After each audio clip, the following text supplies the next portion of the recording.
Grandpa Ron, interview take one. And we'll start with the hardest question. Okay. What's your name? Oh, And who are you? okay. My name is Ron Curtis.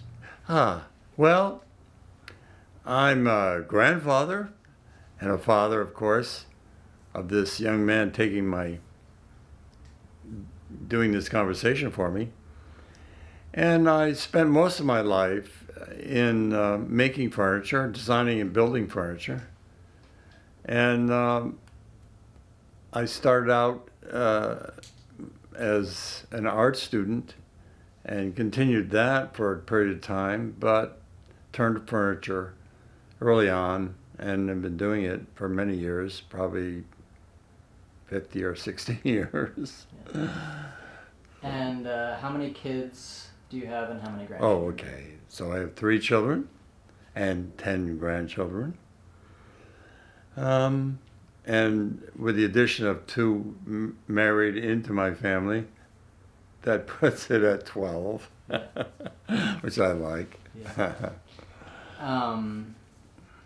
When were you born, and where were you born? Like, when and where were you born, and what were the circumstances of your birth? Interesting. I was born on September 28th, 1933, which makes me 90. And I was born in Upper New York State or Central New York State in a city called Oneonta, which houses now a state university. And the circumstances were that my parents were very young. This was during the Depression, of course. And my mother got pregnant and they got married. And the interesting thing about that was that they hid it from me for many, many years until I was, I don't know, maybe even, I think I was in after 19. I was in the Navy when my mother told me, and she said that, that she was pregnant when they got married, and that their anniversary number was always confusing, and that's how it all ended up, because it was never clear how many years they were married. So they were hiding it, basically. It's funny. And what was your family like growing up when you were a little kid? Oh, well, we moved a lot, which I think was something that, affects everyone with their families move, because you don't develop friends easily because you have to keep making new ones.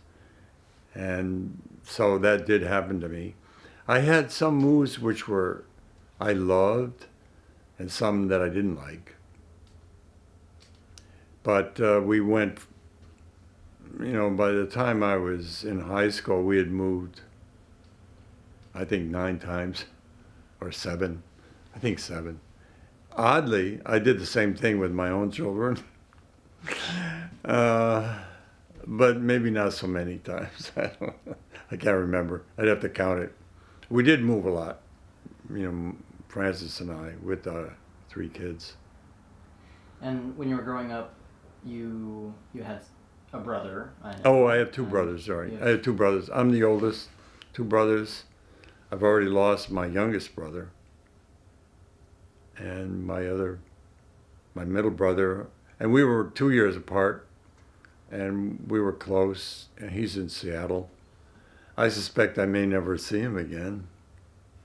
But we'll see. Because traveling's hard. And what were their names, and so what Ed, are their names, yeah. and when were they born?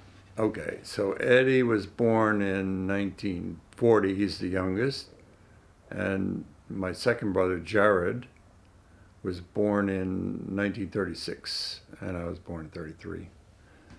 So Jerry and I were a little more than 2 years apart, but we were very close most of our lives. Yeah, you were close when you were kids, and what kind of things would you do together? How would you spend your time? Jerry and I? When you were kids Oh. with your brothers.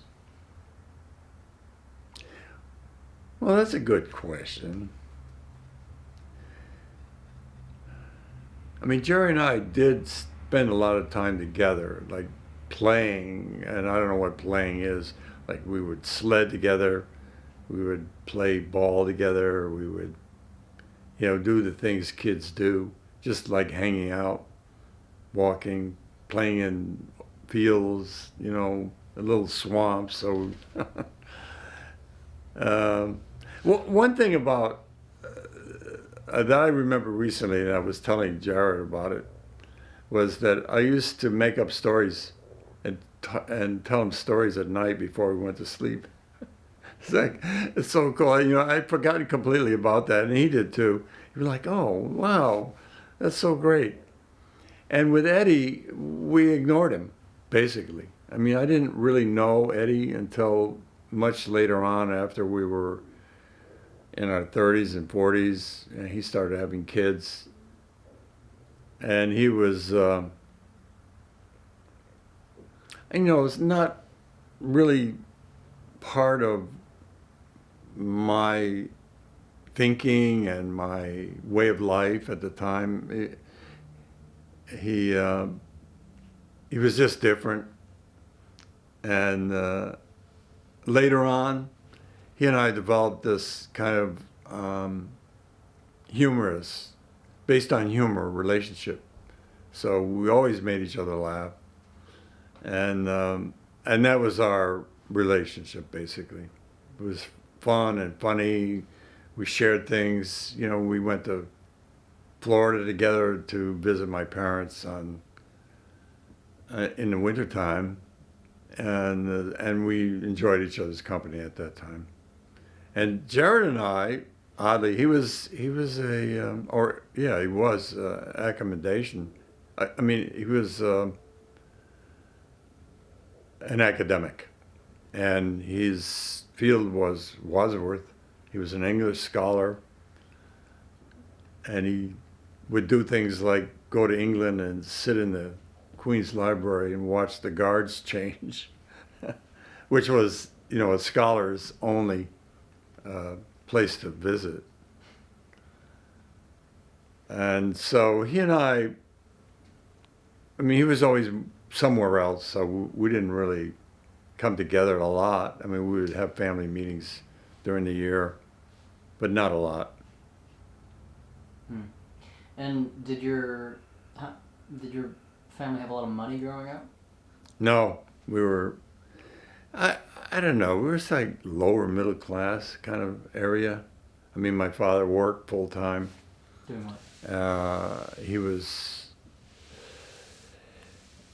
He really didn't have good employment until the war.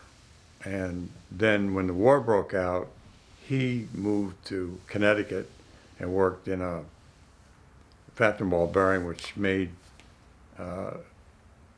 bearings for aircraft for the Second World War. So, by which he was deferred, so he didn't have to go in the Army. And that year, before the whole family moved to New Britain, I spent in this little tiny rural town outside of Oneonta, where I was born, at my grandmother's, and the town was called Mount Vision. And I recently did a Google walk through the town. And the most amazing thing is that nothing changed from when I was, I was there when I was 8. And everything was intact. I mean, it was the most amazing thing. There were 2 churches in town. One was a Methodist and one was a Baptist. And my aunt went to the Baptist church because she lived with my grandmother, her mother. And my grandmother was a Methodist. And my family they did Methodist too. But I was so attached to my Aunt Fanny, whom I called Danny because I couldn't say F's when I was one. So I went with her to the Baptist church. And the churches, one was for sale, and one had been converted into a little theater, which was nice. It was all painted bright colors, very cool. And the little school, I went to a one-room schoolhouse while I was there in that town, and there were, I think, 12 kids in the whole school, grades, probably kindergarten to 6, right? And I spent third grade there, or most of it. And I went and found the school online, and there was a truck and a boat in front of it. So now it's a house. That was such a trip going through. It's like taking my walk to school through the town, seeing the houses. Some were unusual, so I remembered them very distinctly. And there was a cemetery on the way. Really, so wild. And, you know, the general store, Tilly's, was still there, wasn't in operation. Post office was still in the same place. It's just, I don't know. It just astounded me because nothing changed. No houses burned down. You know, nobody developed, nobody did anything. And oftentimes they didn't even bother painting. So wild. Anyway. Yeah. Going back to kind of your family life. What kind of food would your family eat? You mean when I was growing up? Yeah. Well, you have to realize this was in the 30s and 40s, so food just came from gardens. You know, it was produce. It was certainly bought at stores. There's no question about it, but it was a different venue buying food at that time. And as a kid, I went to my grandfather's farm during the summer from age 12 to 16. And I spent like 2 months or a little more on the farm just working for my grandfather. And I would probably drink from 2 to 4 quarts of raw milk every day. So, I mean, when I thinking back on that, it was pretty amazing. And now I don't drink milk at all. I mean, and dairy rarely. But Cool. And so you knew your grandfather. How many of your grandparents did you know? Oh, I had all 4 when I was young. My mother's father died early, and then they were in their, well, let's see, I would have been in my late teens and early 20s when they all passed. And then growing up, you know, getting more into like teenage years and stuff. Oh yeah. Well, when were you working on the farm again? 12 to 16. And we were living in New Britain at the time. And New Britain was a tough place. You know, it was a project which had been built for the war. It was brick housing and 4 apartments in one building kind of thing. And it was okay. The one we had 3 bedrooms, so it was comfortable. And the heating was coal, which was not uncommon. You know, it was interesting. And I don't think we ever had oil furnaces until we moved to Newington, and that was in 1950. But yeah, New Britain was tough. And when you became a teenager, what kind of hobbies were you getting interested in? Did you? Oh, I built models. I made drawings. That's about it. You know, I didn't really. I didn't do much. You know, I was just riding my bicycle, playing, going adventuring. And we lived in a place in New Britain at that time. If you went not very far, because the projects were built on the outskirts of the city, so there was open land like woodland and little ponds and places for us to, explore. So that's where I spent a lot of time. And New Britain was also home to a brick making company, and they had dug these huge ponds for clay, and then this was years later, we used to swim in them. So. And did you had friends? I know you moved a lot. Yeah, You made friends? we did. I mean, we always had people that I got along with. And the kids in the project were tough kids, but when I first went there, my brother and I got beat up, right? And so they got tired of beating us up and became friends. And did you have any romances as a teenager?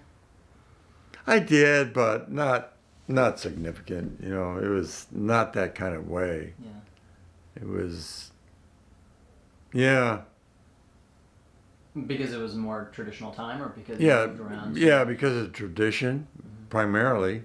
I mean, I had a girlfriend in high school. We used to jitterbug.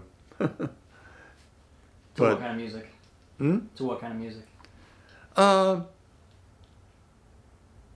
It was just band music, the music of the day. But if it was fast tempo, then we could do jitterbugging. That's cool. That's super.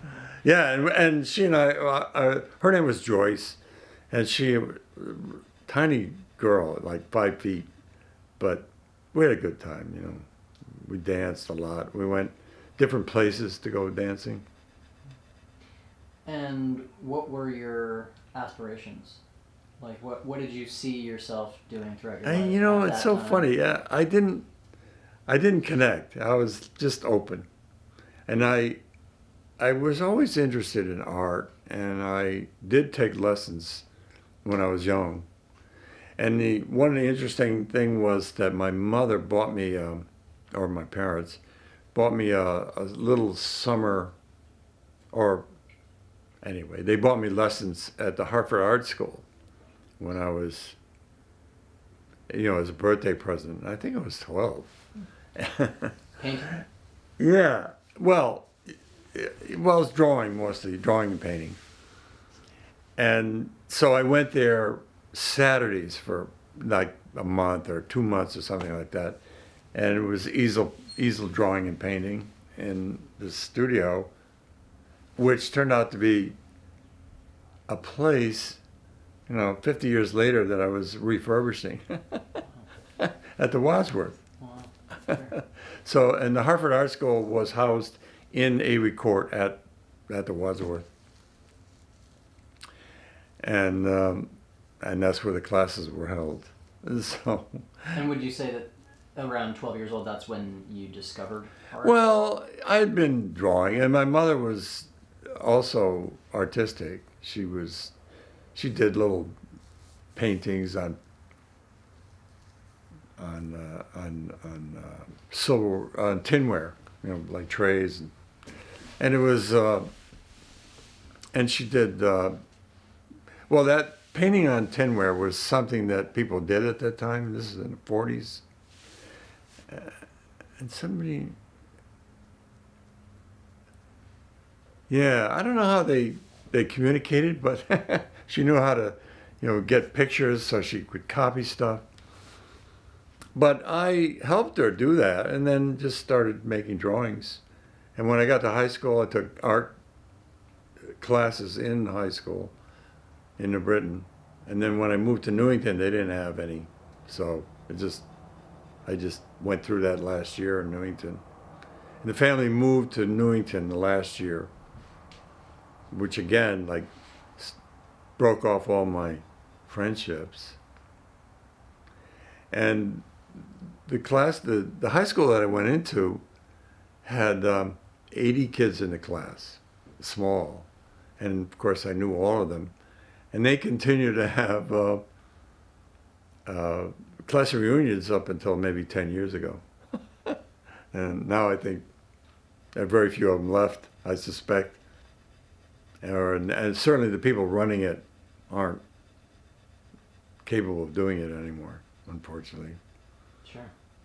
And one of my friends just passed away this year. And I don't really stay in touch with a lot of them, but her I did. Which friend? Hmm? Which friend? Her name was Barbara Mitchell, and she and I,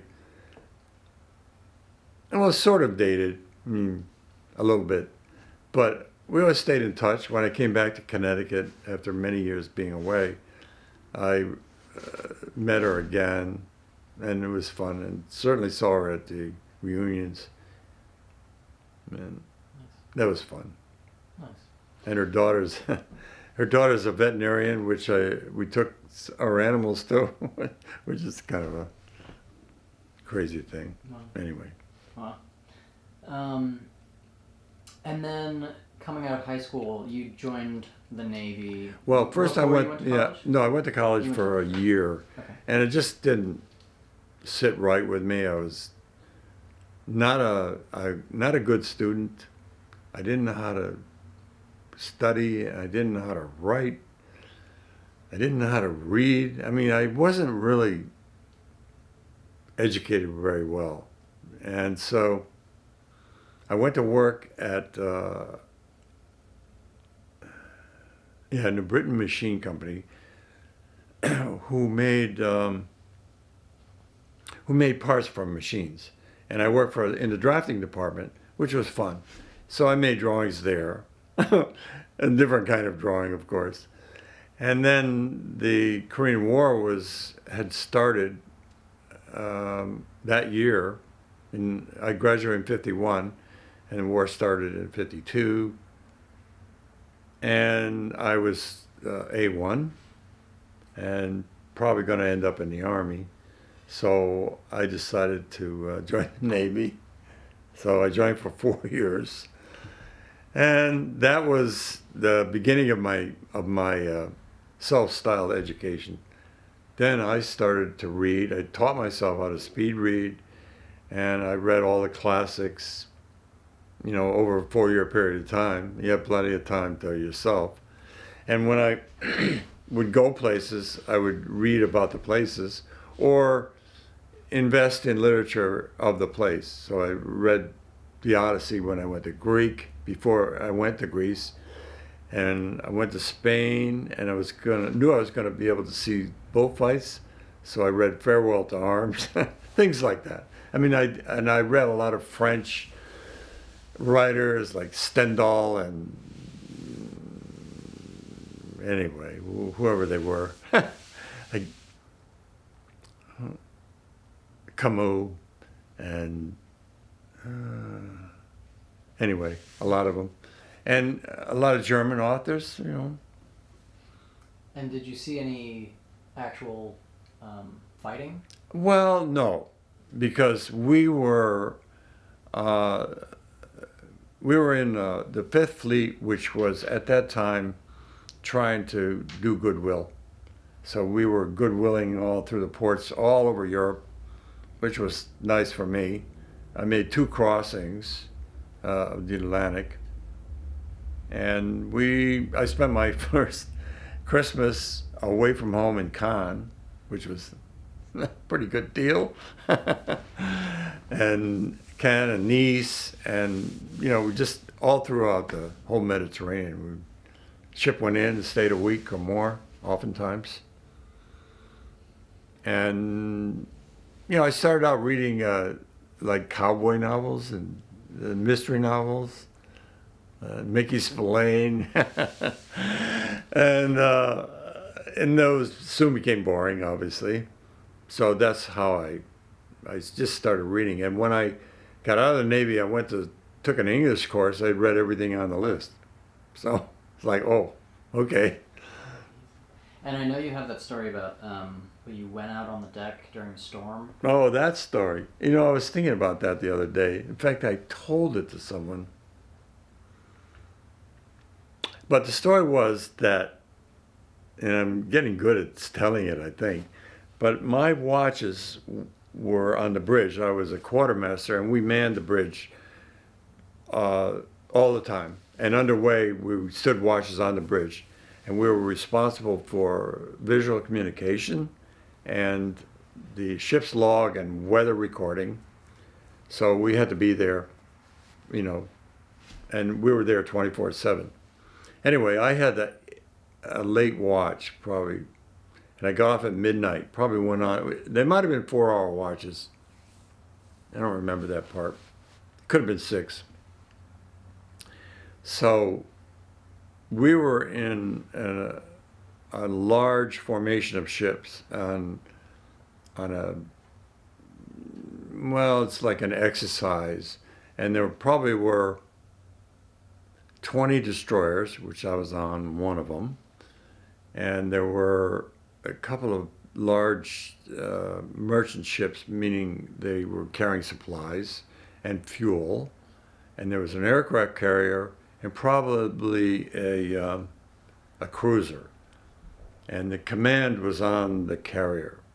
So we were in the North Atlantic, just right around the Arctic Circle, a little below it, and we hit a storm, big storm, and the sea was big. There were, I estimate, maybe 40-foot waves roughly, and then it would right itself and then plunge a little bit left down into the new wave. The wave would come up way over the bridge. Everybody was wet, and we were a darkened ship. Means when you're doing an operation, we were like a pretend operation, an exercise. So the ship was darkened, no lights outside anywhere.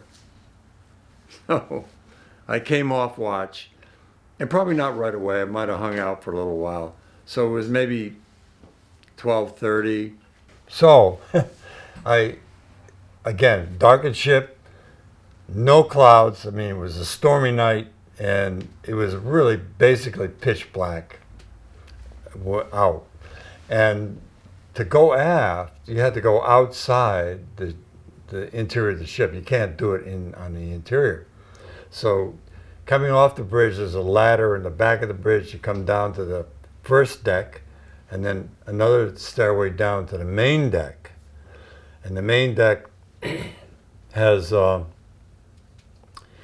had pathways glued onto it, which were abrasive-like material, so you wouldn't slip. And they were not big. They were probably 18 inches wide, and they were like 6 inches. Each one was around 6, and then there was a space, and then another one, you know, a small space. So it was like a little path, track. And in order to navigate going aft during a storm, and the ship is pitching, you went a little way, and then as the ship dipped down into the water, it would bring water up onto the deck and slosh it all over it. So you would step aside towards the bulkhead, right? So you wouldn't get wet. And then when the ship started tilting down, the water would run off, and you'd go another 10 feet or whatever it was. You're just like a little bug, you know, scampering along. So as I was making my way aft, I stepped off the pad near the after part of the ship, just almost right before the hatch where I would go into my bunking area. And I stepped off the pad and just slid stepping onto ice, and there was no adhesion whatsoever, and I went down right on my back, bang, and because the ship was tilted towards the water, I just slid at a pretty good rate of speed right toward the side, overboard, to go overboard. And on my way, in that split second, I'm thinking to myself, oh my God, I'm in trouble, because the watch, and then we have a watch stationed on the after part of the ship looking aft. It was just what they did, to look out. So look out. And I said, he's probably already asleep. I said to myself. And there's a ship behind us, you know, steaming the same direction we were, because we were in a big circle. So I could see the ship in the dark, just vaguely. But I said, they're never going to see me, even if I scream and yell, because the sea is so loud. And I'm like, I'm fairly doomed. And then I remembered that there were lifelines around the ship which they had put up because of the storm. And I just raised my arms over my head, and it caught me right in the pits. And I scrambled on board, back on, and I didn't get too wet either. That's the interesting thing. I mean, you'd think, you know, my feet would be in the water, but they weren't. Somehow the ship had started to retrieve itself and go the other way. So anyway, it's a story for my grandchildren. Because, you know, had I not put my arms up, I guess I wouldn't be here, and neither would they. Yeah. So, cool story. What's there? Oh, my clothes got it rearranged. Yeah, no, perfect. You did it. That was good. King Walnut stories. Yeah. Um, Yes, that's that story. that's that story. My Navy story. Yeah. Do you think between the books, between, you know, I'm sure a little bit of partying that you did, and that chance encounter with death, with near encounter, do you think, like, did your service in the Navy teach you any lessons for life in general, and or for anything that you've taken away from it? Well, I guess in that respect, I guess I learned that I didn't like being in the Navy. I mean, I had an opportunity to re-enlist, of course, and you know, the life was not something that I wanted to be a part of, so I chose not to stay. And you know, the traveling was certainly experiential for me. You know, seeing places. I went to the Parthenon and saw bullfights in Spain and Mallorca, and just, you know, just seeing the world as a country kid, right? I mean, it was all amazing to me, and always interesting, always, you know, something to see and do. I mean, we were in Ireland and Scotland, went to Loch Ness, and up Northern Ireland was very interesting, because at the time in the 50s, there was a lot of, as it continued to be, a lot of conflict between England and Ireland and the Protestants and the Catholics. And there was a lot of secretive stuff. We crossed the border sometimes to drink Irish when we were in Londonderry. And it was very, very interesting. You know, it's kind of cloak and dagger almost. And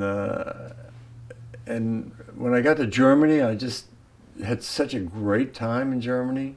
I met a woman there that befriended me, and we traveled together. I took some time off, went to Hamburg from Bremerhaven, and it was just good times. I mean, I had a good time. In France, another thing happened there where a friend of mine on board, actually he was with part of my crew, not my crew, but he was in the same crew. We were friends, and we would go places together, interesting places. He was, his father was anyway, he worked for Cornell University. I think he was admissions officer of Cornell, which is wild. And so, you know, he had a good mind, and we would do interesting things, see plays and talk to people, have conversations, go to people's houses. You know, people were friendly. And in France, we went to a little town called Cagnes-sur-Mer, which is Cannes by the sea, and it was a town on a cliff. And it was just so charming and welcoming, and so we went there several times. It was just fun. I just had a great time. I went to Rome, Naples, and we went to Turkey. We went to one time we took a kind of a strange adventure in Ethiopia.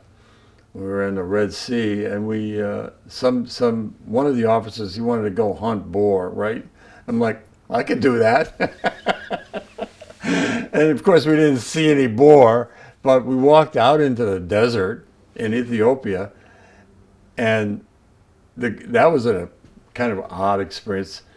We were carrying like stupid M1s, which is like a 20-pound rifle, and I didn't have clothes for the desert, and I happened to had a motorcycle at the time, and I had motorcycle boots, which were just not shoes to walk in, but they're boots, you know.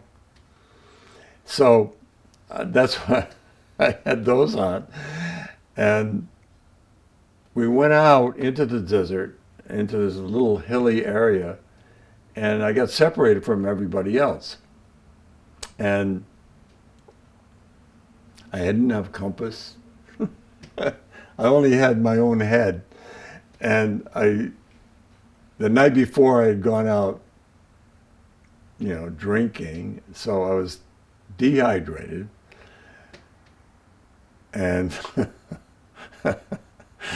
and probably very little sleep because, you know, you come in late, and then this trip was organized for early morning, so we were probably up by 5, out, and, you know, in vehicles getting to the place where we wanted to go. And so, again, we didn't see anything. Nothing was living out in that place. And the guy that I was with, somehow he just disappeared. I don't know where he went, but he went back, obviously, because he wasn't lost. And suddenly, realizing that no one's around and I don't really know the way back. So I figured it out. And so I went down out of these hills onto the flat desert area and just started schlepping back to where I thought I should go. And one of my boot soles came loose.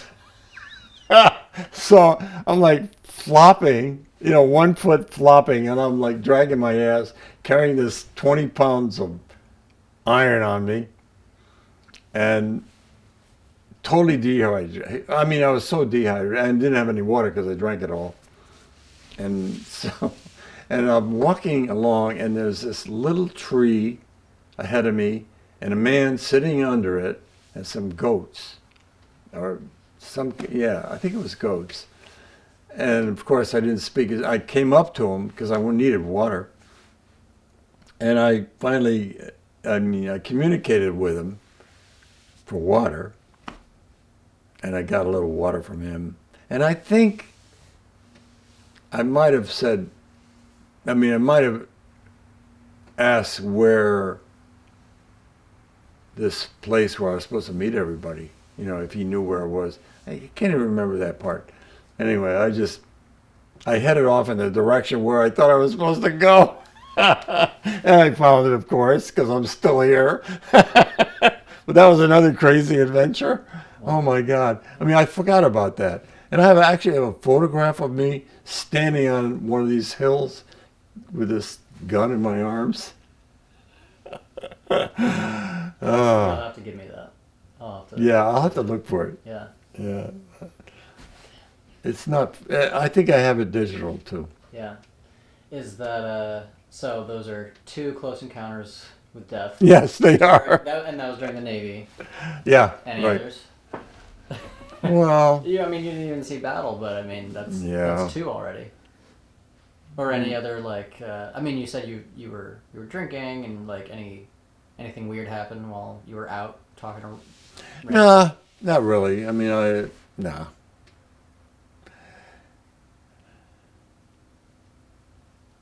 And you I were mean, there were no real, like really scary incidences, except, just for life ones. It's like you're driving and you have a close call, things like that. Yeah. I mean, those things happened. But you got pretty close with some of your other people that were in the Navy with you. Yes, yeah, right. Herb, his name was Herb Williams. He turned out to be. I met him, re-met him, just by total coincidence later in New York and I got out of the Navy in '56. In 1961, I was walking down a street in New York City on the Lower East Side, 10th Street or 9th Street, and I ran into him. And he says, and I'm at the time I was living on 5th Street in New York, and I went there to paint or, just we were living there. Adam was already born, and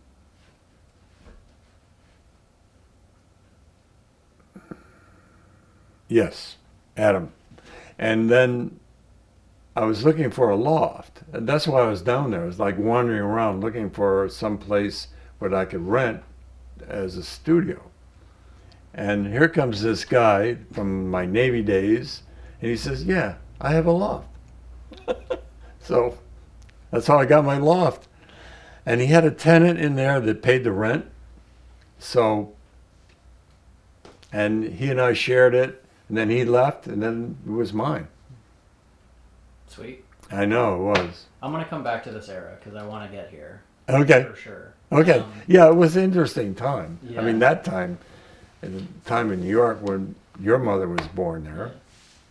Oh, you're right. At that time, right. All right, And let's get and there your in Aunt a Jenny. few minutes. I just want to go back real quick. Sure.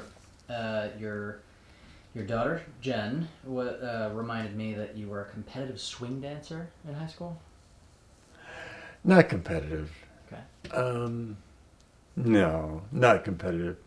But I did a lot of dancing. I mean, that's what we did. That was our social, a way of get together. Friday nights we would go to the Y in New Britain and dance. Mm-hmm. And it was records. They played these old, yeah, it might have been 78s. I suspect. On like a gramophone? No. They had sound systems, but okay. There was 78 RPMs. Got it. Sorry to jump around. No, that's fine. But no, I wasn't competitive. But I mean, we did compete with each other, of course, and we just had fun. I mean, it was just entertainment for us. Yeah. And then you did go to college after the Navy, I guess. Well, right. When I got out of the Navy, mm-hmm. I went to college. Right. But I also went to, which is now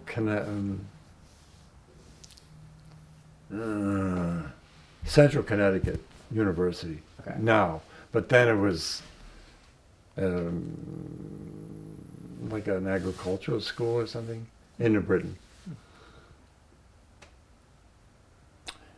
Yes. And when I got out of the Navy, I had a GI Bill. I went to BU and got accepted and went in the art department there as a full-time art student, painting major. Because you knew exactly what you wanted to do. I did. And the later years when I was in the Navy, I would go to Boston because we were stationed in Newport. So I'd drive up to Boston. I had a motorcycle, and I also had an MG. So I don't know, but the timing of all of it. When did you start riding motorcycles? Then, let's see. So that would have been, I bought a Harley, 45 cubic inch Harley probably in, well, it would have been 54, somewhere, 54, 55. And it was, Careful of the mic. oh, the mic, right. Yeah, it was, I mean, I had a great time on that bike. And I learned to ride, of course. Yeah. But I would go up to Boston and take art lessons, just from museums, different places had offering little classes. Because I wanted to find out, if I had any skills at all. And I did a lot of studying and, research on art and went to museums a lot while I was in the Navy. And then when I came out, I was just kind of really ready to start studying seriously. And I was. I mean, I didn't date. I didn't do anything. I didn't drink. All I did was smoke a pipe, And I ignored everybody. That's what attracted your grandmother to me, because I wasn't paying any attention to anybody. How did you guys meet? Yeah, we met there. Do you remember like the moment? Well, she was in my classes, so I mean, I didn't. She was always kind of like, "What are you doing? Why are you doing that?" kind of thing. I'm like, "Oh no, stay away." So Yeah. she was approaching you. Yeah, she approached. And she was a little. Oh, persistent. definitely, she was aggressive. And when did you? Well, that took a long time. I mean, I didn't really. I mean, I dated her in the last, few months that I was at the university. And we were friends, but, we didn't have a relationship of any kind. And then I decided to leave and go to New York with another friend of mine, Martin Washburn. And so he and I went to New York on the 2nd Street, between C and D, which turned later into a drug haven. And the crazy thing is that Adam, when he went to New York, also ended up near there. I think even on 2nd Street, not in the same building, of course. No, he wasn't. He was he was on the south side. I was on the north side. And it was just so ironic that he was in the same neighborhood that I was in when I went to New York. Anyway, I went to New York, and she basically followed. But again, she had her own place. I helped her move into it. It was a walk-up, even though she couldn't walk. Crazy. And, we had, I dated her. We hooked up. And then, I don't know, she wouldn't leave. So then I said, okay, enough. And I went to California without her. I mean, I didn't. And with a friend of mine, and I started my own, my own life out there. I mean, I met a family. I stayed with them for a little while. I started selling stuff to a doctor who collected art. And you had a houseboat? That was later. Okay. Yeah. No, this is me alone out there. Yeah. That's when I met Abby Shawn, whom I later hooked up with in Maine. And the Shawns actually helped us, leave New York after a bit. Where were we? Well, Francis. We're talking about Francis. Right. So, okay. Yeah, so you were in California. So I'm in California, and we're at this point just talking on the telephone once in a while, and she said to me, "Well, I invited her out. I said, you can come out, if you want to hang out." I didn't want a commitment. I mean, I was determined not to have a commitment because I felt that I hadn't achieved what I wanted to achieve, and I wanted to remain somehow dedicated to figuring out what kind of art I would do. So I said, yeah, come on out. And she said, well, I won't come unless you marry me. So I'm like, huh. I mean, big deal, right? I didn't think about it. I said, well, that's reversible, right? To myself, not to her. Right. So she made she said an ultimatum. It's like, I'll come if you marry me. So I'm like, okay, I think I can do that. This is a nice woman. I like her. And so that's what occurred. She came.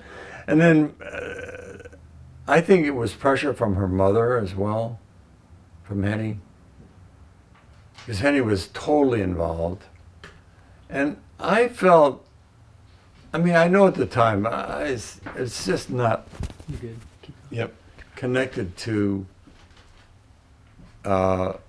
any stability option for myself. I mean, I was really focused on trying to, I guess, find out who I was. I mean, when I look back on it, I mean, I thought at the time I just needed to find my voice, in whatever I wanted to do. So, And you felt a relationship would distract from that? well, I did.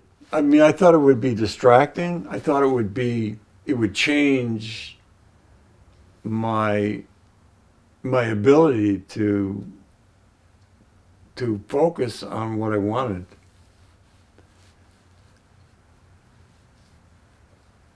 But I felt too that, I mean, since she was like, well, this is a requirement, and I thought it's still a flexible thing. It's like we can agree not to immediately start having kids. And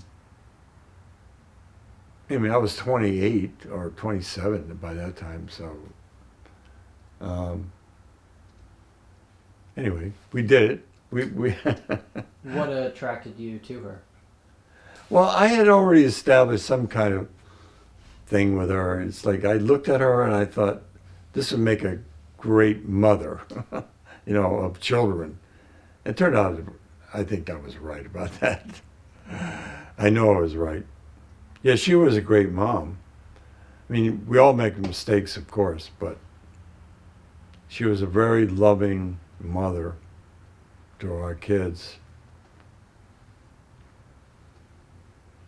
I mean, again, we all make mistakes, but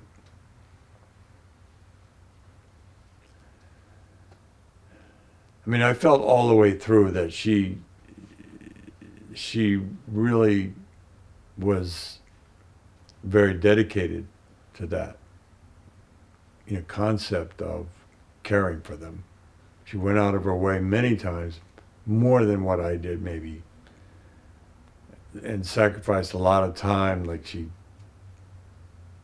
taught at a school so her kids could get grants into those schools, and they were good schools, things like that.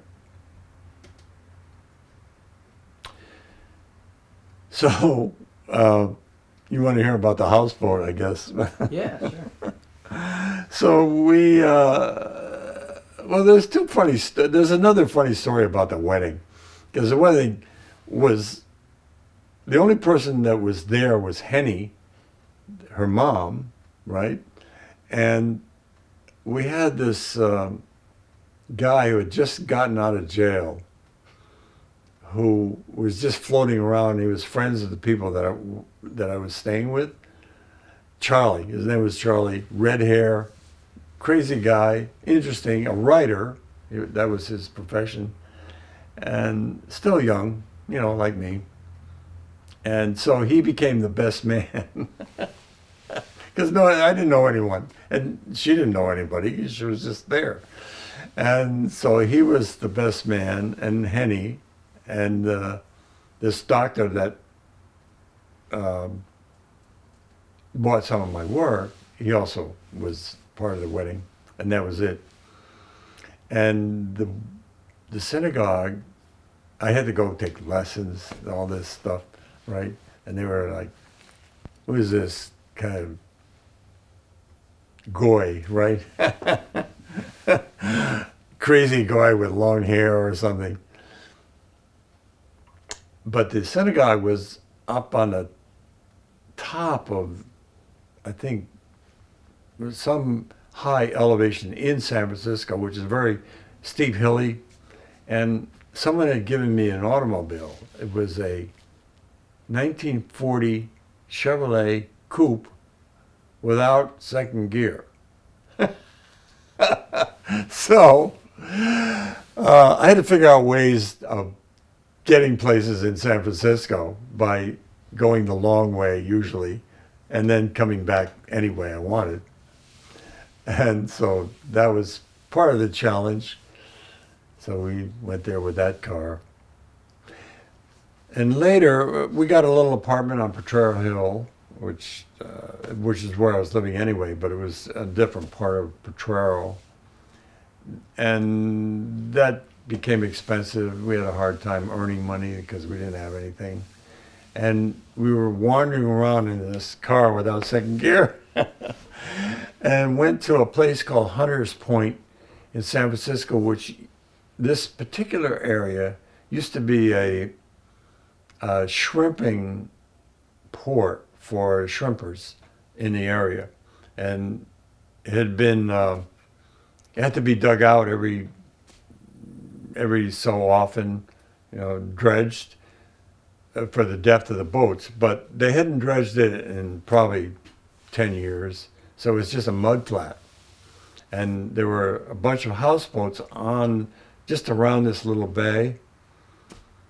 And and some were in total disrepair, a couple of them.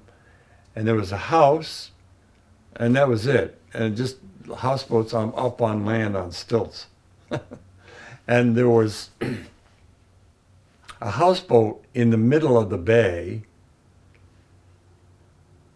in the water, on the mud, and there were another couple of boats between it and the shore, and these planks that ran out to it. So when we found one of the houseboats, it was empty. And there was someone living in another boat right nearby.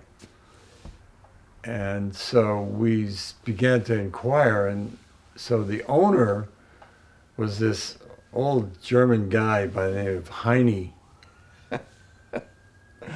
who spoke English.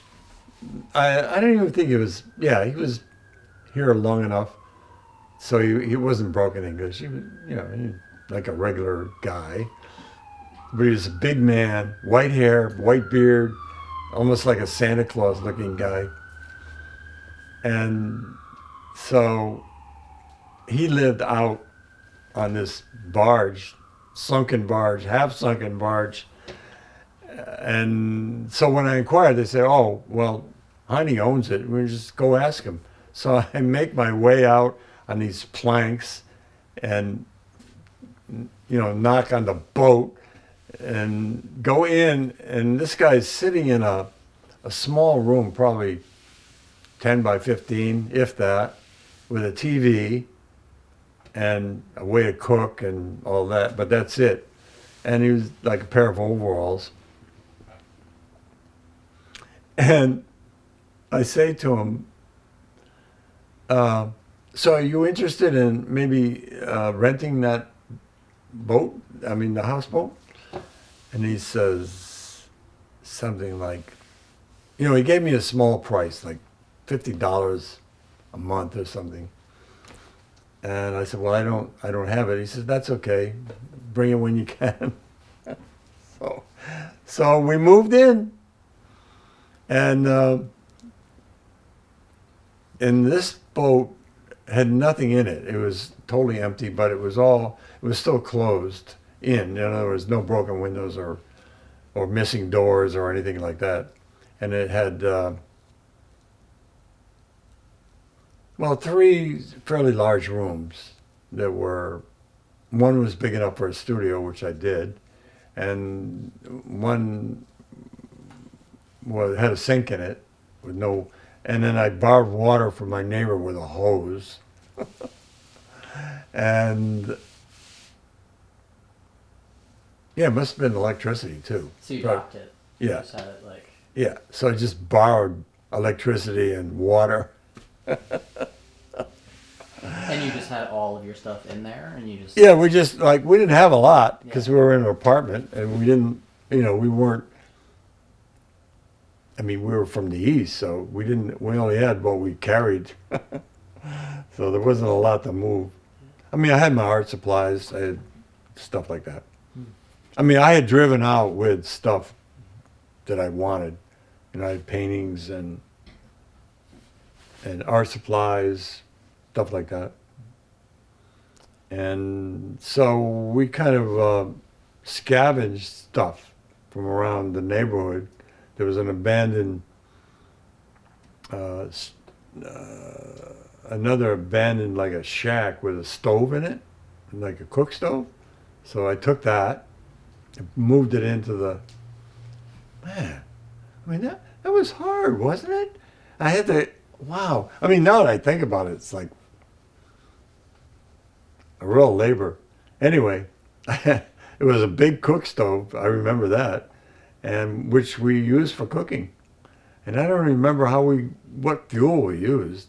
It must have been wood. I don't know how I got it. Probably bought it. San Francisco doesn't have a lot of forest. Right? So anyway, we set up housekeeping there. We stayed there about a year or less than a year. And it was interesting. It was definitely interesting. We had a cat and a dog. And Did they like it? yeah, they did good. Yeah, the cat, I made a passageway for the cat and a hole in a window. I mean, it's warm in San Francisco. It doesn't get really cold, so you don't have to worry too much. And the stove, when we cooked, it always made the house warm at night. That's the only time we cooked. And then Frances got a job at the post office, which, she traveled back and forth to that while we were there, earned money, and I just I painted, made drawings. Were you selling any art? Yeah, a little bit, but nothing significant enough to support us. And then it kind of all crashed down on us, and we left. We just hightailed it out of there with the dog. And the cat, I don't know what happened to the cat. Oh, I gave it to my friend. And Where'd you go from there? Where'd you go from there? oh, then, well, I was about to tell you because our escape from San Francisco, we hooked up with this young couple, and we delivered a car. And back then, people wanted their cars taken from one coast to the other, and you would, agree to take the car. You just paid your own gas and tolls and whatever, and deliver the car. It was a good deal. And so we drove. We took turns driving. We just went 24 hours, 24/7 on the driving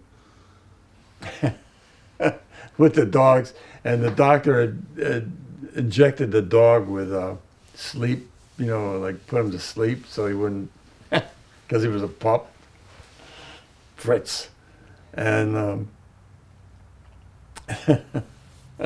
So on our way across the country was a whole kind of odd adventure, and we were. I mean, the couple that we were with. I mean, the woman was, really good-looking woman, and they were young, healthy, good-looking people, and so we went and stopped in this swimming pool in Indiana, and there was no one good-looking there. And she was wearing this little tiny bikini, people left the pool. I mean, it was like a sensation. I mean, it was just so crazy. This is still late 50s. I know it's like aliens. We were aliens, and I think I probably had a beard. So, and Frances was pretty swift there. She was sharp looking as well, and it was such an odd. I mean, people were angry at us, or they weren't nice. They were like offish and not welcoming. Why? It was interesting. Well, because we were aliens. We were weird to them. I mean, I encountered that a lot traveling, back in those times. This would have been in the early '60s, and there wasn't a lot of acceptance of others. Yeah. Right? Yeah. Yeah. Because later on we had another experience when we went back, but I can tell you about that later. Then we went to my grandfather's farm with the dog who bit my grandmother. Oh. It was so bad. Around that time? Yeah, just a little bite, but it was not good. And you went back to drinking a bunch of milk? Yeah, right. Went back to drink milk. Well, we needed a place to stay. We were wiped out. We had to deliver the car. And I knew they would welcome us, and so they did. So that was cool. And then we went back to Hartford and stayed with Henny and the grandparents, her grandparents. So you're married. You're back on the East Coast. Right. You're trying to maybe find a place to go. Right. Let's see. What do we do next? Were you thinking about kids yet?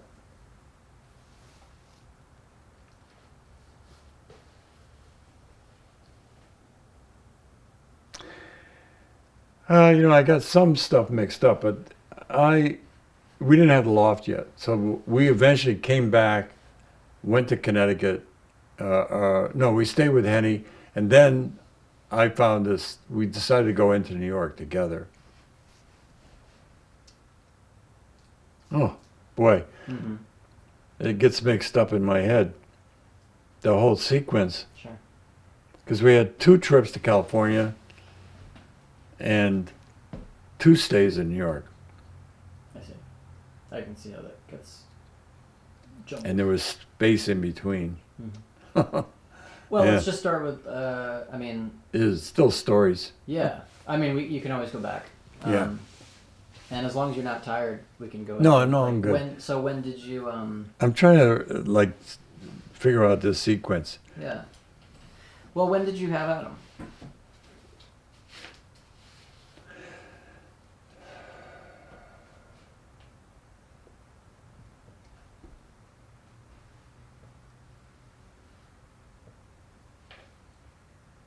Yeah. So we went, my first trip to California was from 2nd Street. I just went out with a friend, a crazy kid, and set myself up in San Francisco. Frances came out. We came back, and that's when we went to New York. That's when we went to 2nd Street, found the loft. We did all that. And you were there. Oh, no.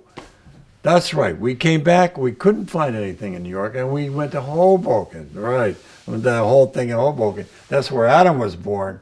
We came back from California. She was pregnant. She got pregnant. Then Adam was born, and we stayed in Hoboken. And that was unique. We had a loft, a beautiful loft. I worked out of there. I built, I reconnected with my friend Marty, and he was working in the bookstore industry. He was just, I don't know how he was connected, but he had a couple of buddies who wanted to build a bookstore. And then I got involved with that. I built 5 bookstores for these guys. I mean, wow. And all because when I was in San Francisco, I did a little work for Ferlinghetti's bookstore up on North Beach, right? And so Marty said, "Oh, you know all about building shelves for bookstores? Let's do this one, So we designed and built all these bookstores in Manhattan. The first one was in Carnegie Hall, underneath it, and on 57th Street there was an entrance, a little side entrance right next to the main that went down like a little cave, and we put a bookstore in there. And then we built another one across the street, another one on 42nd Street, right across from the library, and then another one right in Times Square. I mean, it kept me busy, that's for sure. Wow, yeah. And so he was franchising? Was the... No, he built his own business. This guy worked for like Simon & Schuster or somebody as a salesman, book salesman. And at that time, the publishers had a big hold on all of the way the books are sold and the way they're distributed. And these guys figured out a way, there were 2 of them, to set up like a paperback book business. And that's what they were. They were called bookmasters. And they just went for it. They probably got funding or saved up their money, one or the other, and started making these bookstores. And they did well. I mean, they did okay. And they put another one in the Bronx. And that period of time,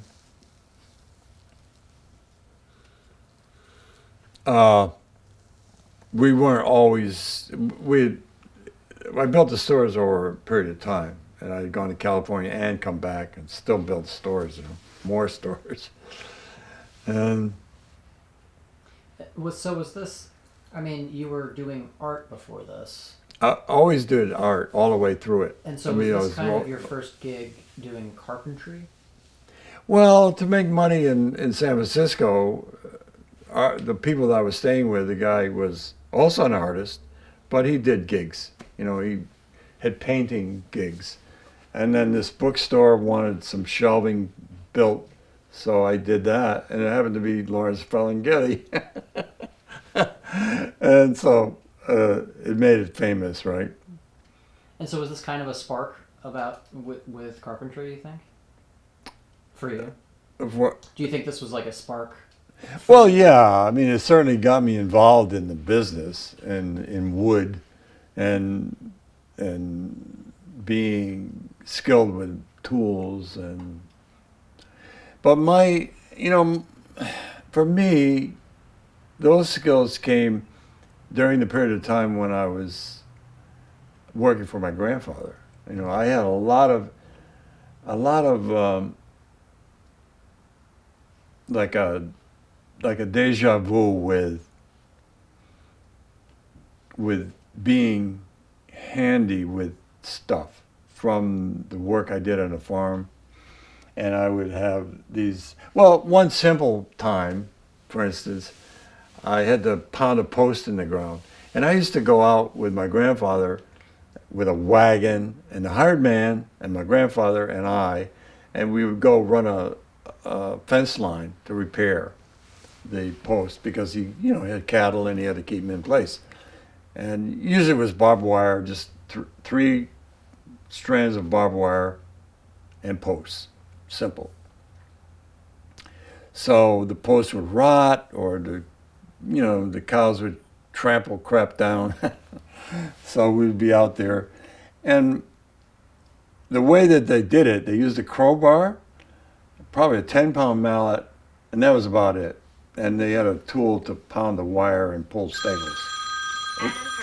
Oh, my son. I'm going to... Let him know. I'll let him know. Hey, Adam. Hey, Adam? Yeah, hey, Dad. Hey. Listen, I'm good. But Jacob is interviewing me on film right this moment. So I'll talk. Can I talk to you later? I want to talk to you. Okay. Yeah. All right. Okay.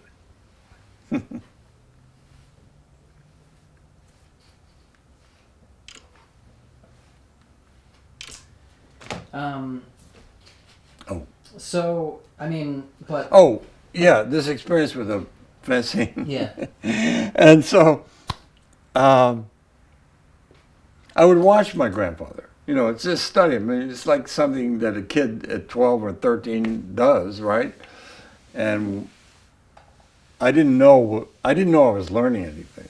That was the kind of most profound thing about all my time there on the farm, because later on, I had to put a post in the ground. And as I was in the process of doing this, of course, I knew how to do it because I had seen it being done so many times. And in the process of doing that, I realized that my body knew what to do. I mean, all the actions, all the accuracy of my movements were all mirrored in my memory of watching my grandfather.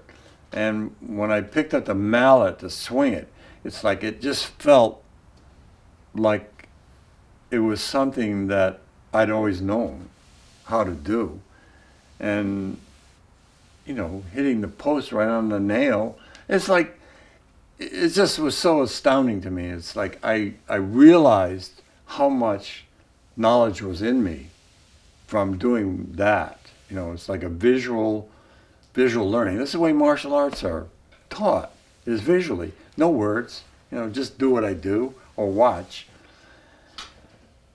And which is why probably I did martial arts so easily and well. 25 years of it. Anyway. Yeah, and I'll definitely want to circle back to martial arts later. Oh, okay, sure. When did you start martial arts? When I was 60. 60. Right, so I had to figure out the years. But Yeah, I'll get to that for sure. Yeah. Yeah, because that's a good story, too.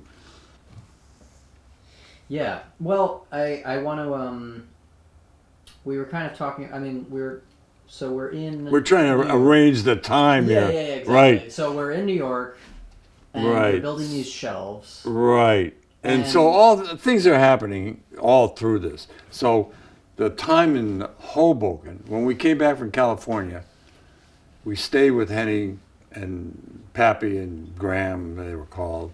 And then I found this apartment. No,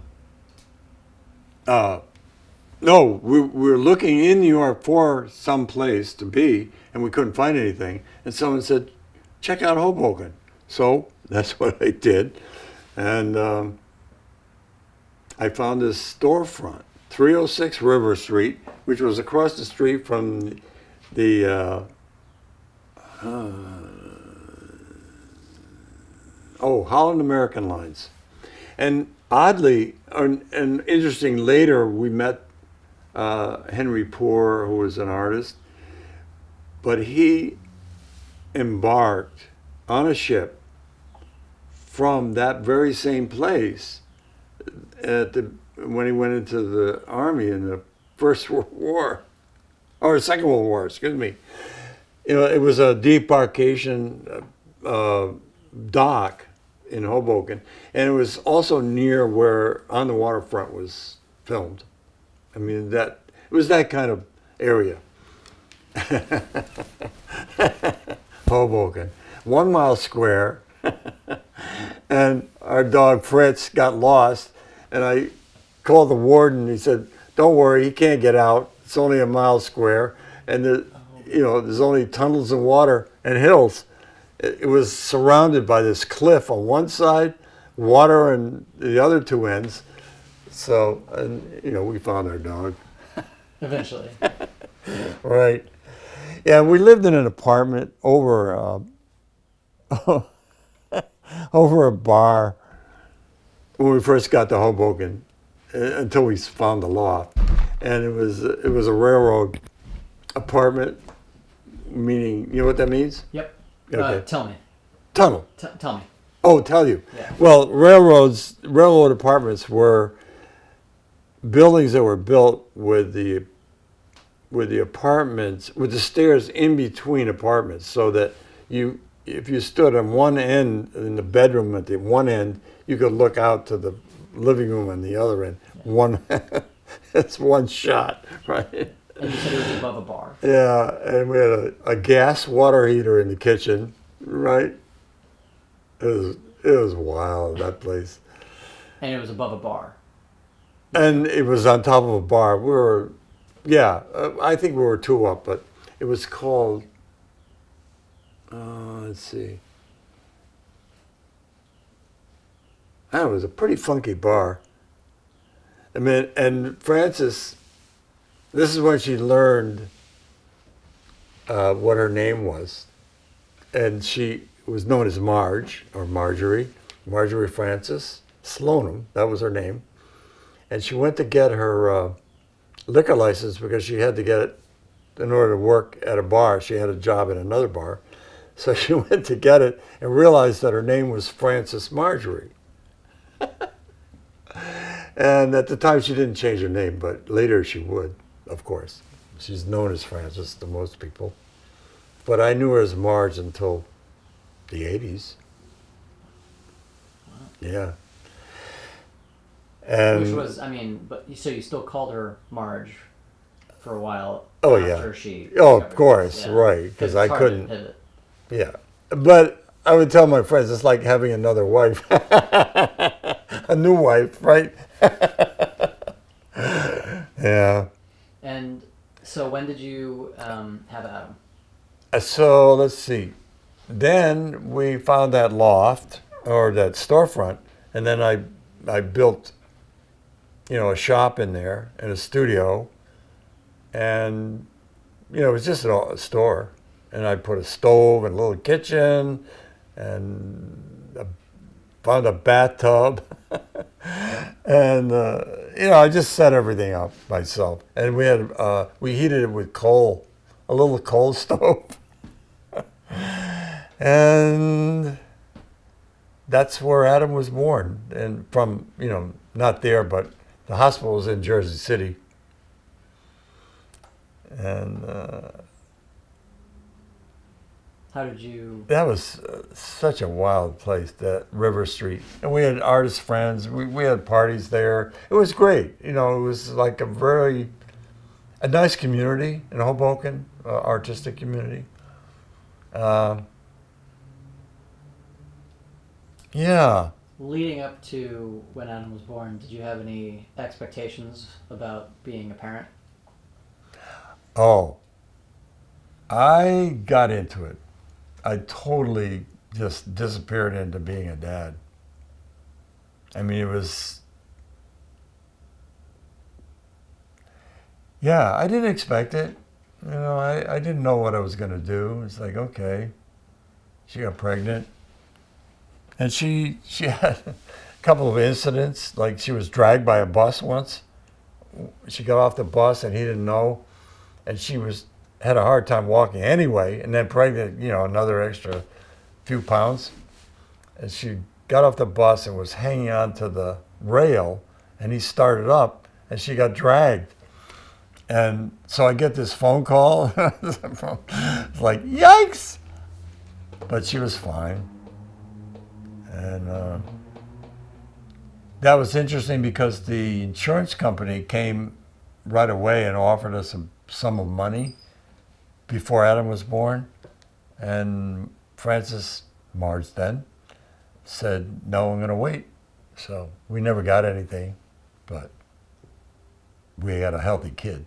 You know. Why did she want to wait? Well, because if something happened, I mean, if there was some issue because of the accident, she didn't want to give up her rights. Yeah, that's smart. And so Adam was born, and you were raising him in this wacky apartment. Yeah. Well, no, we were in the storefront. Oh, right. Yeah. So he, yeah. And she was born in Margaret Hague, which was a Catholic hospital, and they were very restrictive about breastfeeding. Even they had to do it in secret, and it was so crazy. But she was like, "No, give me my kid," and whipped it out and fed him. And all the nurses were all shocked. And she was always a kind of a rebel. Frances was. She would do things which upset people, you know, socially, but she was always right. And right on, so to speak. Yeah. And Adam, yeah, we must have been there a year because we left when he was almost a year. Well, for instance, when I had read somewhere where a child learning to crawl was very important, and because what it does is creates a motor response in the body that is very important for your whole life, because you're like doing one leg, one knee, arm, knee, in opposite, you know, to stay stable while you're crawling. And not all kids just do it naturally. And so Adam would just be sitting in the middle of the floor, and he didn't want to crawl, you know. So, I don't know, maybe it's 6 months, whatever, you know, when he was little. So I got down on the floor and I crawled around him about 10 times, just like that. And within a day he was crawling, just so he could see. Like, that's the thing about the visual learning. And that was pretty satisfying. But the other thing, the other funny part about Adam was that we left there right before he was, well, when he was maybe 11 months, right? 11, which was a kind of a crazy story in itself.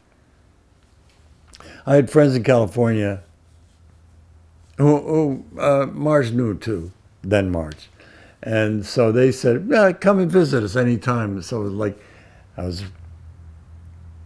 we were just sort of sick of being where we were, and not everything was happening the way it should be. I think the stores they weren't building more stores at that time. And I had finished them. And I don't know. I guess it might have been a bad time for the country. I have no idea. But I had a pickup truck, and it didn't have, it had 4 different tires on it, and we had let the neighborhood know that we were going to take a journey to California in the truck, right? In this old truck. And the longshoremen got together and found a set of tires for me and gave them to me. Longshoremen from the Holland American lines. Because these guys would line up near our doorstep every morning to go work at the docks. Either whatever they were doing. You were either hauling or, doing whatever they do. I didn't know what they did. But they would have their coffee right near me. our storefront, right? They'd be all, so we met them. You know, they were friends. They were like, hey, you know, hey, what are you doing? And so when they learned that I was going to go, they looked at my tires and said, no way, we're not going to let you go without new tires. So they managed to find tires. They weren't new, but they were good. So I got the tires mounted, started packing the truck. And I have a photograph of the truck that I'll show you. I have a negative of it, and I lost the photo of it Okay. because I had a big, like, 8x10 glossy, right? All you need is the negative. Oh, yeah, yeah. But I had the negative. Yeah. And it's, you know, one of those, like that size. So I loaded this truck up with everything we wanted to take. And we just took off for California. It felt like gypsies. It felt like, you know, grapes of wrath, basically, because, you know, we didn't have a lot of money. We didn't have, and we had, everything we owned was on the truck, right? So And you just wanted to go out there because you were sick of the East Coast again. yeah, You're just- right. I was like, well, nothing was happening, and Frances she was a total adventurer. She was like, yeah, okay, let's do it. It's like, really? If we have a kid, everything? Yeah.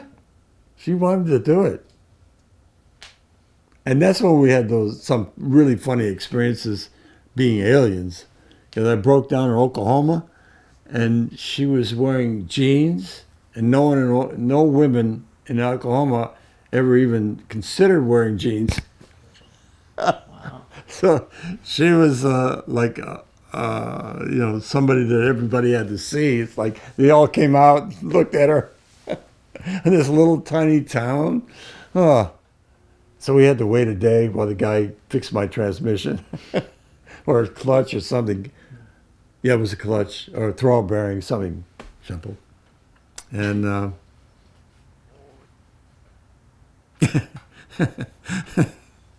and then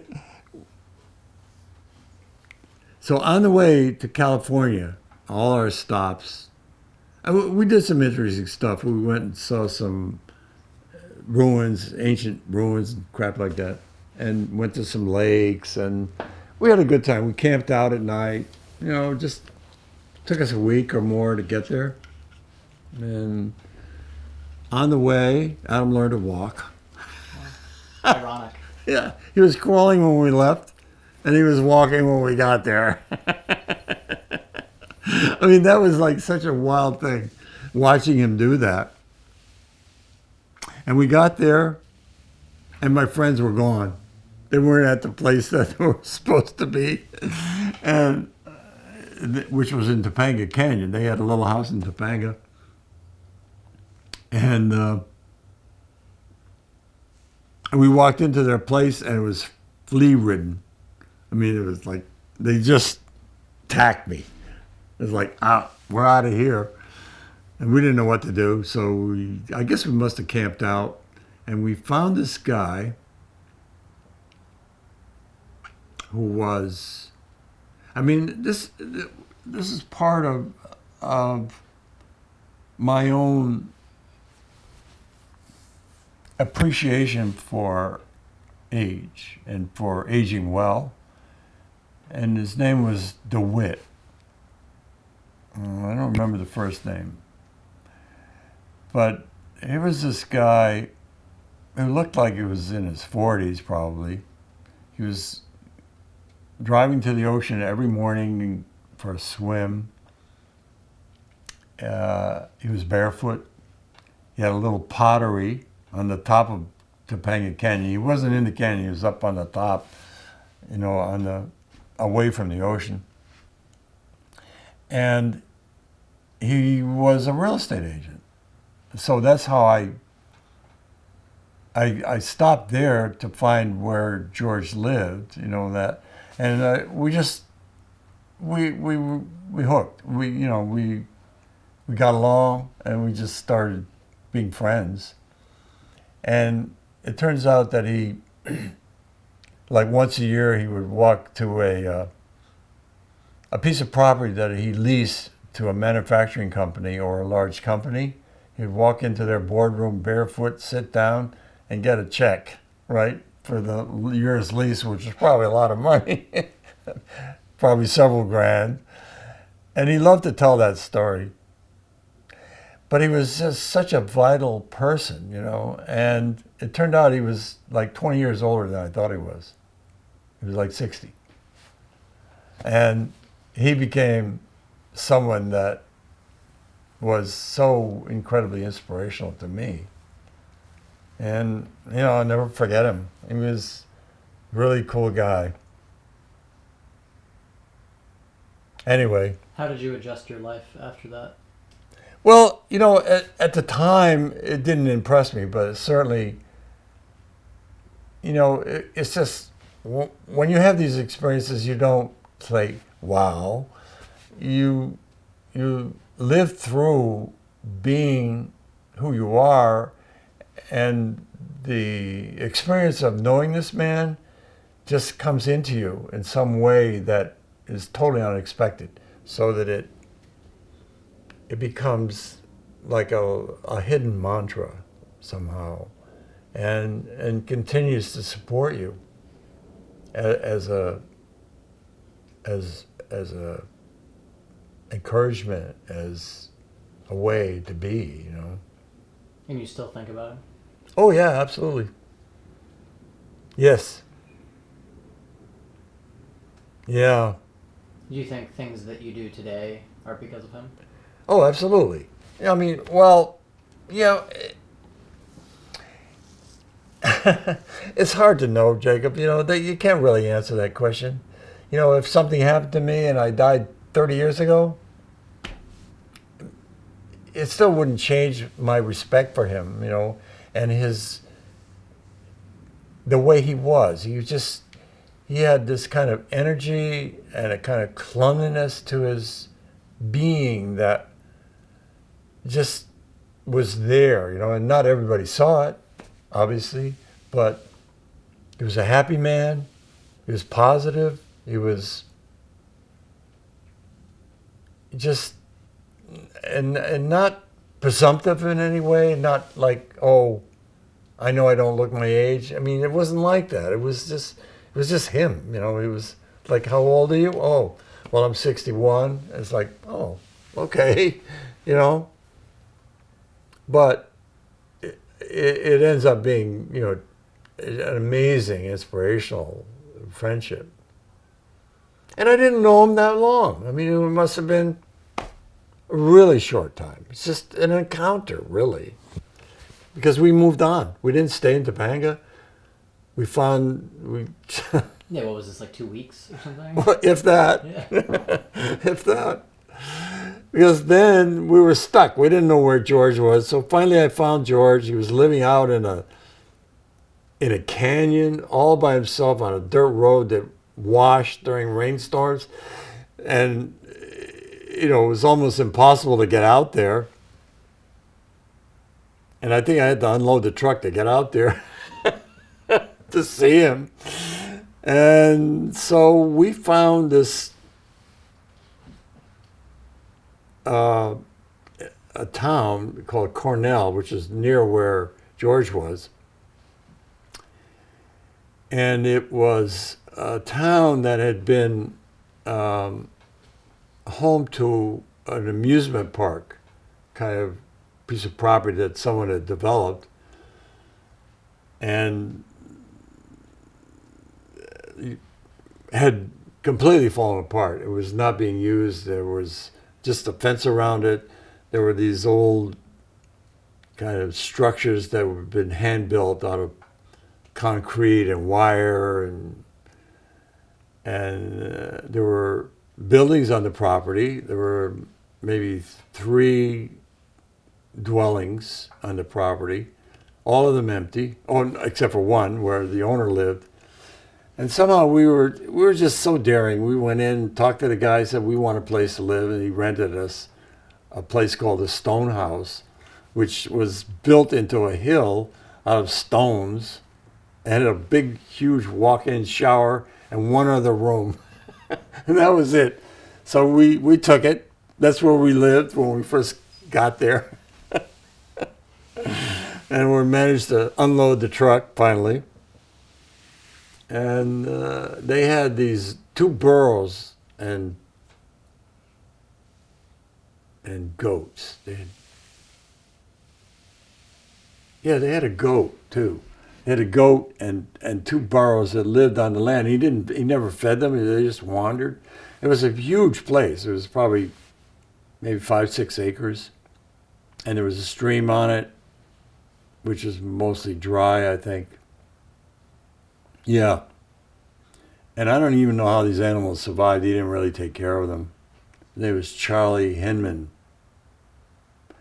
And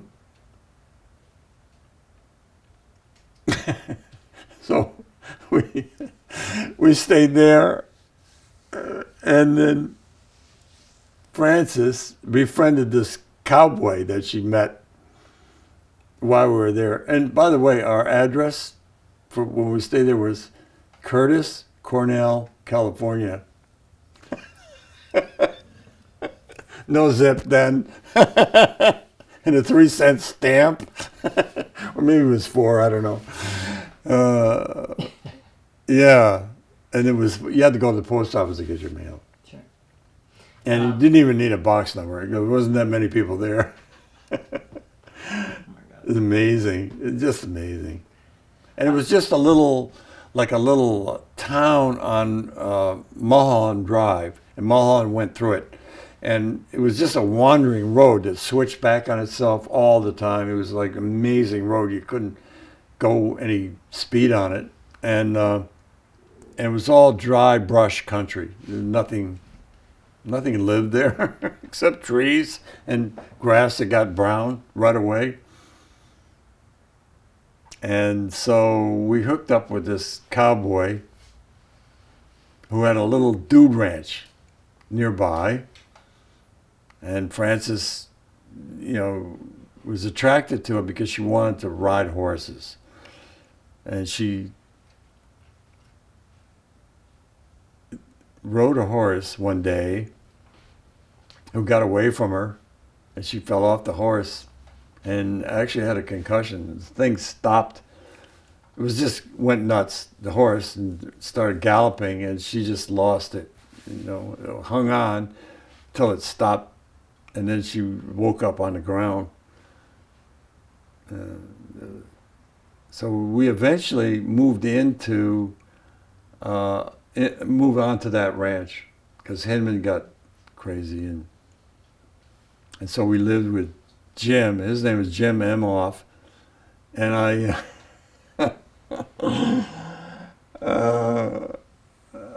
I took on a role which was out of a movie or something. But what he did was he ran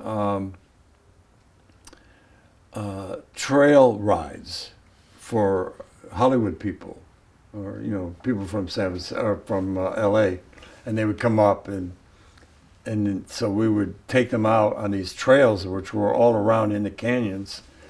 And so I worked for Jim as a guide, horseback. So I would get one of his nags, and lead people out. And I bought a Stetson and some Acme boots. A U-roll-it. They called it a U-roll-it. They were the cheapest crap they had. They were just roll-it Western hats. And U-roll-it meaning they came flat, so you'd roll it up to make a shape. And the Acme boots were the cheapest boot you could buy.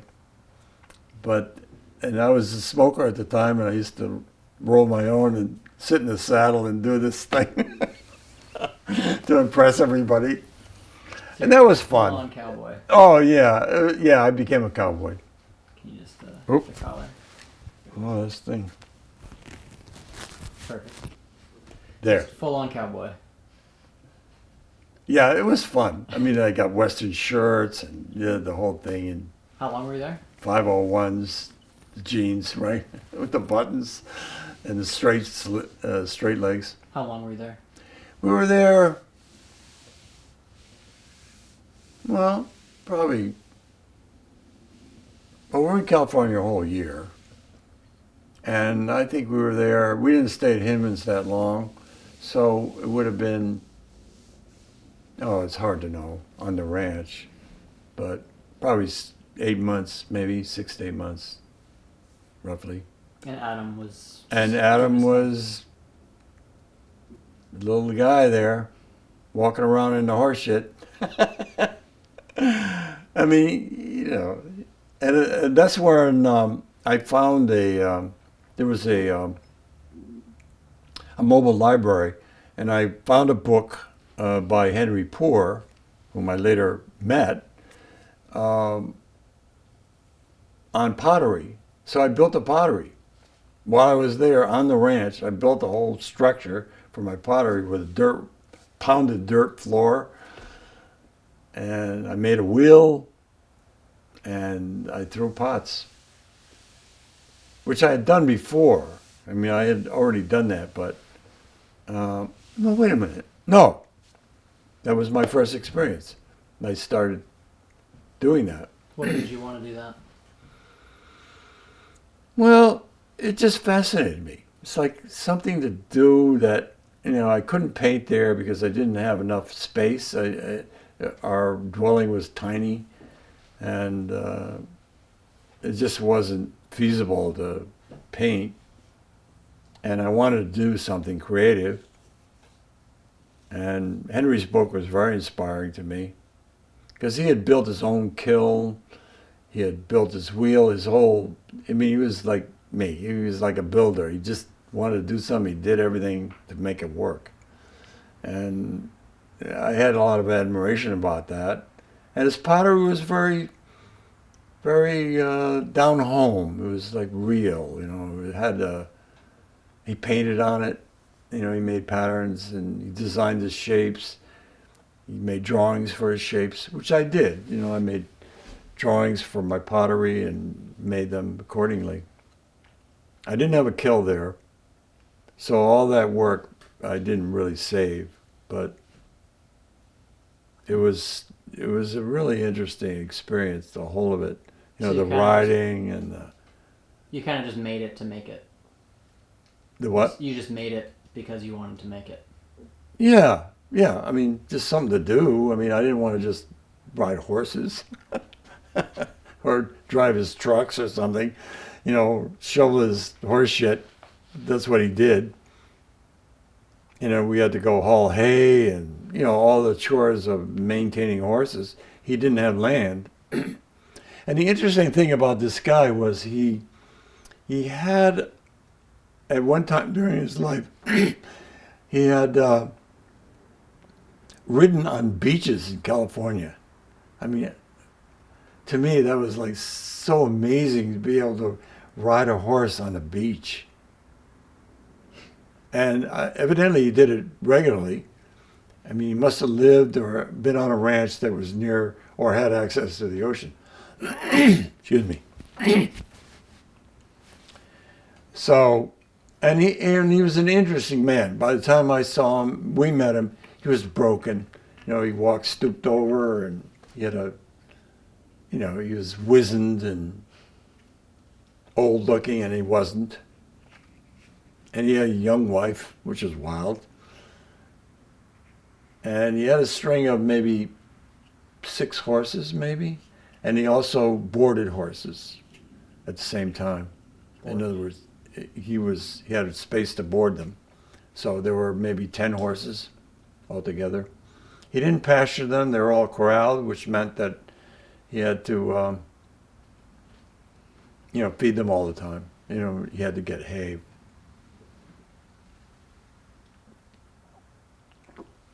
And that was about 8 months. 8 months, you said, just about. What? That whole thing, that whole living experience was about 8 months. Oh, no, a whole year. California? Yeah, it was 1 year. From the time we hit Topanga Canyon till the time we left, it was about a year. And then you just went back to the East Coast. And then we took a bus home. Oh. Left everything there. Oh, God. That was hard in a way, but we just ran out of funds and we got sick of the life. So we came back. So we're about a third of the way through your life so far. That's right. That's right. I'm almost 30. And you're still younger than me. Than I am. I'm still what? You're still younger than I am right Yeah, now. right. Oh, what? So you go back to the East Coast, and what year is Jen born? Jenny was born in 64. So how'd you get from the ranch to having Jen? Oh yeah, we took the bus. Oh God, that was wild. I mean, we took it nonstop across the country, and we were broke, so I think I had to borrow money. It was like really kind of a little bit horrendous. And when we were on the ranch in California, our life there was kind of interesting because we shopped and did laundry in Santa Rosa, which was the capital, right? And we had, in order to get to Santa Rosa, we had to go by the Reagan Ranch. Is that amazing? And then it's like Reagan, Reagan Ranch or something like that, a big sign. And it was just a crossroads. There was nothing there. It was just grass, right? And a fence and a sign. Oh, God. I just remember that somehow getting out of there to get to the bus, we struggled even that way, and we carried everything with us, whatever we wanted to take. That's why I couldn't take pottery or anything. It all just...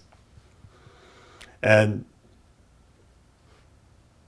so we take the bus. When we land in Grand Central, have to change, take a bus to Hartford, and we end up in Hartford. So Henny picks us up, and we go and stay at the house at the Wachtels. And I find an apartment in Coventry, Connecticut, and it's it's on top of a coffee shop, a coffee breakfast, funky bad food place, and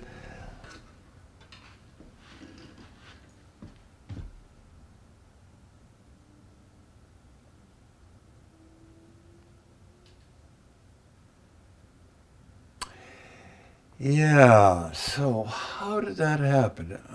Somehow we got involved in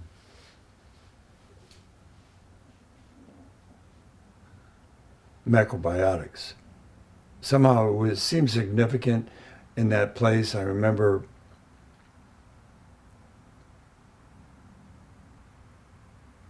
buying a tub of miso and 50-pound bag of rice, and I don't know if you know anything about macrobiotic, but it's a specific kind of diet which was formulated by a Japanese man by the name of Osawa. And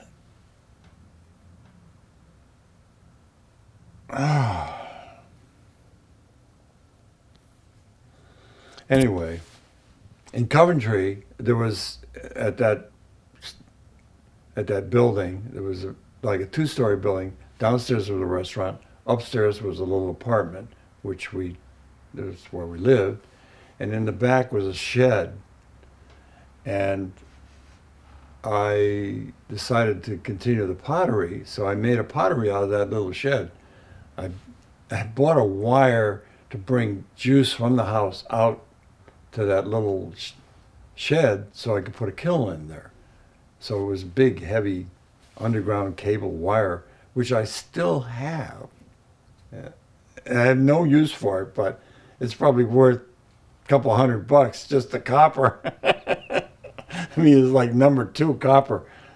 It's probably like 3/8 of an inch round, Anyway, So one time my father kind of helped me do something, and he helped me design a wheel, pottery wheel, and he had it welded at his factory, and gave me a thrust bearing that was like the most beautiful bearing in the world, and I cast a giant concrete wheel for the foot pedal, and that thing was true, just stayed true forever. It was just beautiful, amazing, and a pillow block bearing with, which held the upper part. And he also made me a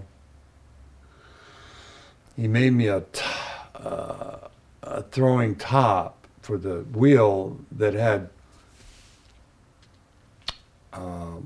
like a half of a sphere hole in it. Now, I don't know how they ever did that, but there were 3 holes that were offset, so I could cast plaster plates that I could put my pottery on and then lift them off. So I had a whole bunch of them, so I could take off wet pots so they could dry and get a little hard, and then start a new one, like almost semi-production. It was amazing, beautiful out there. I mean, I loved it. I had such a great time. And during that time, I started also building more stores for these 2 guys. And also, and that was 1962 and 3, so Kennedy happened during that watch. Do you remember it I happening? do remember the day. What was it like? Well, it's interesting because Marge and I had a fight that day, and then I went out, out of the house. I might have gone into no, I went in my car, and I went somewhere just to get calmed down or whatever, and she went to the restaurant. So, and we both had radios where we were, and so we heard it on the radio. And then we came back together because we realized that somehow, for us, it was the energy of that event that upset everything. And, because we had no reason to fight. We were getting along. So, anyway, that was that. I hear a lot of accounts that it was kind of earth-shattering for a lot of people. Oh, man, it was just so numbing. It was like 9/11 for your experience. It was just shattering. It was something that no one could believe, no one wanted to believe. And Kennedy was well loved by everyone. I don't think he had a lot of enemies, not like now. Like if something happened to Trump, I'd look the other way, I wouldn't care. But it was very traumatic for the nation. It was just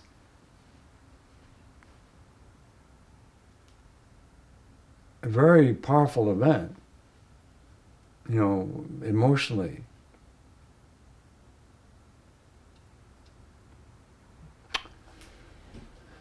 Yeah.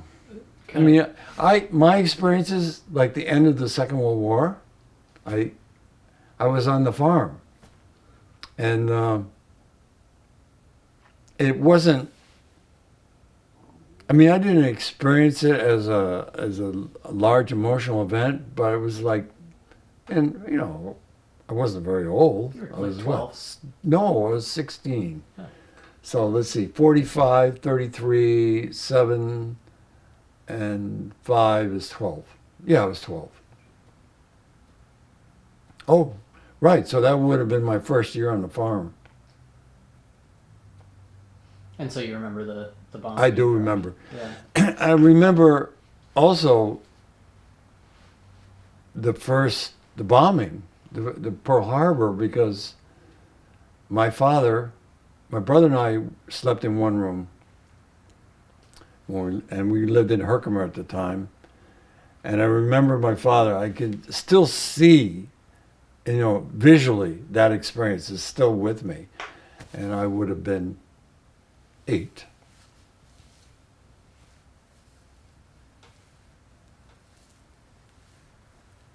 Yes, I had just turned 8. And he came into the room and sat on one of our beds, and I don't remember which one. And he told us that the nation was at war. You know, I mean, I didn't understand what he was saying, but it was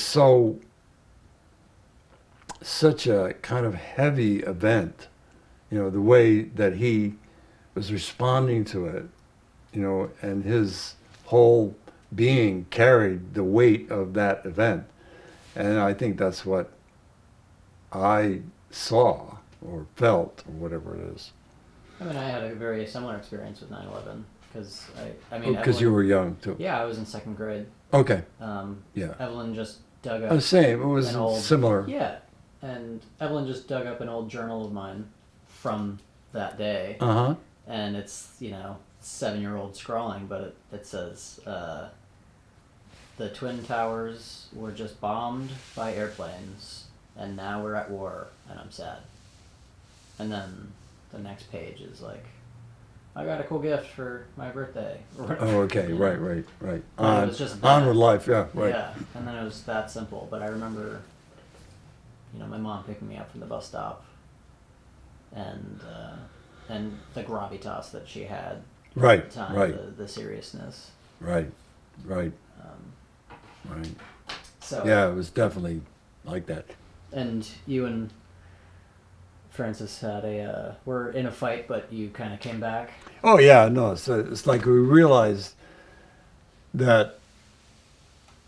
I mean, for us, it was the gravitas, the energy of that event was part of what was happening to us, and You felt like it. You both were feeling it psychically. That yeah, was the energy. right, exactly. I mean, at least that we attributed it to that. I mean, whether it was or not, I mean, I guess you could argue, but anyway. So then, after that, I got another store to build, and this time in the Bronx, and I commuted and built a store for him, for one last partner. The other partner left, and Richie was the only one left. And it was a big store. And I worked 10, 12 hours a day. Just I went and rented a little room. And I was smoking. Oh my God. I was like, do 2 packs a day during that job. Oh, horrible.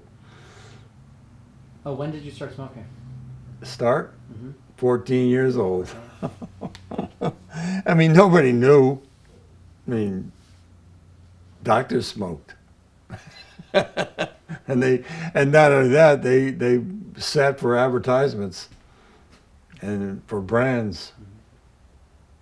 I guess it's actually a good time to bring up, so I was wondering kind of, I want to know kind of throughout your life, but I think this is probably a key time in your life. Like, what was your relationship like with tobacco, but then also alcohol and even marijuana and maybe other kind of drugs? I didn't do a lot of marijuana. I mean, I smoked, I did. When we were in Hoboken, I had access to hashish, and but in small amounts. I mean, I didn't do a lot, but it was, hashish seemed more pure, and I liked it more. Just the occasional thing to get. Yeah, it was all occasional, and I didn't drink a lot either. I mean, I never drank a lot of alcohol. I mean, I drank alcohol when I was in the Navy, but it was like kind of binge drinking because just when we went to shore, I didn't drink on board. Nobody did, really. Or maybe they did, but it wasn't something that anybody did. And when I went to college, I didn't drink at all, The only thing, I smoked a pipe because I didn't like the cigarettes. And when I was in the Navy, a pack of cigarettes was 10 cents. And you were smoking a lot in the Navy? Nah, I mean, a pack a day, maybe, not, which is a lot, but I think tobacco was better then. There wasn't so much crap in it. I have a feeling. Yeah, makes sense. And so you're smoking 2 packs a day while building the shop. Yeah, it was a short period of time. It just happened that it probably was a month. It was so much. So I had to be focused so often and so much over long periods of time, like 10, 12 hours a day. I had people helping me. I hired people. So I had to do everything. It was a one-man business. Order materials, and I did all the work myself, all the designing, everything. Yeah. And that's by 63. Yeah, it was in 63. And then when did Frances get pregnant with Jen?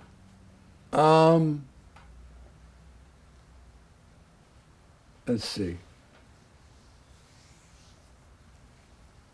Yeah, it must have been that time, roughly. Mm-hmm. See, Jen was born in the spring.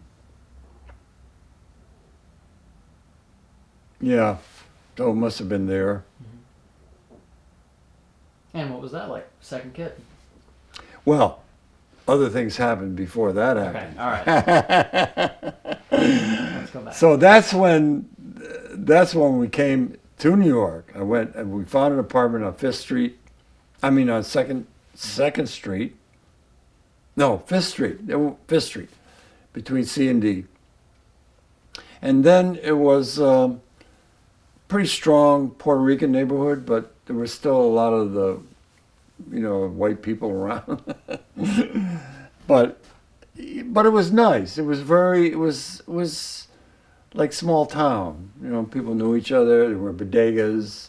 There was a regular supermarket not far away, and things were available. Like you could walk to parks and stuff like that, and it was nice. And we had this little apartment, and I needed a place to paint and to work. So that's when I met my friend. Remember I was telling him, Herb, and I'm walking on the street, and there's Herb with a loft. So we eventually moved in. So when he left, I don't even know the order, but I think he had already gone, and I took over the loft, and I put in a kitchen, and there was a bathroom there, but I put a kitchen in and a little living room area. I built some walls to close off my studio, and yeah, the bed was in the middle of the floor. It was under a skylight, which was nice. It was a beautiful loft. It was 50 by 100. It was huge, and it had windows. It had windows on 3.5 sides. Because there was an elevator in the corner, and skylights as well. It was an astounding loft. It was raw. It was made for manufacturing. It was posts in it and all that stuff. Cast iron building? No, it was not. It was just a building. It was wood, all wood floors, brick exterior. Because I know a lot of buildings around that area were cast iron. This is on D, on Avenue D. Mm-hmm. I don't think anybody knows Avenue D. And it faced the projects. There's big housing development there that was there already there right on East River. So the river was close, and you could see over to Brooklyn. you could see into Brooklyn, definitely. And the Brooklyn Bridge was south, because we were north of Houston. Mm-hmm. It was on 10th Street, the loft, between 9 and 10, Okay. on D. And on the bottom was a grocery store, and then, it's funny, I can't remember what was in between, but there was, down the next floor down was an artist's loft that was kind of odd, and then there was a woodworker on one of the floors. Did you interact with the woodworker a little? Yeah, he was a good guy. Yeah, we got along, and he gave me tips, and and he would scout out auctions that he got a vise that he gave me, or I bought from him. I remember that. I made my own bench. But so then we moved into this loft from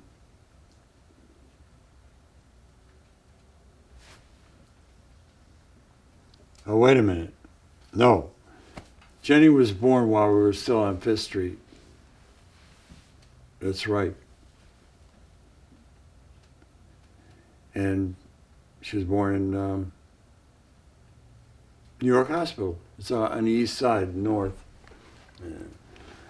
And we thought that I was going to be allowed into the birthing room, but they wouldn't let me go in. And I finally made it for your mother. And it was set up better. Same hospital? Same hospital. Yeah, they were both born in the same hospital. New York Hospital. And so we lived in Manhattan in that loft or on Fifth Street, and we gave up the apartment after a while and moved into the loft. And I was using it just as a painting studio when your mother was born. But later on, when Liz was born, we were there. Liz came home to the loft. Your mother came home to Fifth Street. Yeah.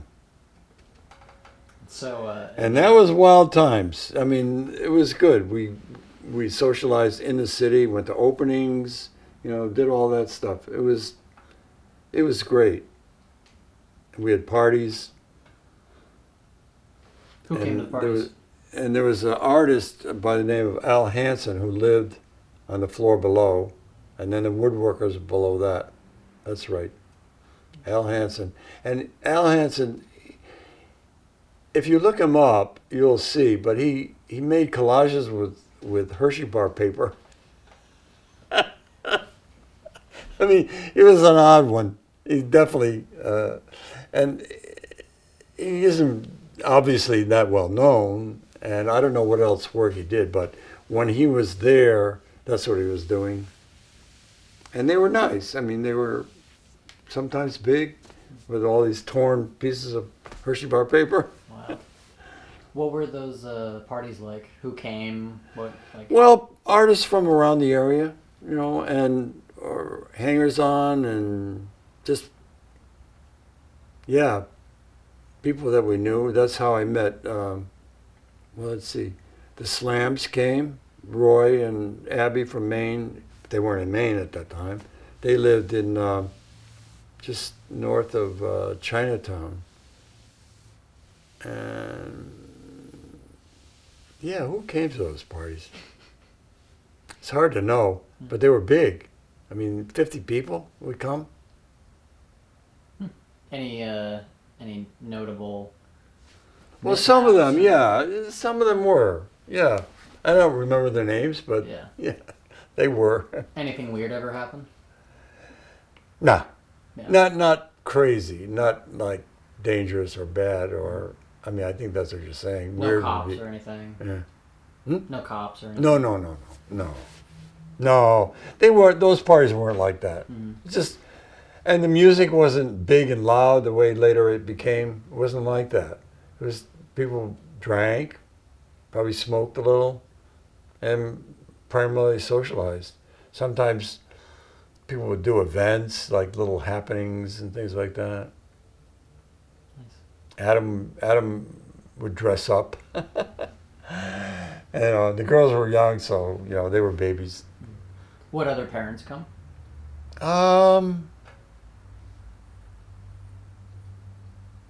Because you're young parents at that point, you gotta. Yeah. It's kind of parental. Yeah, we figures. did know some people that maybe would bring kids. It's funny, I don't. I wasn't a little embarrassing, but I mean, if they did, I didn't pay attention. Yeah. Bad boy, bad dad. Yeah. Well, how long were you in New York altogether after that? Well, let's Because I know see. when my mom was about 5, you went up to Maine, or so. Right. So we went to Roosevelt when Adam was 5. So that would have been in '64. Or 65. But meanwhile, when we were in New York, I made some money and we took off for the summer and we went to Maine and bought that house. That's, You bought the house while you visited Maine, and then you. Yeah, we were visiting. Yeah, we went up. We just we had a car. We had an Opel. You know what they are? It was American manufactured, but it was a German car, and Nancy had given it to us. It was Jennifer Brax. it was everybody wants to get Yeah, in this. that's too. It was a station wagon. All right, hold on. Jennifer. How you doing? I'm good. I'm in the interview. I'm being interviewed by Jacob. Oh shoot. Okay, cool. So, hi Jacob. Hi, Jacob. Well, Interview with Grandpa Ron. Take 5. How's that? you even had the right number. Right. This is a memory test for old people. Yeah. Well, I'm keeping track right here. Technicalities. Yeah, I had to do it in my head. Yeah. All right. So the parties, the loft. Yeah, you had the Opal. You went up and bought the house. Oh, right. That was one summer, and Jen was a baby, and Frances was pregnant with your mom, which she didn't know because she had an IUD inserted by the hospital after Jen was born, and the doctor will put it in, pushed it through into her abdominal cavity. And it hurt a lot. She was like, gee, this isn't normal. She went back, had it checked. They're like, no, everything is good. Then, of course, it was in the wrong place, so it didn't work. And so when we were in Maine, when we went to Maine that summer, she was pregnant, which we didn't know. So we had Jen and baby Jen and Adam, and we went to Maine, and somehow we got up to a place called Wyman Lake, which was a dammed lake of the Kennebec River. And it was a major project in that area in the 30s, or a little bit, yeah, it was in the late 30s, probably a WPA project. And it had a sluice for pulpwood, and it was pretty amazing. But it was a large body of water. So we had pulled off the road to check it out, and driving, up. We were heading up to. We didn't even know. I was just driving, and my reason for going to Maine was that I had. While I was in art school, I was given a scholarship to go to Maine for the summer to Skowhegan School of Painting and Art, painting and sculpture. And I loved it. I mean, the color was different. It was like a blue light rather than kind of orangey down here. At least to me. I mean, it was just a different light, a different environment. I spent the summer barefoot, walking on Maine dirt roads and things like that, and I was just still, you know, I mean, I just had a lot of innocence still, you know, even though I was probably 25 or 6, and I just had such a great time there. And I love Maine. It was so unique, so special. So my trip then, you know, to go on vacation, I was like, go back to Maine. I like the light. So we did, and we stopped at the school. We met some people. I met Roy then, because he was there doing some work for them. So it was my first contact. And so we just kept driving, and we tried to get down to the water, and this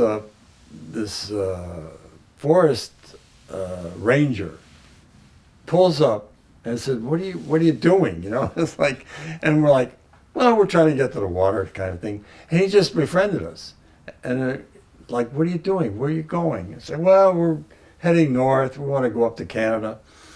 And he says, "Why don't you stay here? I know somebody with a cabin." I'm like, "Oh, okay." So it all happened that he found these people that owned the cabin. We negotiated with them. We rented the cabin for the summer. It was out on Mahoney Hill, which is north of where I eventually bought the house. And it was just an isolated area. There was no working farms there anymore, and there weren't even any people. There was just a dirt road running through the wilderness. And they had built this cabin on the side of the road, and across the way was an old farm where the house had already fallen down, was gone, and there was a barn. And so I used the barn as a studio that summer, and we just hung out in Maine that summer. And near the end, we started running out of money. And we were in touch with the school as well. And I had met Annie Poor, who was the stepdaughter of Henry Poor, who was the founder of the school. So somehow we hooked up and Henry was there that year. I had never met Henry. Henry was there that year because they didn't come every year, these founding people. And we met them and started socializing with them. And then they said, "Well, don't go. We'll hire you to pose for us." So that's how that painting of your mom, of Frances, is in your house. That's Henry's painting. So he made a painting of her, and he made a big painting of me. And so we just posed for them for 2, 3, 4 weeks. And during that time, Henry says, "You know, I go out sketching in the landscapes, and I saw this empty house in Solon. It's been empty for several years." He says, "I look in the window, and it's full of furniture, but no one's living there." He says, "Why don't you check it out?" I'm like, "I'll check it out, but how am I going to do anything there?" He said, "Yeah, just check it out." So we did. We drove out there, found the house, and then and sure enough, unlived in, full of furniture, and it was kind of the shed between the barn and the house was caved in a little bit, like the roof was like a U. Not good. And that's it. I mean, it was just overgrown. There was nothing. And so there was a large farm across the way, like quite a ways away, you know, like 5 city blocks or 4 or something. So we drove down there and asked them, it's like, "Do you know who owns that house?" I said, "We don't know them."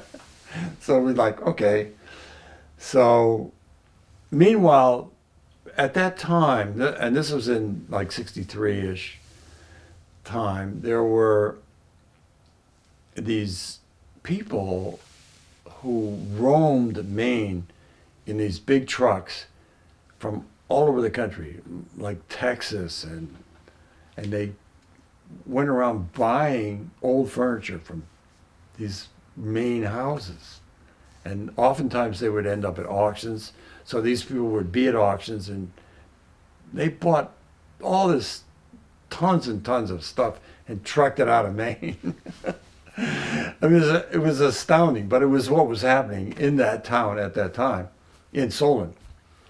So we would attend these auctions, and the people would die or move, and there would be auctions, right? And so we were at this particular auction, and someone came up to us and said, oh, it was a fire chief. Oh, I saw him in the store. That was it. And he comes up to us. He says, I know who lives in that house. He says, I've been living in this town for 25 years, and I'm still a foreigner, still an alien. And he was a fire chief. He says, I'll tell you who owns that house. So it happened to be this guy named Nelson Cram. And he said that he's not living there, but he's living with his an aunt or some relative in town. He told me what house it was. So like, oh, okay, cool. So we pack up our kids, our two kids, and go to this house in the town. And it was like a little precious little town at the time. It's like all the houses were white, right? And all mown lawns and all careful. I mean, they weren't wealthy, but they kind of were okay, So I knock on the door, right? And I said, is Nelson Cram here, right? And B Hall, or I think her name was Hall, B somebody. She says, okay, I'll get him. Hold on. So trudging to the door is this little guy, in his 80s at the time, but still a little sprightly, And he comes to the door and I said, I'm interested in maybe renting or buying your house up on the hill. I said, would you be interested in that? And he says, nope. And the door shuts. And he didn't open the screen door. He's talking through the screen door. So I'm like, well, okay, that's that. So later we were at an auction, and the woman in the house, the B, she approaches us at the auction. She says, ask again. I'm like, oh, okay. So we packed it, and we were living in the next town up north in Bingham. So we truck down and go to the house. Same thing, knock on the door. Is Mr. Cram here? She says, hold on, I'll go get him. Same thing, all of it. Through the screen door, he comes up to the screen door. I asked the identical question. Would you be interested in renting or selling your house? And he says, come on Thursday. So, okay. So again, we pack all the kids, come down, and he comes with us. He gets in the car. We drive up to the hill, on the French Hill, which is about, maybe a mile and a half. And pull up into the property, and he gets out of the car and he says, wait here. And I'm like, okay. So he goes in the shed in this building between the barn and the house. And the door is slightly ajar. He goes in there and disappears. I'm like, what the hell is he doing? So I get out and I go and peek in to the shed to see where he is. And he heads towards the house in the shed. There's all this shit all over the place. And I look in and I just see his legs flapping. And there's a hole in the wall like this, about 2.5 feet square, which is a way to put wood into a firewood box on the inside, right? So from the outside, so you can load it up, so you can just lift the lid in. So he's crawling in there to get in his house, and he comes out in the house, walks around, and opens the door for us. So that's Nelson Cram, you know. So we go through the house. He invites us in, and I guess I don't know the quite sequence. We kind of look around a little bit, and then he says, "Well, let me show you the property." So I walk the property. The whole thing is 20 acres. I walk the whole thing. I look at all the. There was 2 wells on the property, and just nothing growing. It's just weed grass, some a few trees like a pear and a couple apple trees, a mulberry tree. That's about it.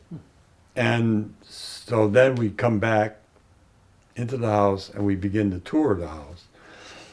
And the house is in not good shape. There's the rear sill on the north side is rotted away, and you can see light on that. The kitchen is whole. It's got a stove. It's got everything in it. It's got a sink with a gravity-fed water coming into it, although the water wasn't running. And it's good that we didn't use it because it was lead line going in the well. So we walk through this house, and the house is full of stuff. It's like the house is already 200 years old when we were right then. And he hasn't done anything to the house. He's just lived in it. So things are worn. There's like a little settee in the living room that's worn through where he's sitting there near the stove. Winters probably reading or whatever, In one room, the ceiling is fallen down, and in another room, and then we go upstairs. There's a finished bedroom upstairs, and then 2 other spaces as well. So we figure, well, there's one for each kid. Oh, no, we didn't have it. That's right. We didn't know Liz was coming yet. So anyway, and there's in the attic. There's looms and spindles and not looms. Like spinning wheels. There was a spinning wheel up there, and stuff to handle yarn and things like that. The kitchen had hooks driven into the ceiling to hang herbs or meat or whatever, and then between these hooks, there were 4 of them, were strings, and on the strings hung about 100 wishbones from chickens. Oh, so gross. And he was a hoarder, so he didn't throw anything away, so it was full of shoes and stuff, just stuff. It wasn't gross, it wasn't like garbagey, but it was just useless. And so we go through the whole house, the 4 of us, all the way through, and we finally end up in the last room, which was a bedroom, which hadn't been touched in probably 30 years, and the roof had leaked at one point and made water come down there, and the floor had rotted and it was caved in. And the rug was still on the floor. So it was a straw rug and it was like a big hole in it. So we end up in this room, we're standing around this hole, the family, like Adam and Jen and Francis and me and Nelson. And we're standing around the hole, and it's the last part, and I say, I didn't know what to do. I was like, so I said, so how much do you want for it if I buy it? And he says, well, $1,500 takes all. So, I almost fell in the hole. So I'm like, okay, let's do it. So that was that. That's how we bought the house. We borrowed the money. We didn't have any money. We borrowed all of it. And Annie gave us $5, and Yudi gave us the $1,000. So then we had a house. So we did all the paperwork, moved in, and Francis was like, I don't want to be in there. No, I was like, no, I got to stay here. So we stayed about a week, and I fixed the holes and did a little bit of stuff, or maybe more. I mean, we were there a little bit. And then so finally we went back to the city. And then, Here, flip. so that was that story. Oh, again? Yep. It probably muffles, right? Yeah. Yeah. That's her. Yeah. Oh, that's one problem. So, after recovering from the summer and buying a house, and the first year's taxes was $12. Yeah, I was so wild. I was listening to a podcast on my way here, basically explaining that my generation shouldn't buy a house. Period. Yeah, right now it's kind of odd. And the housing market right now is at the lowest volume that it's had since My mom. a long time, like 40s, somewhere in the some It's bad. maybe yeah. Hello, Hi. I'm being interviewed by Jacob. Oh, right now. Oh, I'm sorry. Okay, sweetie. I'll talk to you later. Okay. Barbara. Usually, I would tell the interviewee to silence their phones, but you're getting all like relevant phone calls. Yeah, it's interesting, It's right? all good. Yeah, right. It's the family. Yeah. Next, Liz will call, right? Exactly. Well, I thought that was gonna be her. Yeah, that's cute. Yeah. Yeah. So, and when did you find out that you were pregnant with my mom? Yeah. It's funny. I don't remember that. Well, she was born in '65, Right. April. Well, obviously, she would have known maybe even by that time. Let's see. Got to figure out the dates. So Jenny was just an infant. So she would have known probably at that time when we left back for New York. I suspect we would have known, that. And so you went back to New York. Yeah, we went to back to keep- the loft because we still had, Right. still everything was there. Our lives were there. And I had work. I had stuff to do, and I was still working on sculptures and paintings, and I had jobs. I mean, from everything my mom ever told me, it sounded like you guys had a community up in Maine that you were kind of coming to. Well, yes. But did you find? But that didn't. No, that happened later. Yeah. So, You like found it when you were up there.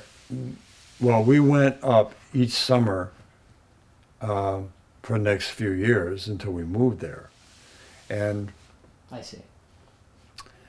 the first year that we lived there was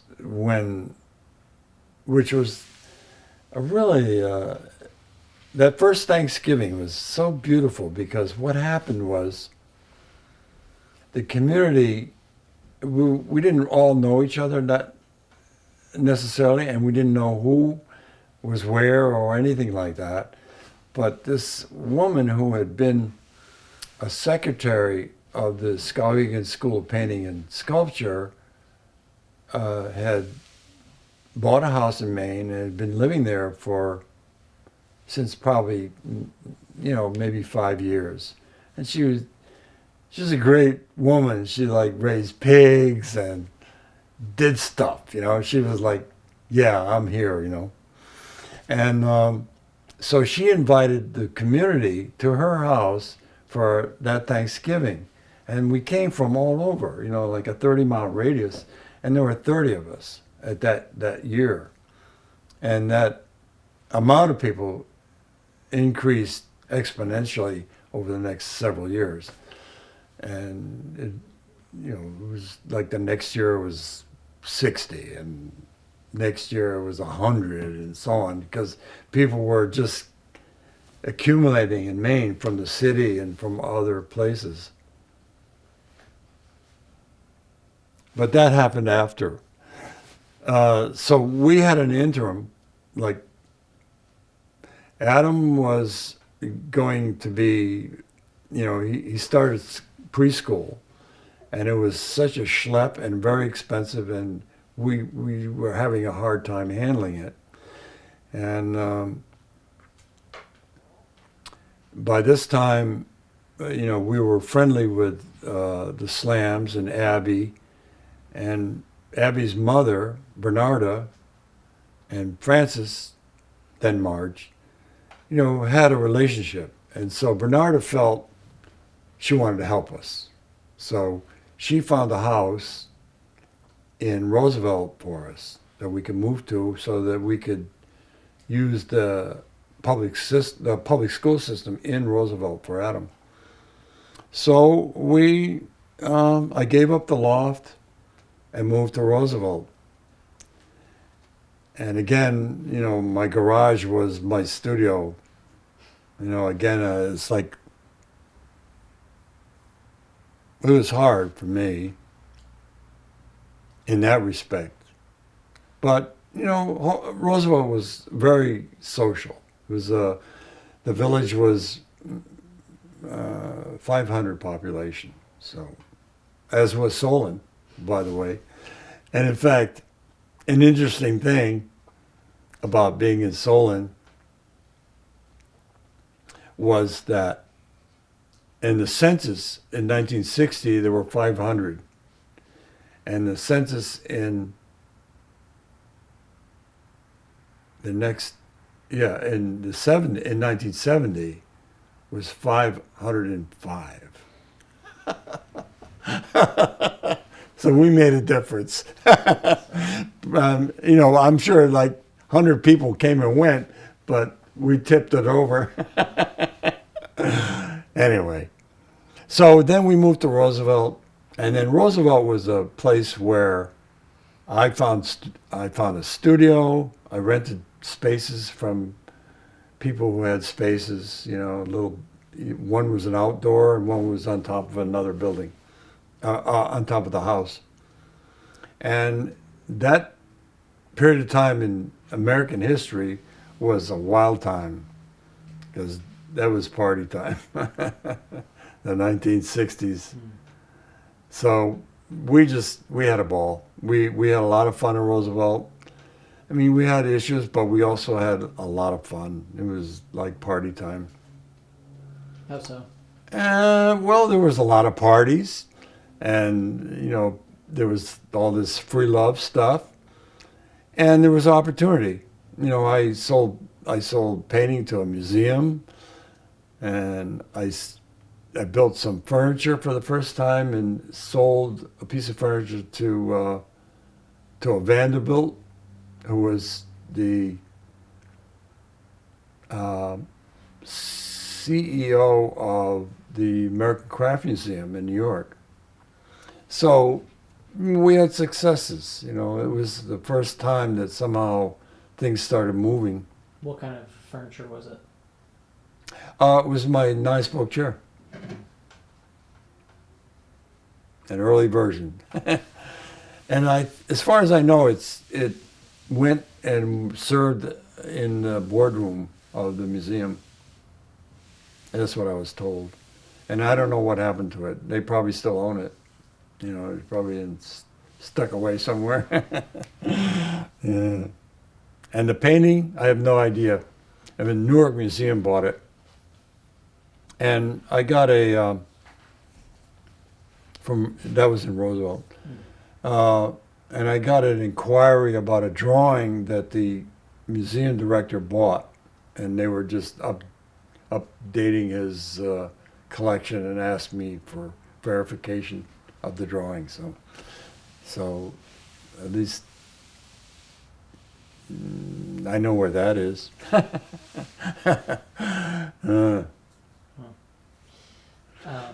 So Roosevelt was interesting. I mean, it was with the Shawns, who were the bigwigs of the town. Everybody had like so much admiration for them because Ben was famous. You know, he was in museums, and Abby, the daughter, kind of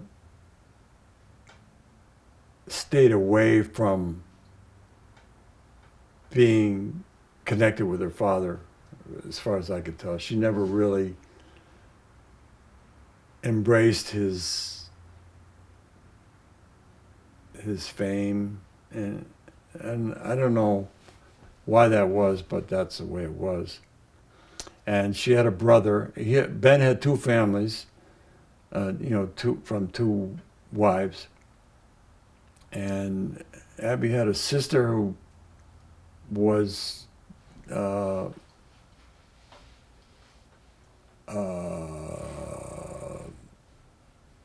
she had a limp or something wrong, born that way, and she passed away early on. And then she had a brother, John, who was a sculptor, and he's gone too. I mean, he stayed in Roosevelt. He hung around with the parents. He was there. But Ben was always good to me, and Bernarda, both. I mean, they were, mentors. And so I painted for a couple of years there by renting studios. And then in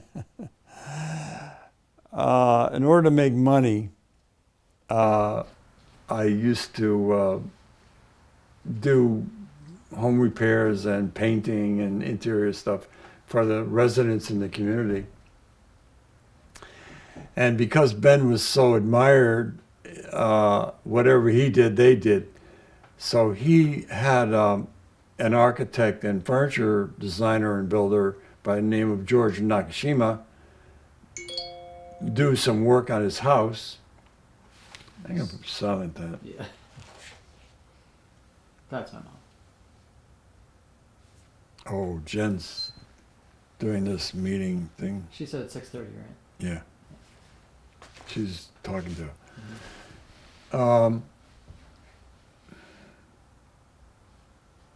What was that? Nagashima.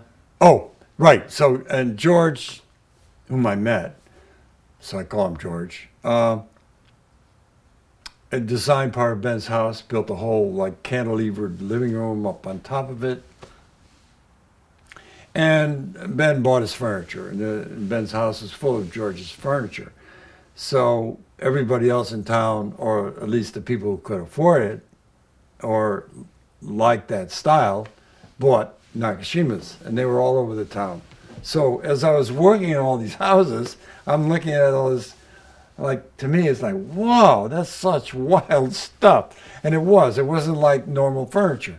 So I began to study it because I was with it, and I would crawl under it and, just absorb it and suck it all in.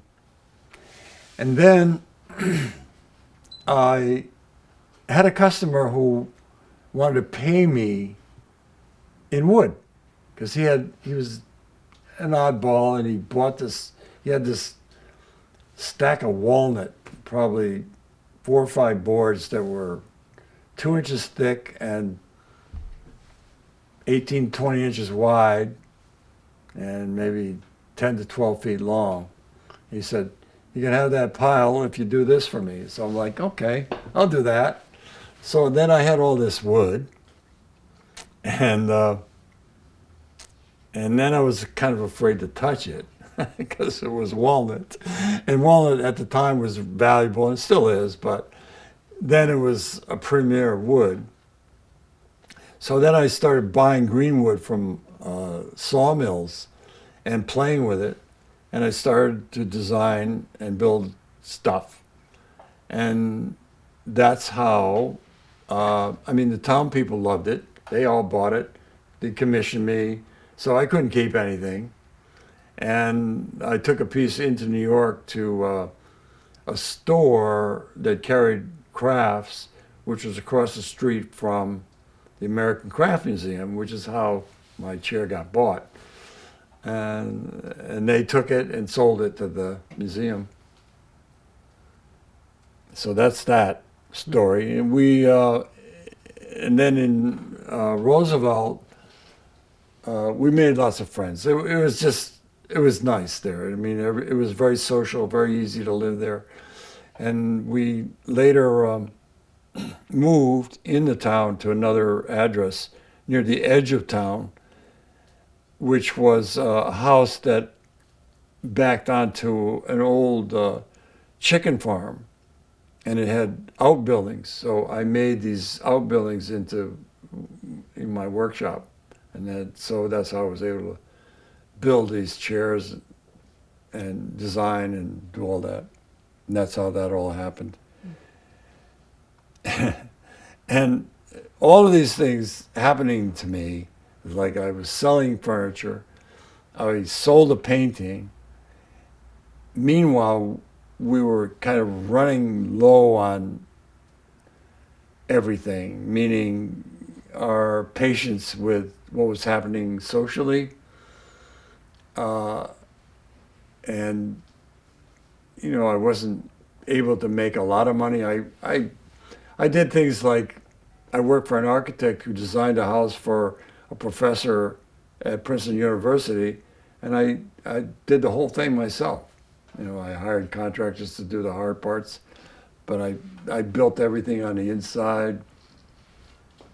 And in a very unusual house, so that's why you couldn't have anybody do it. I built a stairway in there, a big curved, crazy stairway, which was in a silo, and the stairway went up inside the hot silo. So it was, you know, a custom stair. I mean, it couldn't be a straight stair. And how are you learning how to do all this? Seat of my pants. I just did it. Did you have any books? Did you have any? No, there was nothing around. Nothing. There wasn't anything available. There wasn't anything available until the 70s. That's when stuff started being available online. Well, not online so much, but stuff started to be published in the early 70s. About woodworking. About woodworking, right. And there was, at that time, there were only maybe a half a dozen people who were known to build things like that. Like one was Wharton Esherick, who was a guy in Pennsylvania, George Nakashima, Sam Maloof, and what's his name there, the guy from Syracuse, Wendell Castle. And that was it. And those were the people that you learned from. I mean, the only examples of stuff. And there was a couple of people in California. His name was, he had a wild name. But he built, you know, shapely chairs. I mean, stuff, good stuff. And, what was his name? I'll think of it. Yeah, there wasn't anything available. There's just, that wasn't there, you know. Real quick, could you just say, and that was it? I couldn't, that's how you would learn. Well, I learned by looking at their stuff, because it was available as photographs. Not online necessarily. I mean, there's The no internet didn't exist then. And yeah, it did not exist. But Now that I think back, I was like, I'm astounded myself that I even found it. magazines?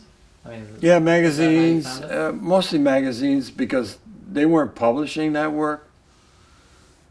And there was another guy from Sweden who actually ended up publishing. And Wendell was connected to a university, Syracuse University, and he ran programs for woodworking or for designing furniture. So he had that outlet. Nakashima had his own business. You know, he sold furniture right out of his own buildings. You know, he built his own shop, and Where was he based? he was in New Hope. and Castle was up in Syracuse. Sam Maloof was in California.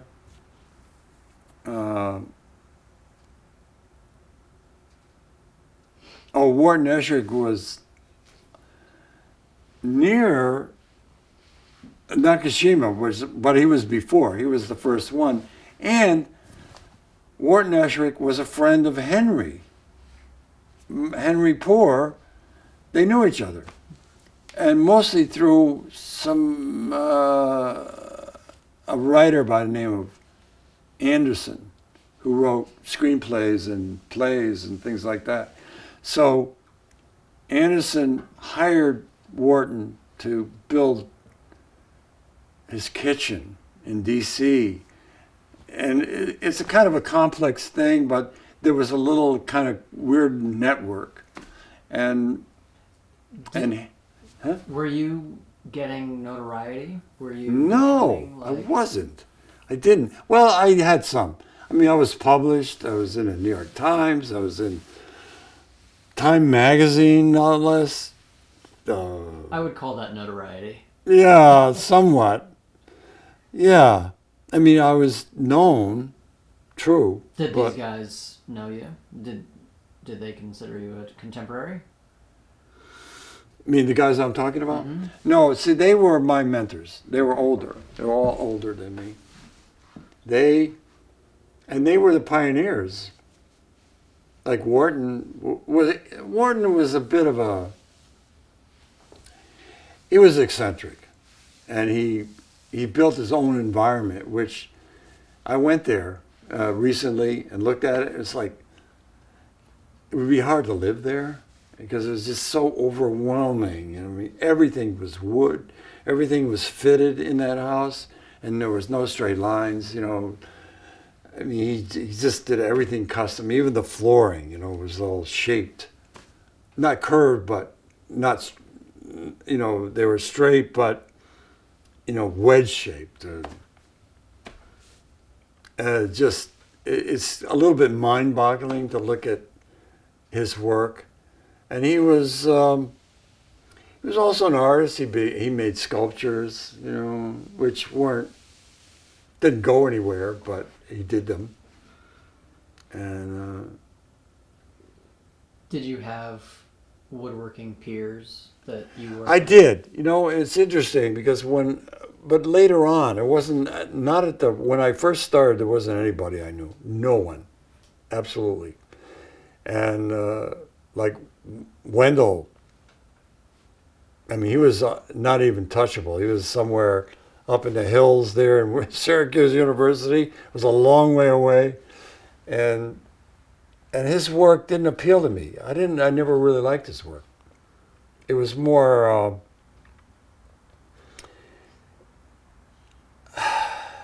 I mean, it was kind of a show-off with that stuff. I mean, he did stuff that didn't make any sense. He used elements that were not related to what he was doing. It was just off, And there were other people. But the only way you can find about it is through publications which later started in the 70s. And that's when you began to see people doing stuff. Like Tommy Simpson was a Connecticut woodworker. He did wonderful stuff, like curvy parts to a chair, like the legs were never straight.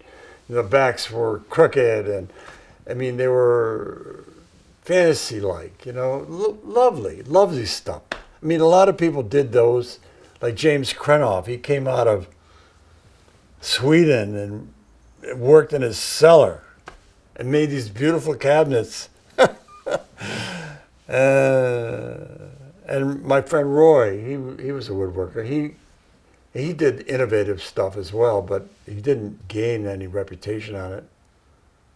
Not as much as I did, even.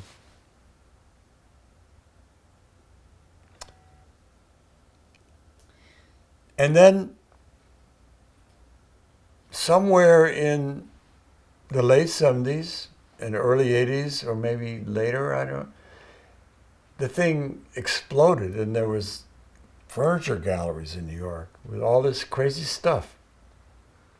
And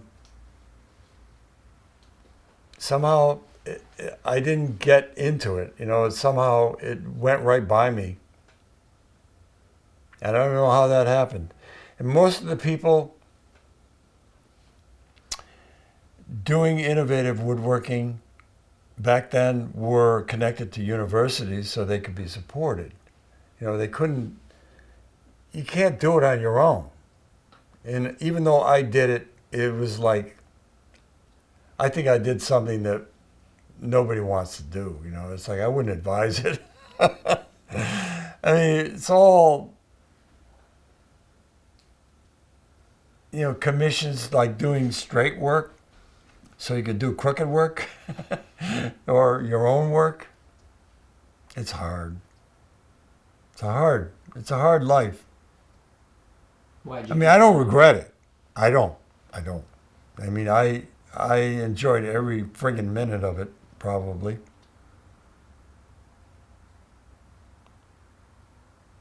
You're still doing it. And I'm still doing it. You're right. So it must be something good about it. Because I'm still a happy man. I mean, that was the thing about aging and being someone in life whose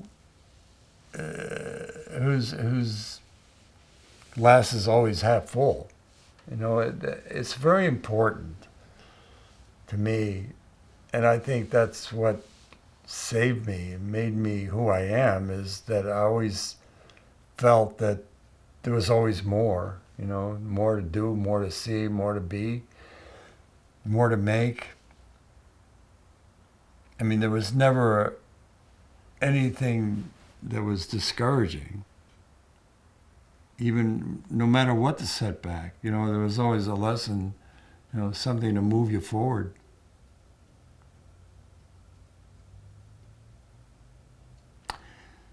So where were we? Yeah. Where are we? In Well- Roosevelt? We're still in Roosevelt? You're still in Roosevelt, yeah. Okay. You're going up to Maine every summer. Right. And so I did stuff. I put a septic system in. I mean, a handmade one. And I bought my mother helped me buy a well pump. I still didn't have any money, it's like so I ran a line to the house so we could have running water in the house. And we still used an outhouse for several years until I got the water in there. But the crazy thing was that the year that we bought the house, the Slams bought their house. And we didn't, unbeknownst to each other. And we went back to New York, we socialized and all of that, and then discovered that we had both bought houses the same year in Maine, and we both moved there the same year, which was kind of crazy. So it was so syncopatic that we were very close, the Slams and us, Abby and Roy, and those kids. They had 2 daughters, and your mom knows who they are. I mean, she didn't really stay that connected with them, partly because I think they stayed in Maine. They didn't go anywhere else, so the education lacked. So her kids were Maine kids, at least one of them, the younger one. And the older girl they afforded to send her to school, so she had a different education.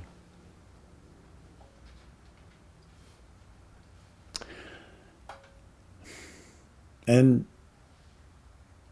so when we moved to Maine, Yeah, when did you from Roosevelt, so it was kind of like a crazy thing. We had decided to go to Maine because, we wanted to experience that life too, even though we didn't know what it would be. And the economy and the whole,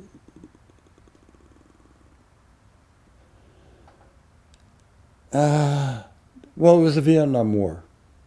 And Vietnam was very destructive towards the society and the whole country. I mean, we were at war with each other. You know, people didn't want to be involved in Vietnam, and yet we were sending people there to get as soldiers and all of that, and it was just such a bad time to be in America. And we just wanted out. You get away from it. That was part of it. Okay. We can stop there Okay. for a while. Grandpa Ron, day 2, take 6.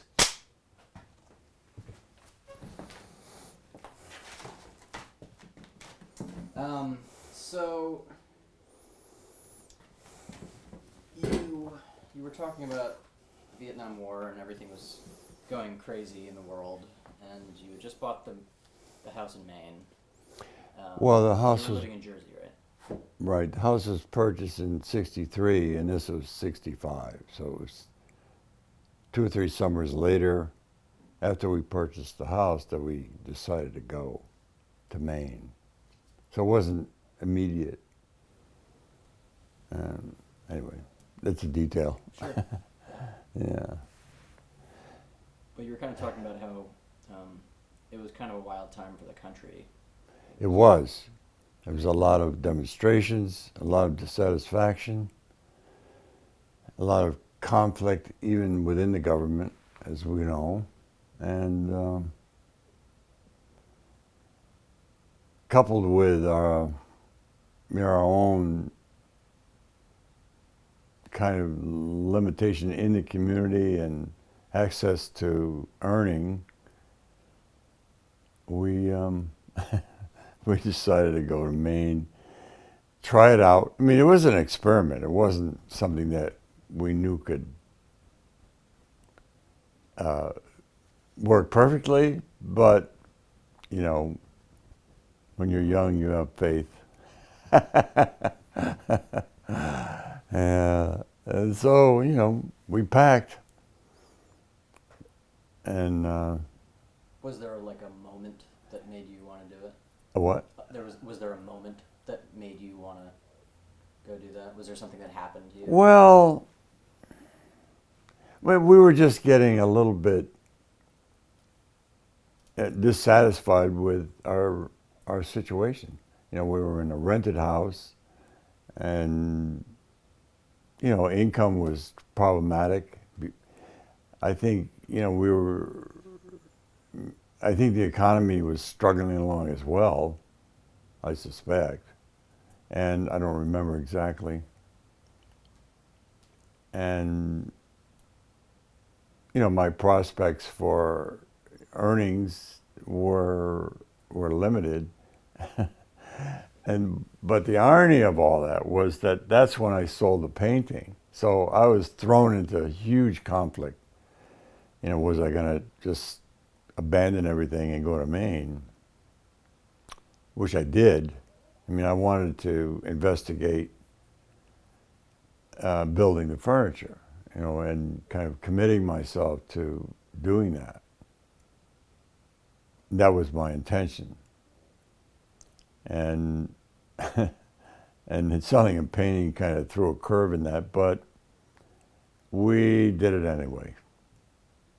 Rented a big truck and drove it to Maine. Oh. And you bought this house for $1,500. Yeah. And you. Well, that's when we purchased the house. Yeah. And then we just kept it. You know, I worked on it a little bit in the summers. We'd go up there during the summer. We went 2 years up there. And then the third year, we moved. And Adam went into the school system in Maine that year.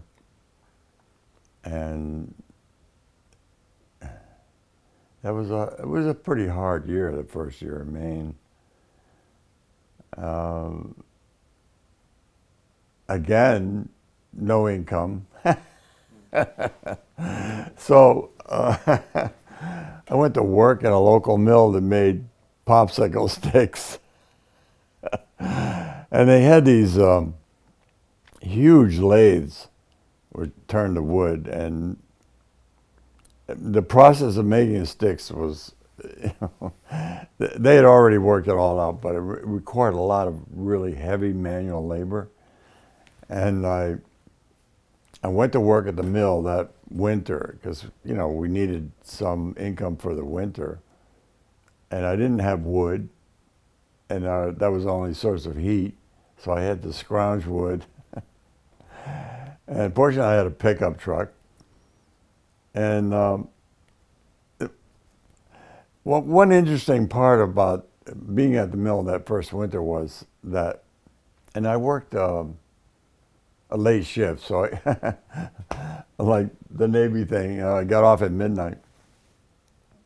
And it was, we had to handle logs, wet logs, which are about, 30 inches approximately long. And they were usually like 10 to 15 inches in diameter. And they had a live chuck on the lathe, which means it never shut off. So you had to throw this stuff onto a live chuck and then get the centerpiece on the other end. So then you had this big log spinning at you. I know. Jacob's shaking his head. Yeah, it sounds lethal. And then this big, heavy cutter was moved into place, and it cut this ribbon about the length of a popsicle stick off, which threw this thing flying into the air, and someone on the other side of the lathe caught it and spun it onto a wooden wheel by using their hip to control the speed. I know, it's so crazy. And then it came, when it was done, it was a roll, and it was put on a table behind that guy. And then there was always a woman at the table feeding this roll into a chopper that made the sticks, which kind of fell into a basket behind. So I did that. I did that. Where on the line were you? Well, I did all of it. Well, not the chopper, but I caught and did the lathe. That's right. Because, there was no skill involved really except catching, and you had to learn how to do that. But handling all this heavy stuff, you had to obviously know where the center of the log is when you threw that. It's like a hydraulic arm. It went poof, into the end, and you had to make sure it was in the middle, otherwise you could, the thing could fly. So, all right, so I did that for about till spring, and I went in probably September, something like that. So about 5-6 months, probably. And when we went up there, I decided to make my shop on an upper deck in the barn, on the hay loft area, because the floor was nice and even, and it was airy and really nice. So there was an anvil in the barn that had been left there, which weighed about probably 50, 60 pounds. And before I went to work, I picked it up, and I was going to carry it upstairs. And the stairs was barn stairs, and very steep. And I put one foot on the first step and realized that I wouldn't be able to do that. No way. So I said, I'll do it later, or figure out a way to do it. So having spent the winter on this lathe in the spring, and I got laid off, and I'm like, okay, now I'll try it again. And I just picked it up and walked up. I was so muscle bound. It was so amazing. I couldn't even move, really. It was genuinely muscle bound. And which is why I started doing yoga. It's probably saved my butt. Tell me more about that. Yeah, I will. But first, I mean, I have to describe that first winter because, at least in my point of view, Francis and the kids. I mean, Adam went to school, and Francis basically, was a homemaker. She just hung out and with the kids. And where was I going? So we didn't have any wood, and we heated the house with wood. So the mill where I worked had all these scraps, stuff they didn't want to use, or was knotty, or just wasn't proper, but it was all cut in stove length. So they offered the scraps to the employees. So each night I would throw wood in my truck. Now, I was, coming out of that job because all the moisture from the wood went on your body. We wore an apron, but, it just filled your shoes. And every night I would come out of there 10 degrees, right? And go to the pile of wood, load the wood. By the time I got home with all this stuff and unloading the wood, my boots were frozen. And I would come in and knock all the ice off and put them on stuff them with newspapers and put them on a shelf on the stove. And so by the next day, they were all dry. I mean, it's like what you go through is like so astounding, but it was like, yeah, well, this is what to do, And a friend of mine who worked at the mill the year before lived in Roy's house, which was isolated. They had no electricity. So, and he had, what he did every night was take the oil out of the car as well as the battery and bring it in and leave it near the stove. And then when he was ready to go to work, he would just reverse it because otherwise the car wouldn't start. I mean, the stuff that people did to live in Maine is just kind of unbelievable. So there was that. So I spent the winter hauling wood and working and getting paid. So then... Well, what did the family feel about all of this? Like, what were they going through during... My family? Yeah. They were cool. They were just with it. Everybody was in one place, right? It didn't seem to matter. I mean, Frances was... she was game. She went right with it that winter. And the kids, they were little. They didn't have opinions. It was their life. And I kept the house warm. It wasn't like we were freezing or anything. I mean, we did have, and that was before I put the bathroom in the first year. So we had an outhouse. And that was not so easy. And I've heard so much about, like, this was the Back to the Lander movement. Well, it was. And it was. And the Nearings were an influence on me. They were, like he had left New York probably 10 years previously and went into Vermont and founded a little community there. And by the time I got to Maine, he'd already moved to Maine. They were in, on the coast, well, near where you lived, right?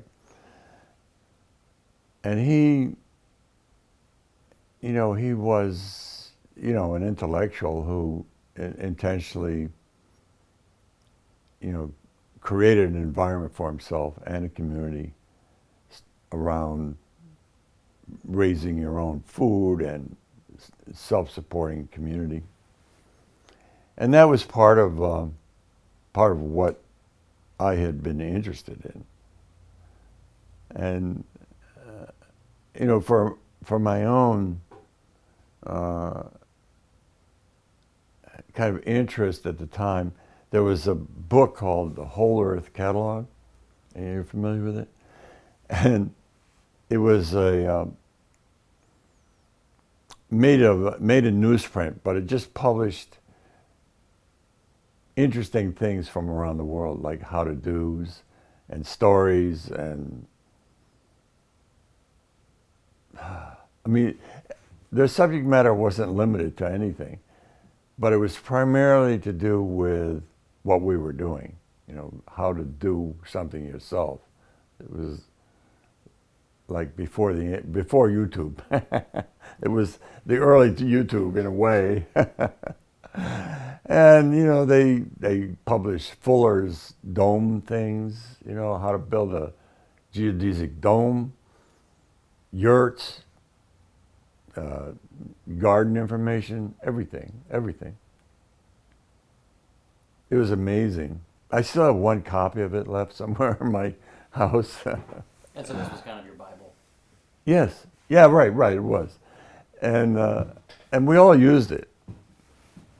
My friends were all kind of into that. That was fun. And what were your friends like around? Well, there was Roy. He was, he really pitched himself into being there. And he had chickens and pigs, and even had a cow for a while, a couple of cows.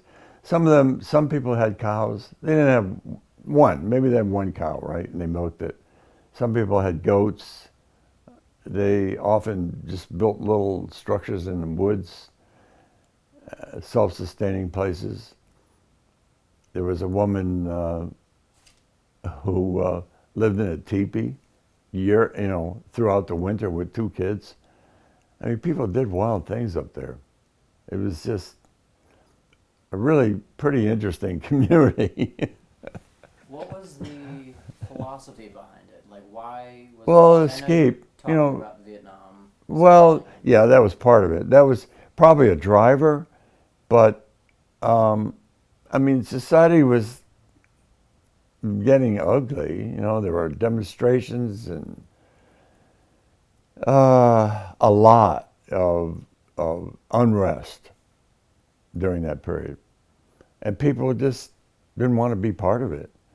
And these were all mavericks. They're like people probably moving to Alaska, that kind of person. People who moved. Alaskan population is, all the difference. The difference meaning like a person, a different person. And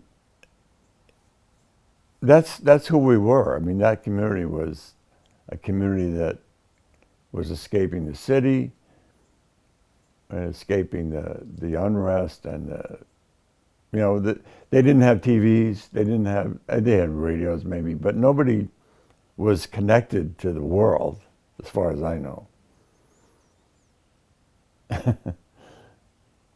And we didn't talk about it either. I mean, it wasn't part of conversations. Nobody cared. I mean, Woodstock happened when I was there as well. I didn't go, but kids, teenagers around me did, whom I knew. And the communities in Maine eventually befriended us. It took them a while. And one interesting thing was Roy was about 6 inches shorter than I was, and about 20 pounds heavier, and with a full beard. And I had shaven my hair, and clean shaven, and I'm tall and thin. And people would mistake us because we were from outside. And I'd go in the general store and it's like, weren't you just here? Looking nothing alike. Right. I mean, it's like, wow. And the other thing was that there were no black people in Maine at that time. And probably still very few, right? Yeah.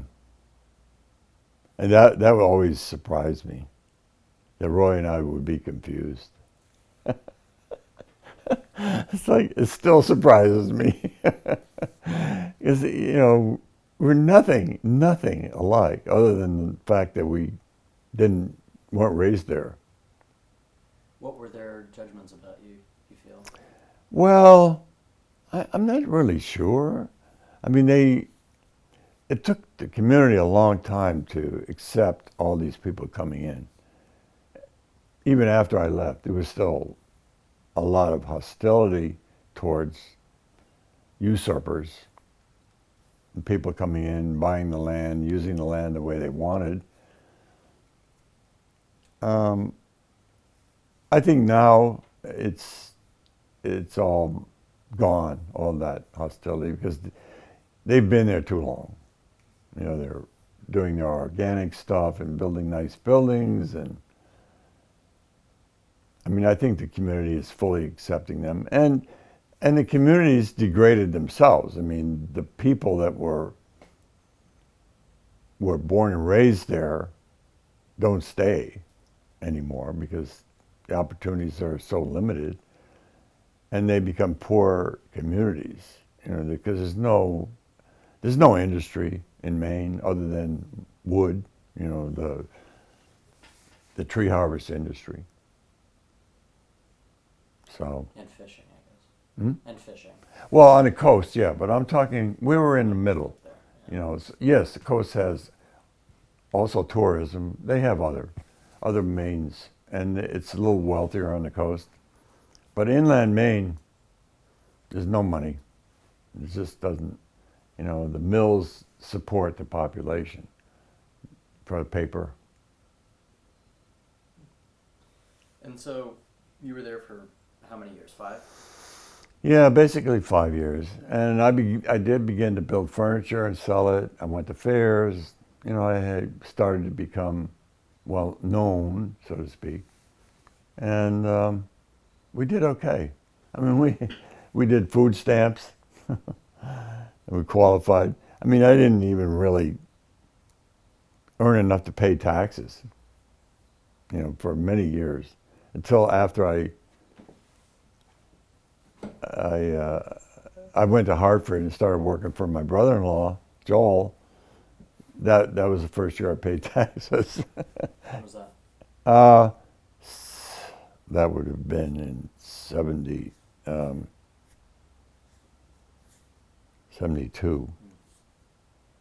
You know, after we left Maine. Yeah. Why'd you leave? Well, the reason was actually, there were many parts to it. And the main part was that Joel needed help, and I wasn't doing that well, you know, doing the furniture. And so I just saw an opportunity to make some money, so I went to help him out. But the other reason was that we realized that the school system in Maine was so poor, so kind of dysfunctional, that we were afraid that our kids would, you know, disappear into the Maine woods. And in a way, one of my friend's kids did. I mean, she became a real Mainer. She had a Maine accent, and you know, she got into trouble. She had a kid. I mean, it was just, that's what we didn't want, you know, just falling into the current Maine society, which was really on the low end. So education for our kids really became the real motivation, you know, and the money was good, of course, working for Joel. So we moved to Hartford. I didn't sell the house right away, but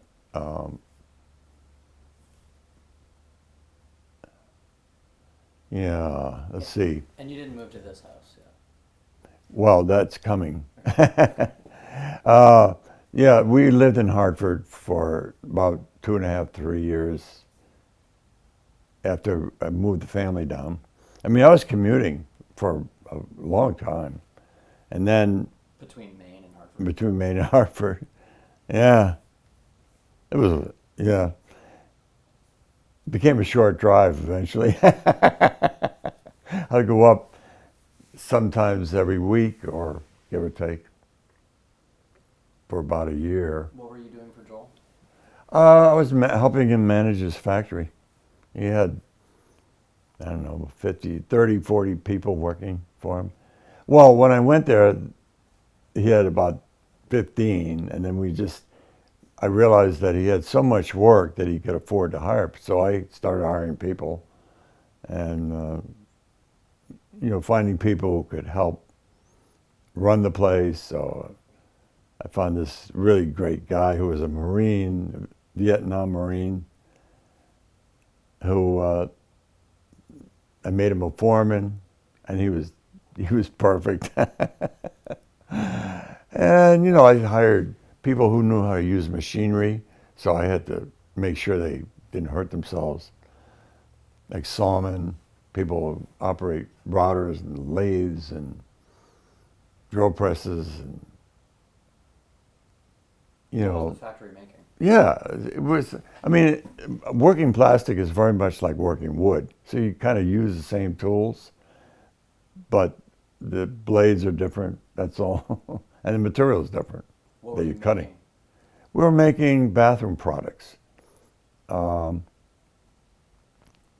some furniture, but mostly products that went into the bathroom, like tissue holders, toothpaste, toothbrush holders, little cabinets, waste baskets, even tumblers, and on and on, whatever you can think of, different shaped Kleenex boxes. And then I also started designing stuff as well for Joel. So we had different lines, and it was fun. I mean, I had a good time. Yeah. And then, And I did that for maybe 5 years. And then we moved into Hartford. The kids went to schools. Frances worked that's when she worked at some schools for nothing, so the kids could go there. and when did you get to this house? And then in 77, it was about a year after I stopped working for Joel. In 77, we bought this house that year, 77. I've been here since, and we're 43 years. Well, it's interesting moving woodworking equipment. It's like you don't want to be too transient. And I often thought about that because I did move. I went from New York to New Jersey to Maine, and these were big moves. I had to move whatever equipment I had. Not easy. And then I had a shop. Joel gave me a little space in the factory, so I set up my woodworking shop there, and I started doing local work and building furniture and designing. And then I started supporting myself outside of the factory, and I did well. I mean, I had good jobs. I had, I was selling furniture. I was being shown in galleries. That's when all that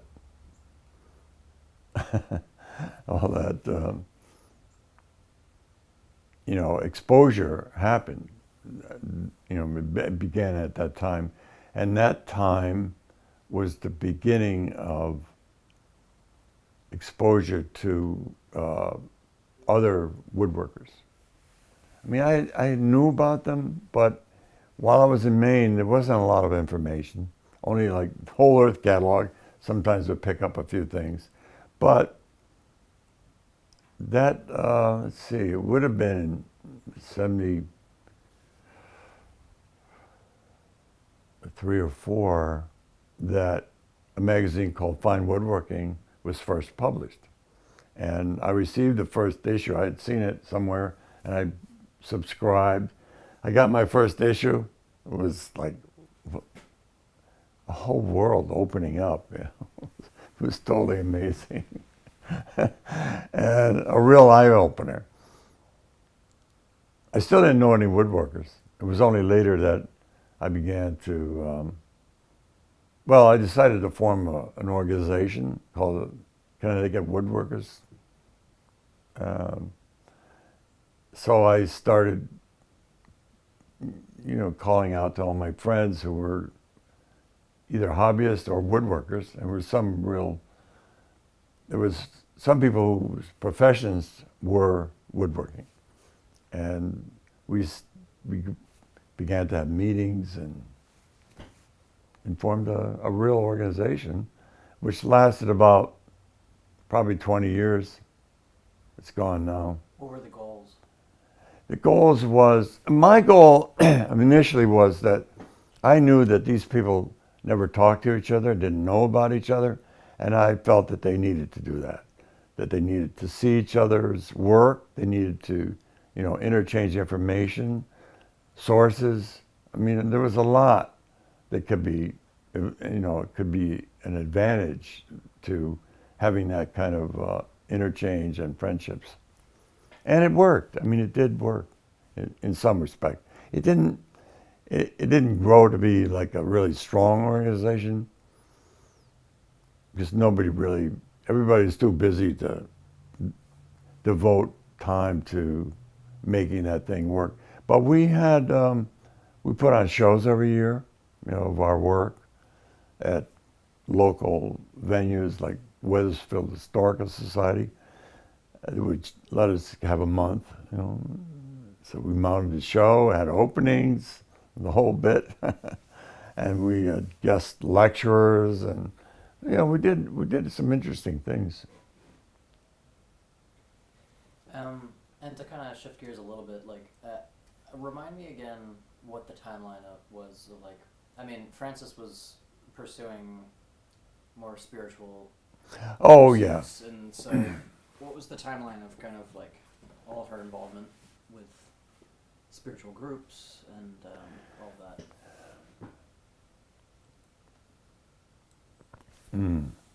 Where's my water? She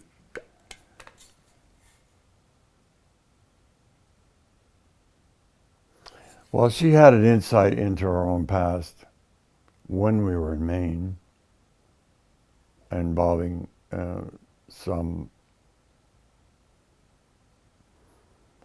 abuse that she received from her father.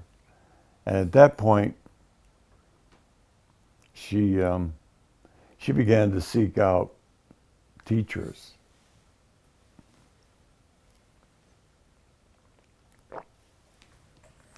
And she never stopped, really. And some of it got her into trouble, but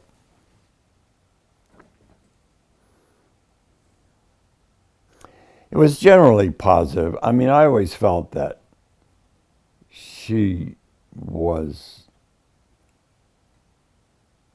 spiritually driven, and she was seeking, something that she needed. She was always artistic.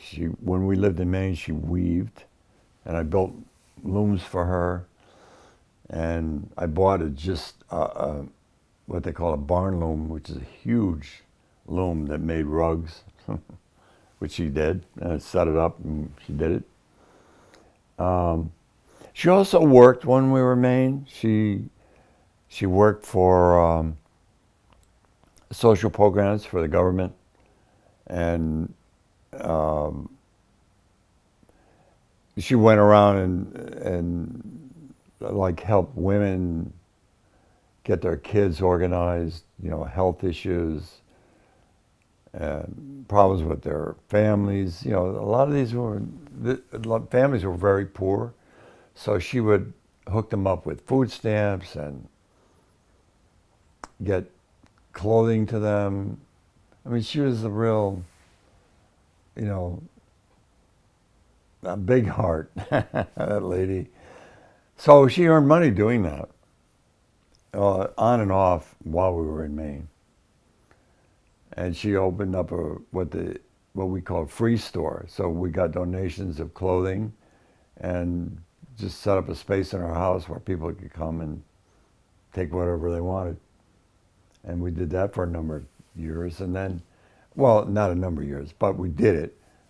And then she also opened up a little store in Solon, in the Solon Hotel.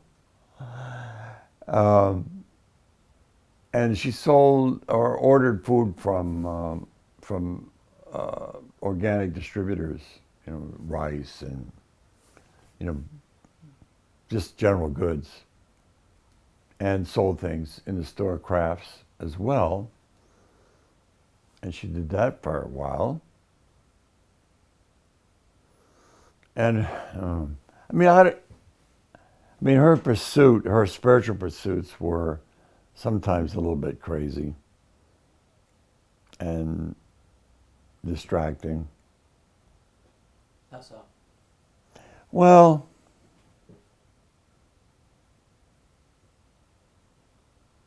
it's kind of hard to talk about because there's so much information around it that it just would take me so long to kind of communicate how it all took place.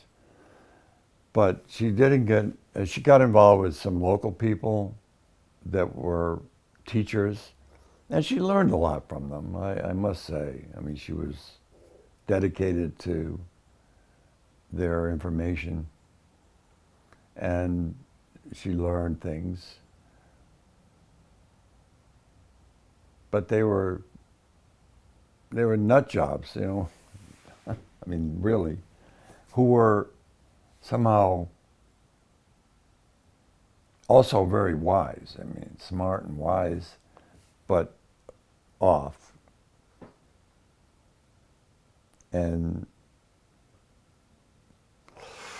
I don't know. Well, what kinds of things would they do together? And how did she start? Well,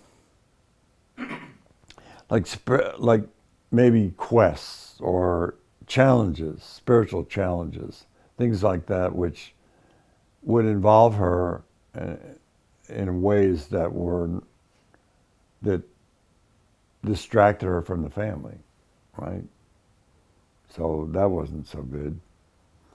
And this one person would, he was like a pest. He would come and talk to you. In Maine, you didn't have to knock at anybody's door. You could just walk in, right? Although you did let them in. But he would come and spend hours in the house sometimes. And I wouldn't engage with him, but she was engaged with him because he had this spiritual dimension to him that she was attracted to. And it was that, it was just distracting. It was not, it was helping her. I saw that it was helping her. And she was, who am I, to say, look, don't do this. I couldn't do that. And when we got to Hartford, she found this other guy who was a kung fu teacher. And he was indeed a most amazing man. He was truly a magician. And he could do things which were not normal. I mean, he could touch somebody and have a wound. I mean, a bruise, just by touching them the right way. I mean, he had these incredible skills that were just not normal. And and he went to China with his school, and she went, and Adam went in '76. That was before, the year before we came here.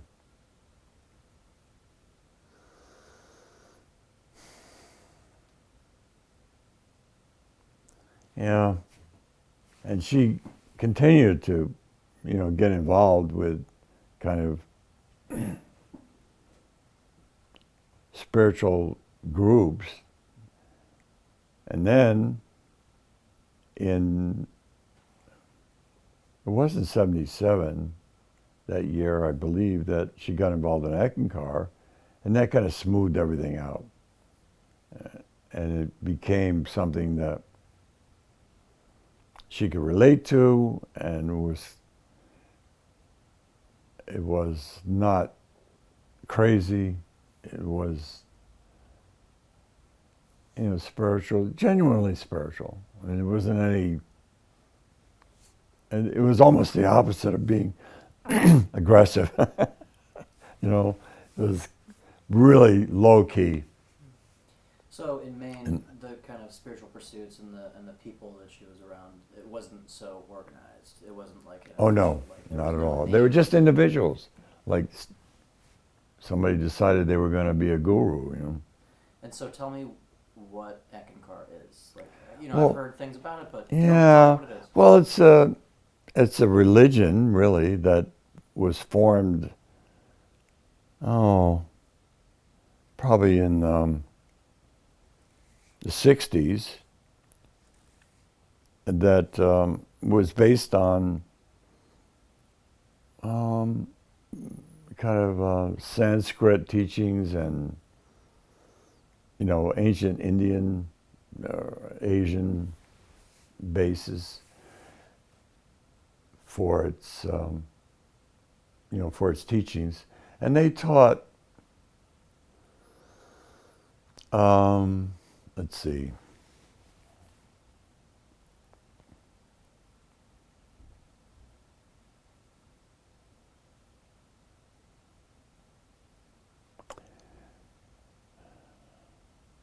It's hard. It's hard to figure out how to describe Eckankar, but essentially it was a way of approaching the world in a way that didn't do any damage to it. It was it had a kind of sweetness to it, and the spiritual part was almost like a astral projection type thing, and meditation and acceptance of like your spiritual part of you to control you rather than your mind or your body. It was good. It was definitely good for her. And I went. I didn't want to abandon her in there, so I went and worked with it for a while. And you participated. I did, yeah. We went to seminars. We traveled all over the country to these seminars annually. Sometimes taking the kids. I think most of the time when they were little, we did. And, we helped set up a little center in Hartford. I mean, we didn't do it, but we helped and helped man it, things like that. Help run it.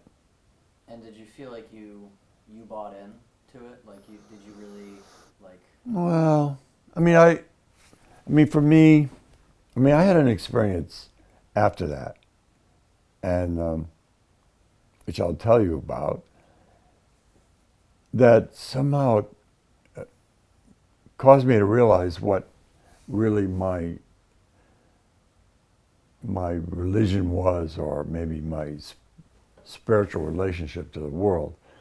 But I had been hiking high peaks in New England for a year or something like that, and I met Barbara, and she says, "Oh, I'm a hiker," but she wasn't.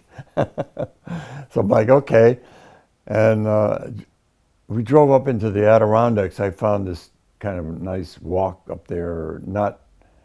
It's just one of the mountains, and this was early on before I had, it was just the beginning of my hiking on the high peaks. And so up we went, we drove to this place in the middle of the Adirondacks, like nowhere, and hiked up this mountain. And it was a kind of a schlep, but not bad. And she fell behind. And I said, well, I got a pace here. Do you mind? She said, no, go ahead. So, and the trail was clear. So I hiked up to the top, and I came out onto this, like a precipice. And there was a huge drop off. And I looked out into this valley, and as I was studying the valley, I could see no sign of humankind. It was like a true wilderness in front of me. And I just began to weep. And, I realized that was somehow my connection to the world and to spirituality was something that was, part of everything. It wasn't Eckankar, it wasn't Methodist, it wasn't Buddhism or Zen or all the things that I've been looking at all my life. And there it was right in front of me. And I wept for a long time, including she came upon me weeping. And like, what's wrong? Nothing, I can't tell that story without being emotional. It was so astounding. And it just kind of threw everything else away, things that I may have felt I needed to do spiritually, or, some ceremony that I had to commit to be saved or something. I didn't need any of that. So it was good. Could you describe it a little bit more of that, like what that feeling was? Just like the connection to nature? Just like Yeah, it was a connection to nature, certainly, but also some other dimension that is beyond that in terms of the support of yourself in the world. Like, who are you? I was just reading a comment by Musk. It said, people who it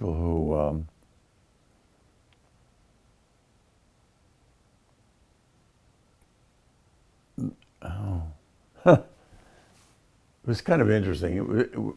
Basically, he's saying it doesn't matter if somebody doesn't like you, and certainly that's his personality, and probably his fault, because he doesn't care what anybody thinks, and he does stupid things.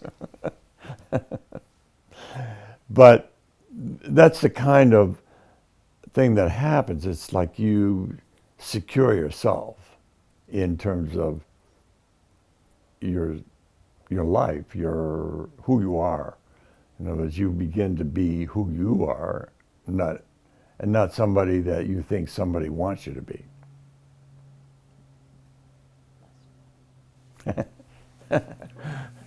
Oh, let's get into the more more ordinary things. But you know what I mean. It's like not everything has a lot of depth, Yeah.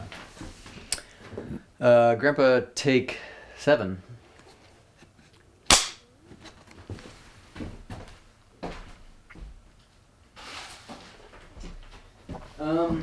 Yeah, so you've had a lot of kind of hobbies. You were just talking about hiking. You're a big hiker. Oh yes, hiking. Yeah. Yeah, but you had years of doing taekwondo. You've done rock climbing. You were kayaking. I have. So many gardening, sailing. I kind of want to touch on all these things and kind of find the thread between all of them. What was outside of work, and you were working very hard to kind of kind of like scrounge and you were woodworking, but then in your free time you were finding these hobbies. So what was kind of Right. like one of the first ones that you? Okay, there is a kind of pattern to this and a kind of intention, and oftentimes we say people like to have a life list, right? It's like from 1 to 20 or 1 to 100 or whatever they are, and I never really super consciously created a life list for myself, but part of this is connected to that. And, when I turned 60, I'd been doing a lot of difficult things, like building houses, like walking rafters. I mean, I did wild stuff, building houses. I didn't do a lot of that stuff, but I worked for friends of mine that needed help. And it was always fun. It was like physical, out in the air, working hard, making money. And eventually it all kind of started to catch up to me because at 60, I started to have arthritis, which I didn't know, but things hurt. And my knees hurt. I had been running for a number of years. And that's another little story that I may want to tell about why I started running. And I wasn't running anymore, and I had to. There was one day when I was cutting a piece of wood in my big saw, and my arm hurt so much that I had to lift my arm with my right arm with my left arm to pick it up onto the saw table. I still had strength, and then I could push it through. But somehow this action in my elbows and my knees both were just beginning to get so bad. And Francis had sent our kids to a little Taekwondo school here in Bloomfield. And in the past, and no kid was going there now, at that time. And she says, she went over to this guy and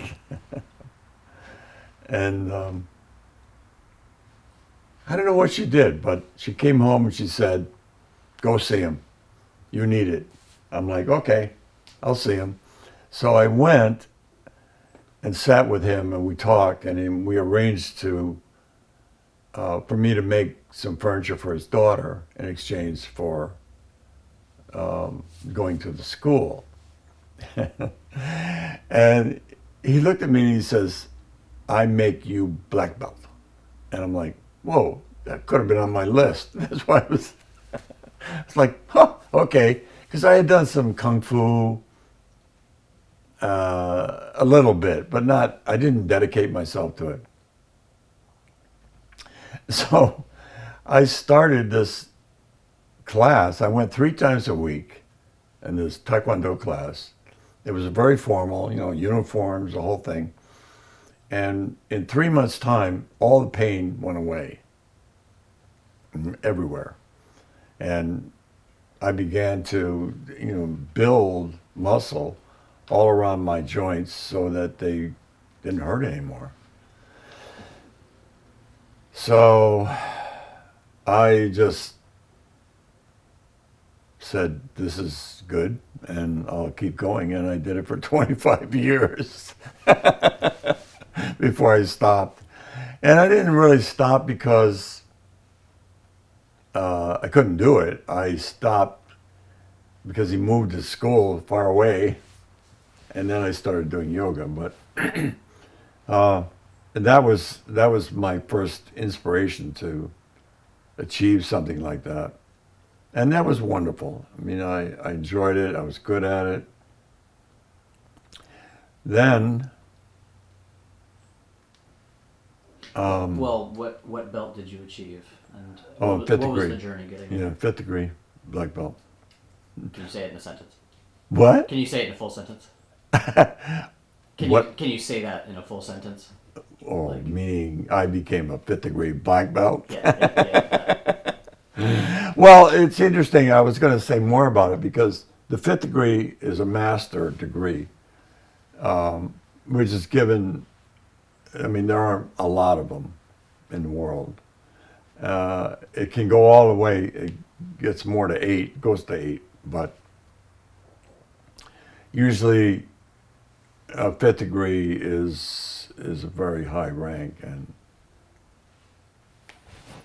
it's a good thing. A lot of honor to it. Then I started to get interested in hiking. How did I do that? I guess, I mean, I had hiked with my kids. I took them on walks in Connecticut when they were teenagers. And I just kind of got interested in it again. And then started to find challenges in climbing high peaks. You know, so I did all the high peaks in New England and some in New York State. I didn't do the highest one in New York State. I never got around to it. But I did Katahdin and I forgot the one, you know, the other ones, Bear Mountain in Connecticut. And during that time, climbing these mountains, there were areas where you actually had to climb, like a rock climbing situation. I think one of them was on Katahdin. You know, it was bouldering, really. You're clambering up boulders. And so I realized that maybe rock climbing might be fun. And so I found a class, I found a group of people in Rhode Island who were climbers who offered lessons or, you know, a beginner lesson. So I went and that's how I started climbing. And that's when, that was in 10 years later, when I was 70. So sort of after you finished with Taekwondo? No, I was still, no, absolutely not. No, that was only 10 years in. So at 60, I started Taekwondo. 70, I started rock climbing. And when I turned 80, I started sailing. And I also, the other thing I started at the same time as the rock climbing, or I mean before it, in between, is I started building and kayaking. I started kayaking. I mean, I bought a kayak, a really big clunky kayak on eBay. And it was like not very satisfying boat, so I started building them. And, you know, I kayaked for a number of years, including, you know, some sea adventures, like circumnavigating Deer Isle. Twice, I did it twice. And yeah, I mean, it was fun. We kayaked in the Sound, and up in the Cape, off the Cape, things like that.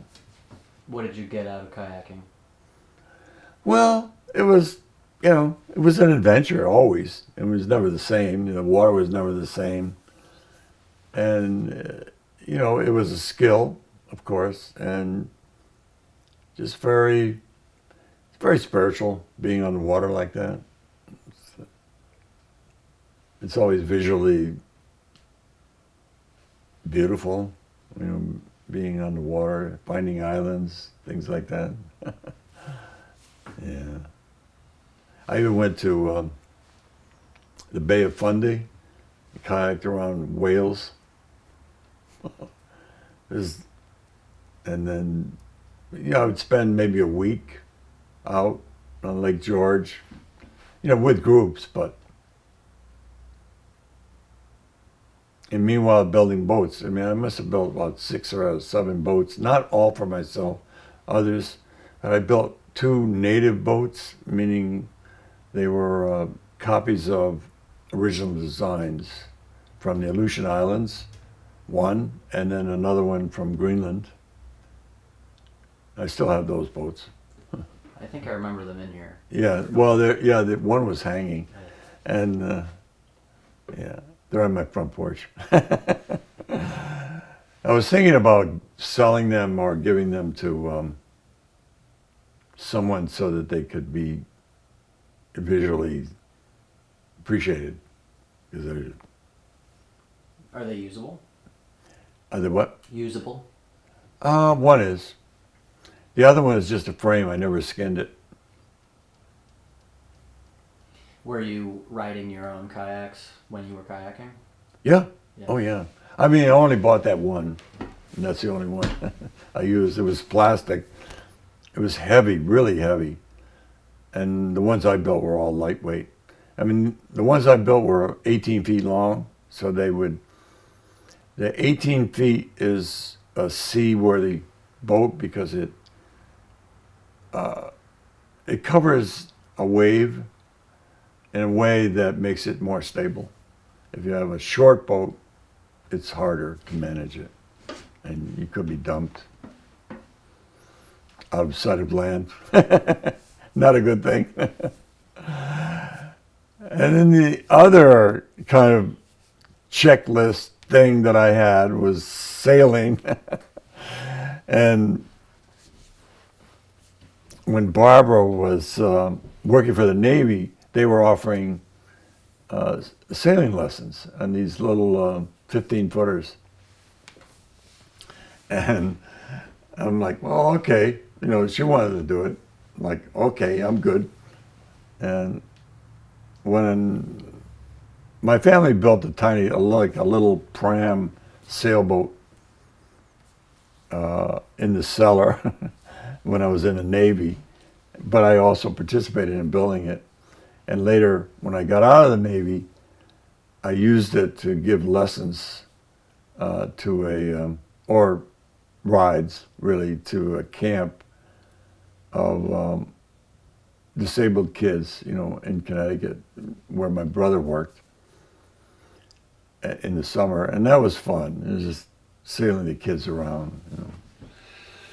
And so I had a touch of that. And of course, being in the Navy made me comfortable on the water. I mean, it was not a big deal. So we took the lessons, and it was all easy for me. I didn't even think about it. It was like, yeah, okay, that's how everything works. And then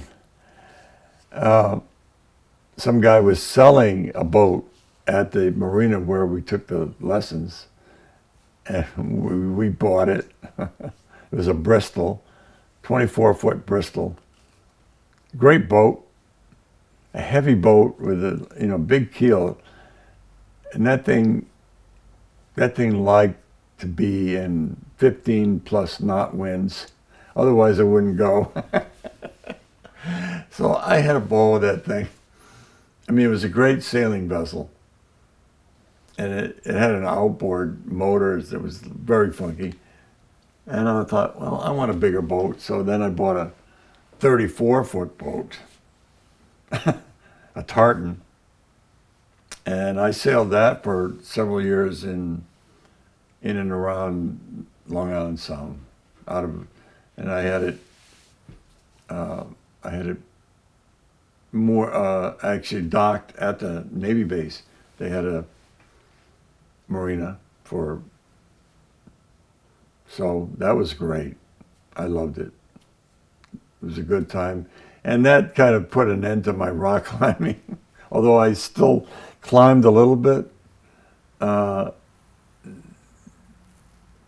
climbing kind of took a second seat to sailing. Because it was a similar kind of thing that it was doing for you? Yeah, it was like such a focus. When you're sailing, you're like 100% on what you're doing. And the same way with climbing. I mean, if you're not 100%, you're going to fall. or tip over or whatever it is, right? Yeah. And they're really incredibly engaging sports, climbing and sailing, and not dissimilar. Can you tell me? I mean, I know you like traveled for rock climbing. You like, Oh, I did. I went all over the United States climbing. Tell me some of the trips. Well, one of my favorite places was Red Rocks out in Arizona, and that's part of the Mojave Desert. I don't know if you knew that, but it's a magic place. And for someone growing up in New England or New York State, the Mojave Desert is certainly a different place. Sort of like being on the moon. And it was challenging and just so unusually visual. And I always had fun. I mean, I climbed a lot of routes out there. I also went to Joshua Tree and to and a couple other spots in California. Can't remember. But we climbed at the Gunks a lot. I mean, we'd go, at least 3 or 4 times a year to the Gunks. And were you lead climbing, trad climbing? Trad, yes, all trad. And you were leading. I was leading. I didn't at first, of course, but I mean, I soon got into leading. Who would you go with? Well, mostly this group from Rhode Island, and then later we formed a Connecticut group, which also grew and still exists, which is nice. And Connecticut had a lot of political frailty in the climbers groups for some reason or another. They were odd. It was just odd when I first started meeting Connecticut climbers. They were all at odds with each other, and they had a foundation called the Ragged Mountain Foundation, which they somehow bought part of the mountain, the property, so that they could use it exclusively and not have any restrictions. And that group kind of was a little bit I don't know. I mean, kind of isolated, and they didn't like foreigners, and they wouldn't let people in unless they liked them, and it was just odd. So we found people, got together, and formed another group through the AMC, and the Appalachian Mountain Club. Yeah. So, and then they sponsored us for insurance and stuff like that. I mean, I never took a leadership role, but I got people together. I was the silent voice there. And when did you meet my old instructor, Jamie? Oh, Jamie. Yeah. Yeah, that was later on, and I was climbing in the Whites with the Rhode Island people. And so they would go and stay a week. You know, they would, every year they would pick a place and go and climb. And I was climbing this particular route, and you guys had just moved to New Hampshire. And somehow this guy looked like, I mean, because he had young kids with him, and I'm thinking, this has got to be the White Mountain School. And it couldn't be anything else somehow to me. So I just asked him if he knew your mom. He says, yeah. And then oddly, the following year I was on the same route, and there he was again with some more students. It was Jamie. His name was Jamie. Yeah, that was so funny. And you would climb with him? Or No, I didn't climb with you him. just like met him a few Yeah, times? I mean, we were stuck on a ledge for about a half an hour, so plenty of time to get information back and forth. Yeah, because on that particular route, some people, if they go slow ahead of you, you have to wait, and sometimes there's 2, 3 parties waiting to climb, and the climbers ahead of us were having a hard time, both times, for some reason. And so, let's see, Taekwondo, rock climbing, sailing, or kayaking, Kayaking. sailing. Kayaking, climbing, and I also ice climbed as well, And ice climbing. and then sailing, and then I did power yoga. Were there activities or hobbies that you tried out that didn't really stick? Anything that you like took a lesson or you like? I don't think there was any. I mean, I think, I mean, I probably did things that I knew I could do, or maybe not. I mean, they were fun. I did things because I enjoyed doing them, and they were challenging. And, you know, I wasn't necessarily expert at any of them in the end, but I did achieve a lot of skills almost in everything I did do. I mean, I knew enough to be able to teach it, at least to beginners. So, And I mean, I never really felt limitation. And I had a funny experience. For instance, there were some guys at the marina who lost a halyard on the mast. You know, probably a 40-foot boat, 30-foot boat. So the mast is probably at least 40 feet in the air. And climbing masts, not everybody likes to. As well. I mean, it makes sense, right? And so, and they were young. I mean, they were probably in their 50s. And they asked me, I said, well, I'll get it for you. No problem. So I climbed the mast. I had equipment. I mean, I just didn't fly up there. And they helped me. You know, hoisting, when you climb a mast, there's certain areas, and you need protection. So they did that. Although you can do it by yourself by using certain methodology. And I did it for them, got their halyard, pulled it down, everything was all set. And then, you know, maybe a week later, they found out how old I was. And they were like, oh my God. You know, I was probably in my, the boat 80s. I was in my 80s. And they were like, oh, it's too shocking. It kind of upset them. they feel guilty. Huh? They feel guilty. Yeah, well, something like that. Yeah, they just felt embarrassed, I think. Anyway. It was just an anecdote. It's not a big deal.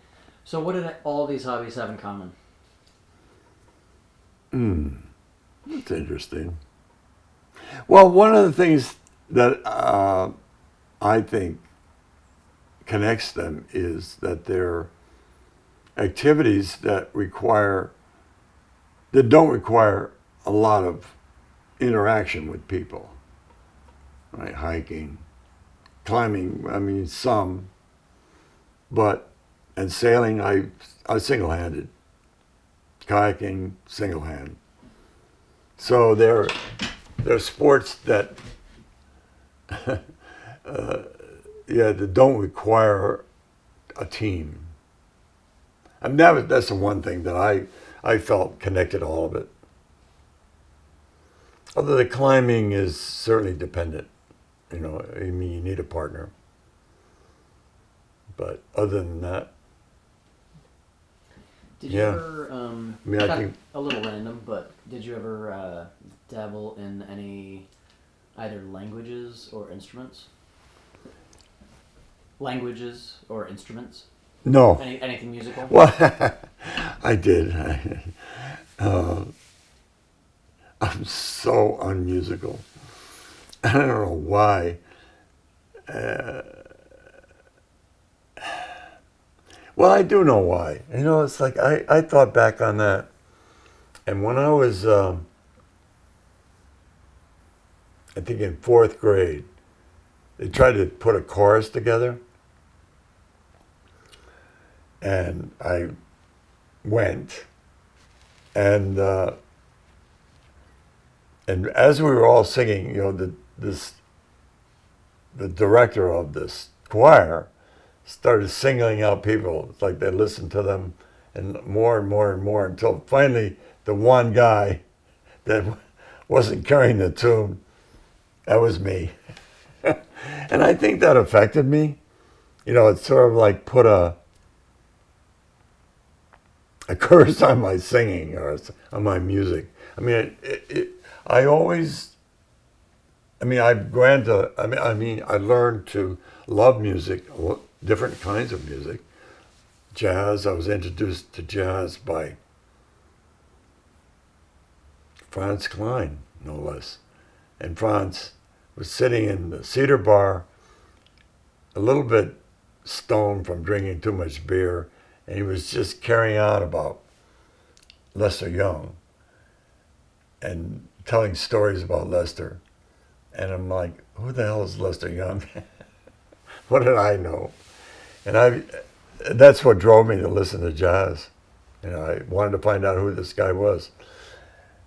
And Lester Young turned out to be one of the greatest jazz saxophone players in the world. and he knew him, right? Or at least seen him. And then later I remembered my father listening to opera on Sunday.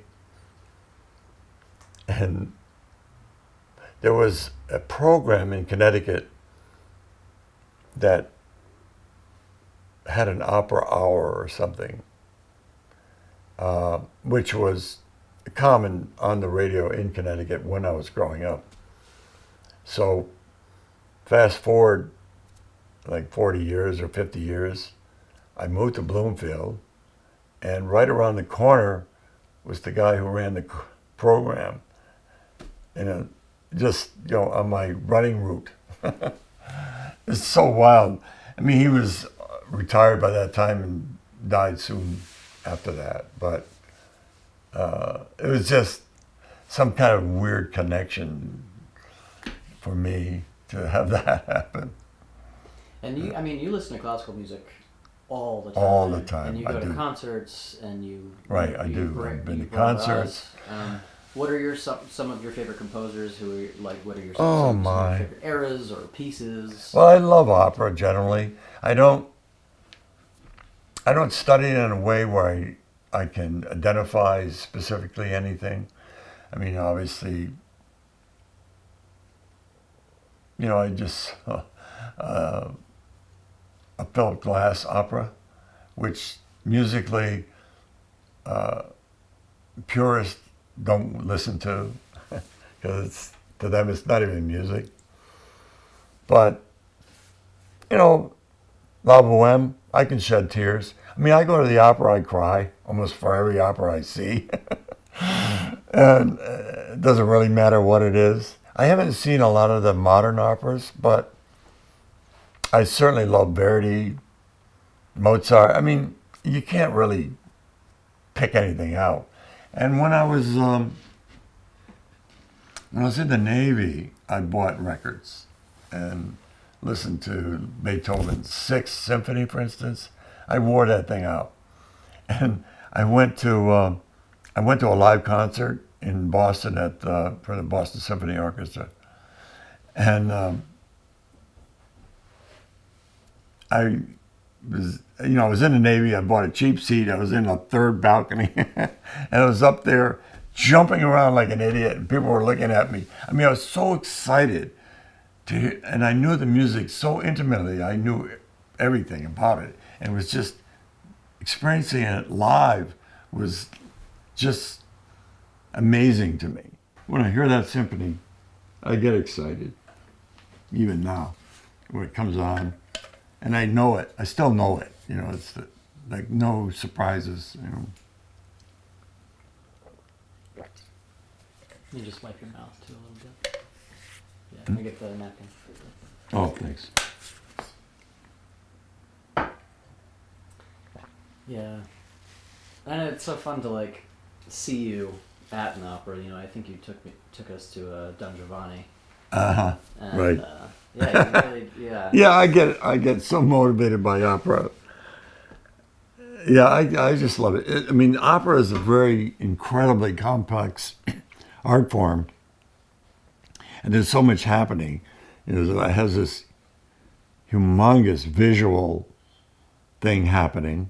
There's acting, and then there's the human voice, which in itself is so connected to,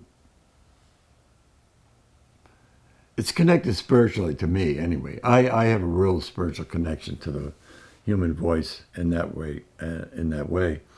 And then there's the orchestra. So there's a lot of parts happening. Oh, yeah, I love it. And what about any kind of pop music from the 60s till now? Like I never really connected to it. any Beatles? Any Yeah, I listened to the Beatles, definitely. anything? I mean, that was in 1963, so I was around when the world heard their sound. And yeah, I mean, I listened to it, but it wasn't like I had to hear it. I mean, I was familiar with their work, of course. And Dylan. With him about? Well, Cohen was, well, I guess it might have hit me at a time when Cohen's work was related to my life, you know, and I just loved his information. Like Dylan, the same way, you know, his songs are not just simple stories, you know, they're abstract and they're you know, they have a lot of parts. There is another, I mean, because of the gap, I remembered another wonderful story. When I was 12 and working on the farm, I didn't have anybody to talk to other than my grandparents, and they didn't talk. And my uncle either. It was a family of silence, you know. They just didn't have conversations as far as I could figure out. And that's why I liked my Aunt Aldith, who, you know, lived next down, you know, away from the farm. So I would sometimes I'd go out to where the hired man lived. Now, by the time I got to the farm, there was just they had one employee, and he lived on the farm. His name was Clayton. He was a little bit retarded, you know, disadvantaged in some way, but he was able to take care of himself, and he worked hard for my grandfather. And just for something to do, I would go out and visit with him, play cards or something. And he always listened to a radio station, local, that played country music. And I heard, at that time, the main artist on that station was Hank Williams. And I just listened to it. I didn't know what it was. And I would spend, you know, 4 summers listening to Hank Williams. And then forgetting all about Hank Williams until sometime, the kids were teenagers. We were on our way to my brother's Ed's second wedding or something like that. And someone had given me a cassette tape of Hank Williams. And I didn't listen to it. I didn't even know where it came from. It somehow ended up. And I threw it in the car for the trip and threw it into the cassette on the car, because then cars had a space for those tapes. And the music started playing, and I just had another moment, you know, of recognition of the music. And as it was playing, I knew all the words to all the songs and all the tunes. And again, I mean, it was really such an emotional experience. And I just started weeping in the car driving, and the kid's like, "What's the matter, Dad?" It's like, oh. So you know, it's talking about music, you know, it's so crazy. And then, you know, my sort of fascination with classical music when I was in the Navy, I was trying to elevate myself, trying to push my brain to someplace else. So, you know, I got involved in listening to the more common classics, you know, like Beethoven's Sixth Symphony and I don't know, little Tchaikovsky, violin concerto. I played over and over, and like Gershwin, stuff like that, and that sort of embedded that sense of listening to music in me, and I just continued. When I discovered jazz, you know, when in the '60s, listening to Franz Klein, I just dove into jazz. You know, I started collecting jazz, listening to jazz, and all the greats were available at that time. They were all, well, Parker had already died and Lester had already died, but Coltrane was still there. You know, there were people around that you could go see, which is great, you know. Don Cherry, Ornette Coleman, they were there in New York when I was there. And I just continued to listen to jazz most of my life, and I still do, and as well as classical. But in the 60s, there was, the popular music was very, very dominant. And now, you know, I started thinking about what you were saying and, you know, asking about that I ever liked popular music. But there were people then that certainly I listened to, and they were, let's see, little groups. They're gone now in my head, but like Donovan was one, I remember that name. Love and Spoonful. And they were popular because they were like little romantic stuff, and everybody was being romantic, you know. So it was all part of that culture. The Supremes, and that was in New York. Did you ever get into any of the psychedelic stuff, like the Doors, No. or Jimi Hendrix? Well, no. Well, Hendrix maybe a little bit later on. You know, after Woodstock. I mean, that kind of put him on the map. And I didn't do reggae right away, but later on I just got really invested in reggae and listened to a lot of it. And then the other interesting thing, recently, one of my radio stations that plays classical music stopped playing classical music. And they do interviews and news, and the odd thing was that I had just donated, right? It's like, oh crap. But I found another station near your mom's place, you know, out of Stanford, that area, that I can get a fairly strong signal. And they play classical 24/7. So I got my station back. But once in a while they play music from the 30s and 40s and 50s, which is my introduction to music when I was dancing, you know. And my parents, my mother, she loved to dance, and so she was kind of a flapper as a kid, and she did that, you know, before she had to get married. But yeah, she was a wild kid, I'm sure. So I heard her music as a child, and then this radio station plays it, and it's like, oh yeah, I remember all that stuff. It's so wild, you know, listening to music I danced to as a teenager. And then the other thing was when I was maybe 10, 11, 12, that area.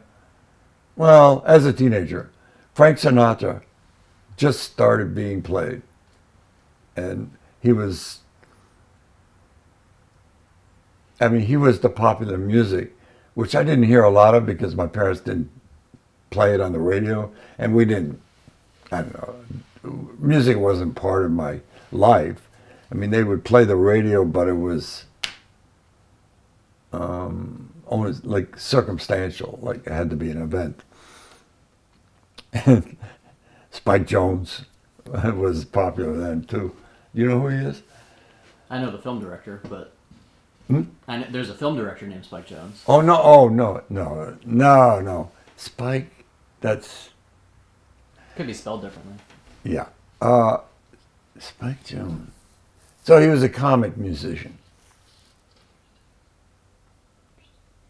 Yeah. Check it out. Different Spike. Yeah. And what about films throughout?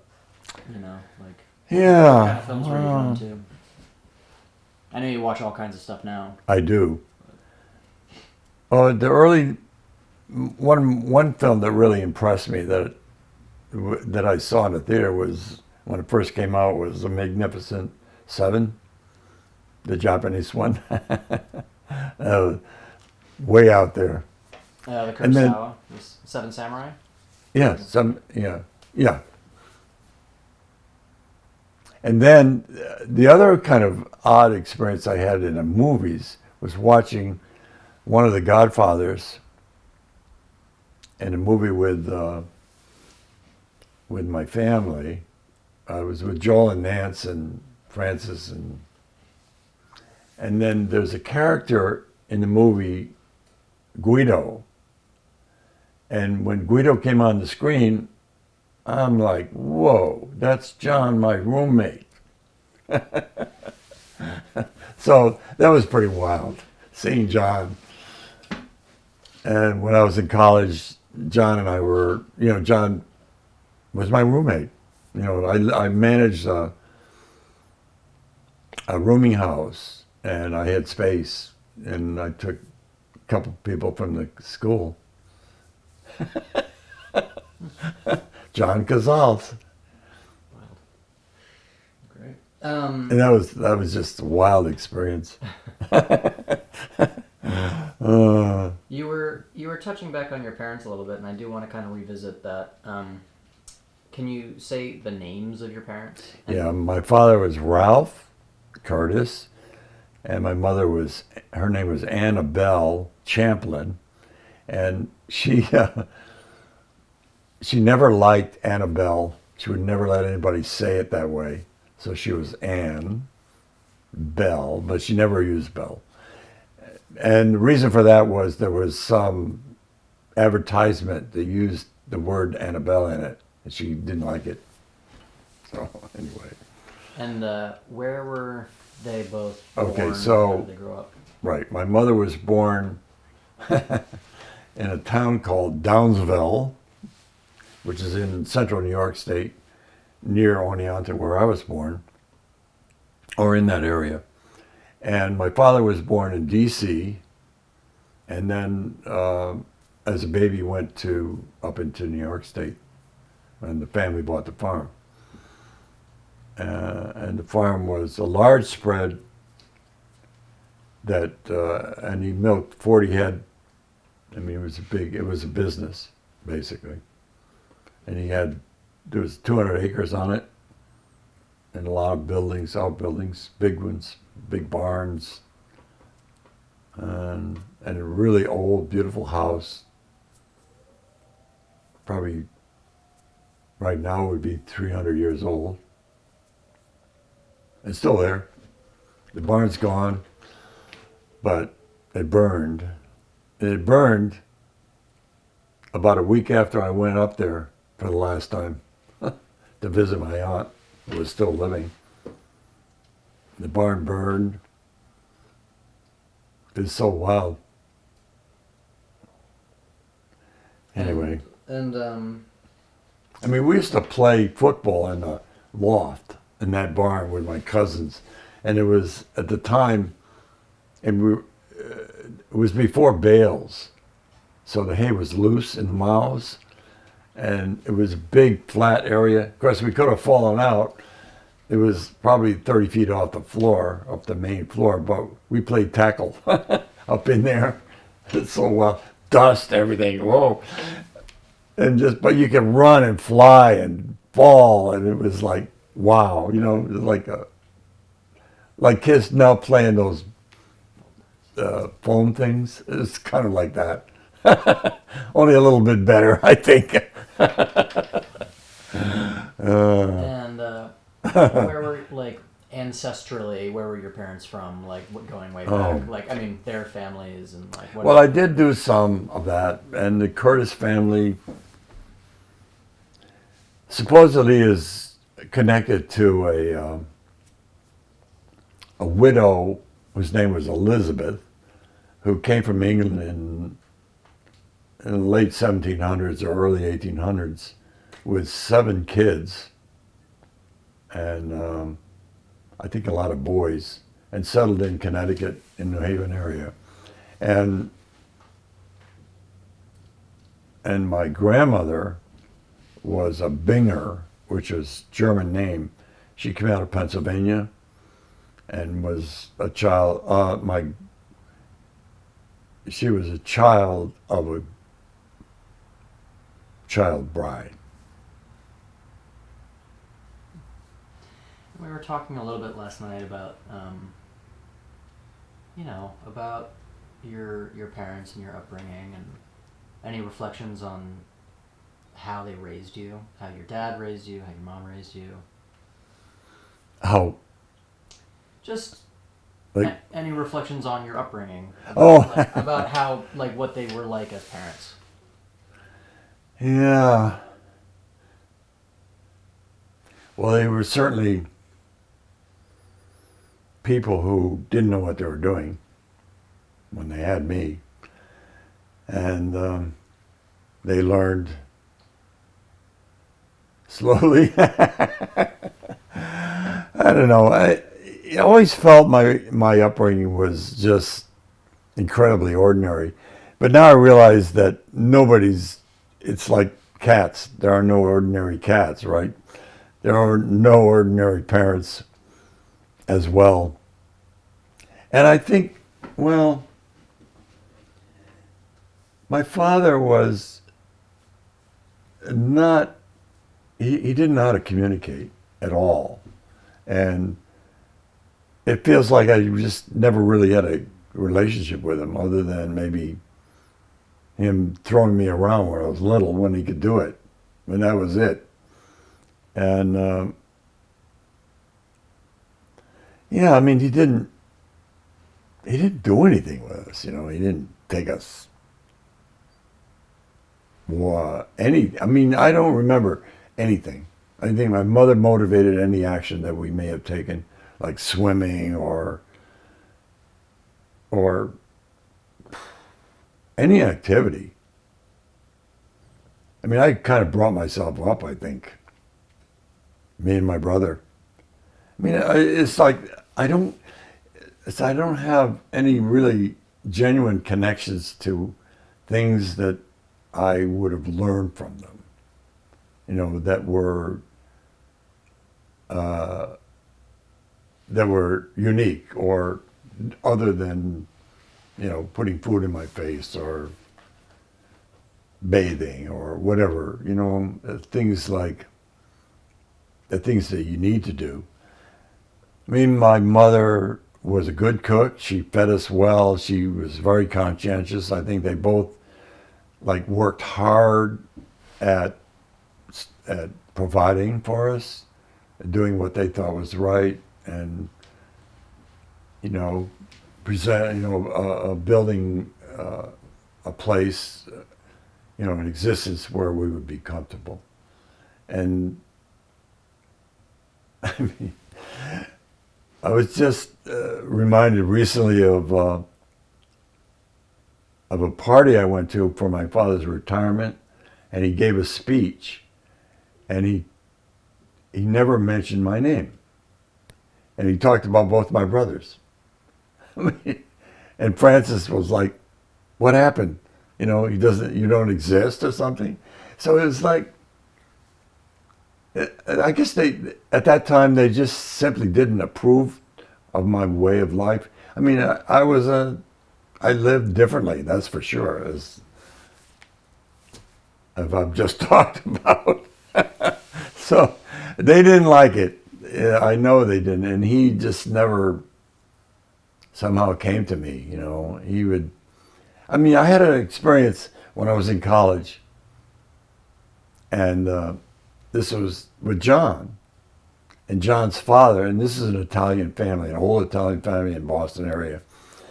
And John's father was coming to visit him, and we lived in this, big tenement, it was like a row house. It was beautiful in Boston. It was great. It was beautiful brick. But we lived down in the bottom of it, the 2 floors on the bottom. I did. And so, and the entrance was underneath the steps, and it was a little bit dark, a little tiny hallway. Well, not tiny, but there was a hallway, an entranceway for the lower part, because it was originally built for servants. So I was living in servants' quarters. And John's father came in the door, and he was like a formal Italian with a hat and coat, big coat, and all of that. And John and the man, his father, came up to each other and they embraced. And I had never experienced that in my life. And I was, 24. My father never hugged me. It's like, I'm like, wow, this is like astonishing thing to experience, seeing John and his father embrace. And they just didn't do a quick hug. They embraced, It was like they were happy to see each other, and they let each other know.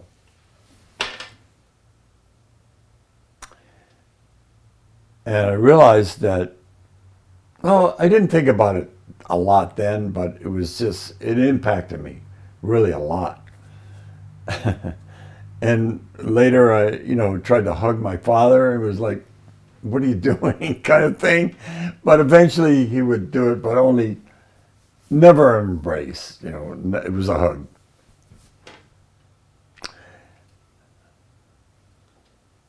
And do you think his dad But- treated him this way too?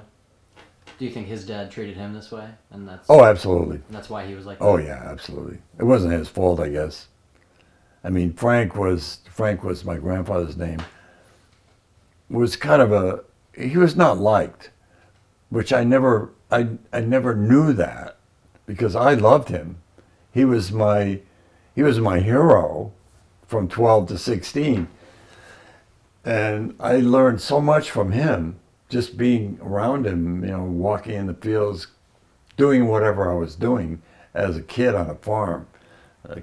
He put me on a tractor when I was 12 to drive it, things like that. And I did things for him that I had so much fun doing, like driving all the equipment around the farm and doing things that was never beyond my capacity. He never asked me to do something I couldn't do. And he taught me how to move. The fence post story.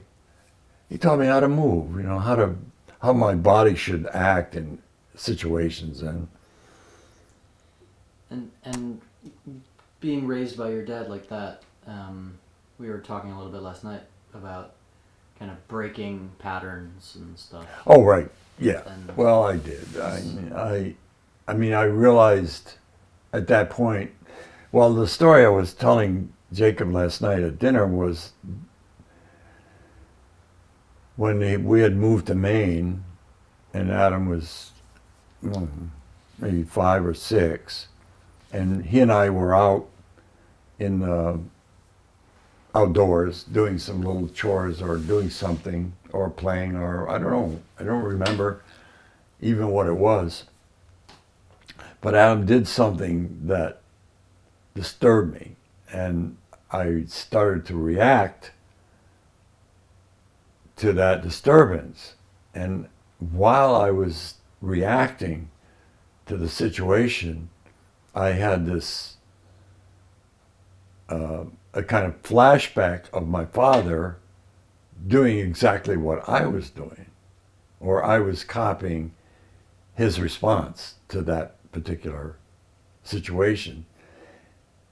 And I knew immediately that as a child, I didn't like his response. It was horrible. it wasn't appropriate, and it didn't do any good. So I stopped in the middle of all of it and corrected it and realized that, I was reenacting something that had happened to me. And that in order to, so what happens in those situations, my belief is that it continues a reaction to a situation which you pass on. So if I had continued, that means that Adam would have done the same thing to his kids, and they wouldn't have liked it either. Although he had all girls, but it might have been different. In any event, it's like breaking a chain, breaking an action in a family relationship. And that's what that was. And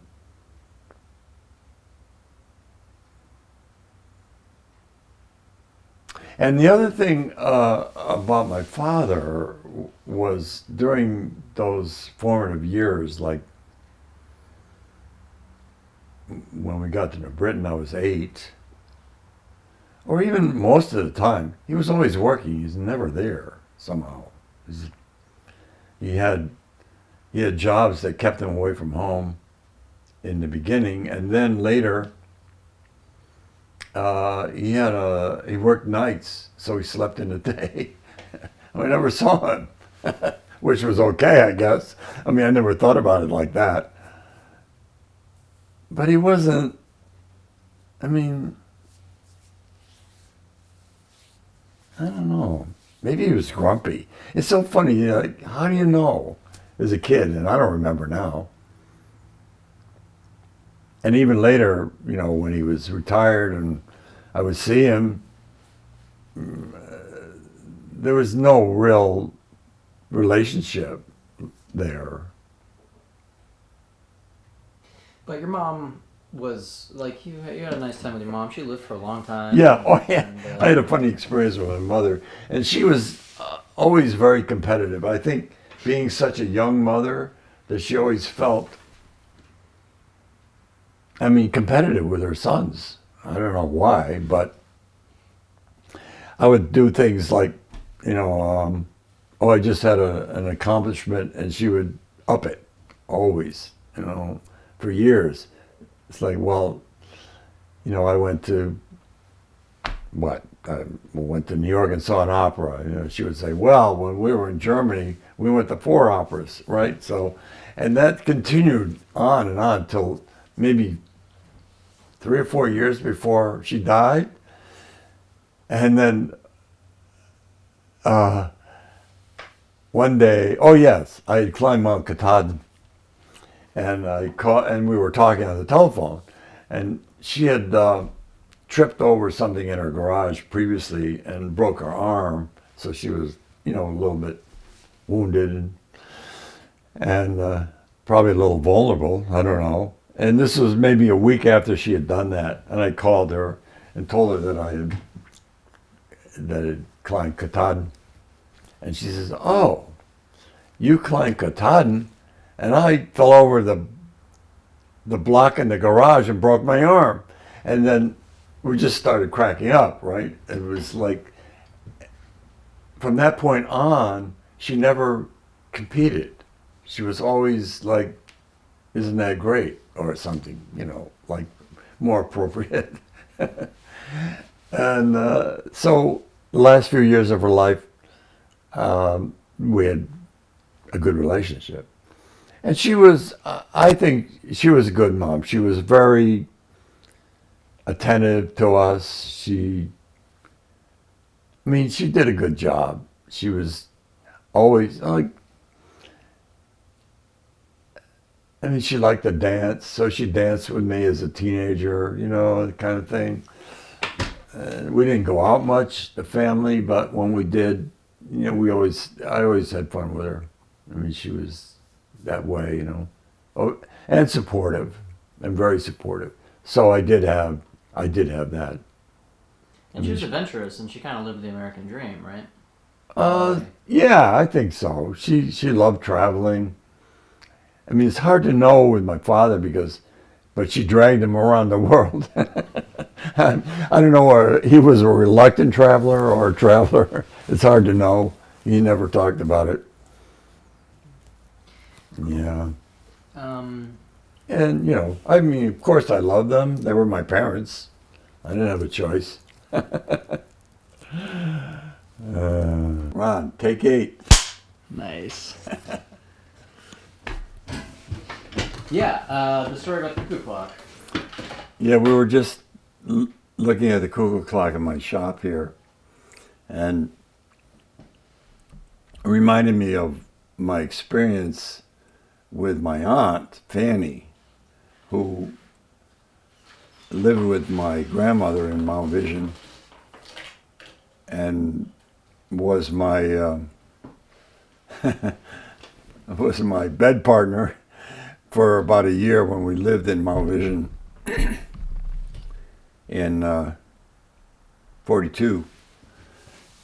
And Fanny, I mean, the family had a cuckoo clock somewhere. And I don't remember. Oh, I know. It was the families. Like my Aunt Ruth had a cuckoo clock, I guess. But Fanny didn't have one.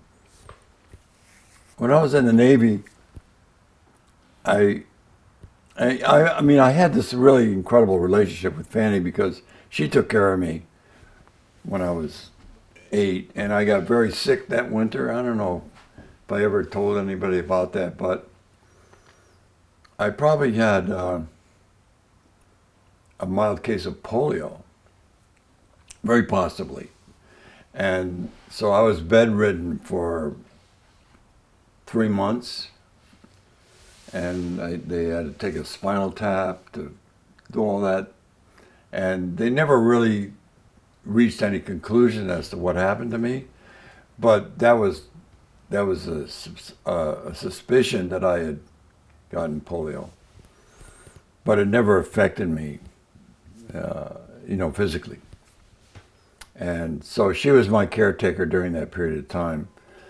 And she was an active school teacher. At that period of time, she drove in a little Ford convertible with a rumble seat. She was such a character, that woman, and so kind to me. I mean, it was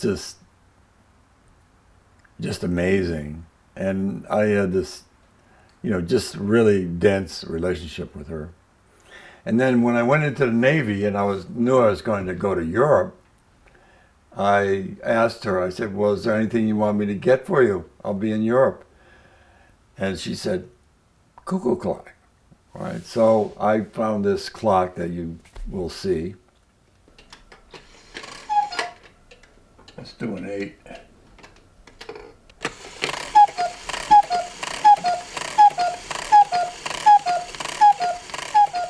In Germany, and brought it to her and gave it to her. And she obviously loved it, and she ran that clock from that day until she died. It was always there in her life. And whenever we'd visit, the cuckoo clock was always there. So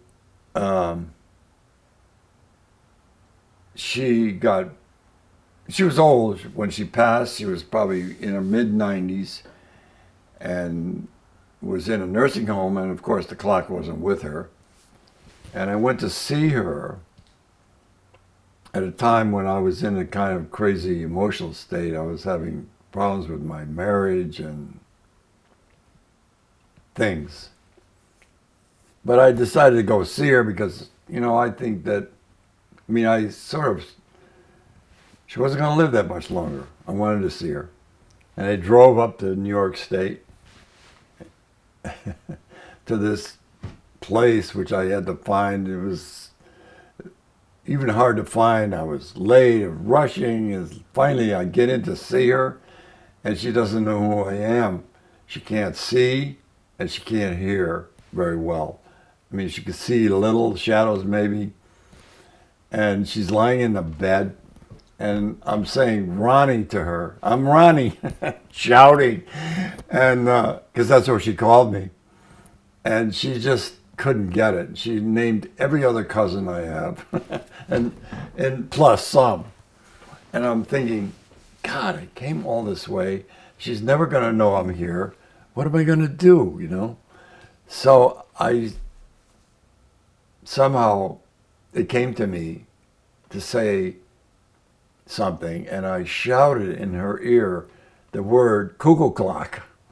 And she went, Ronnie! So anyway, that's the story of the cuckoo clock, which obviously ended up very satisfying. Yeah.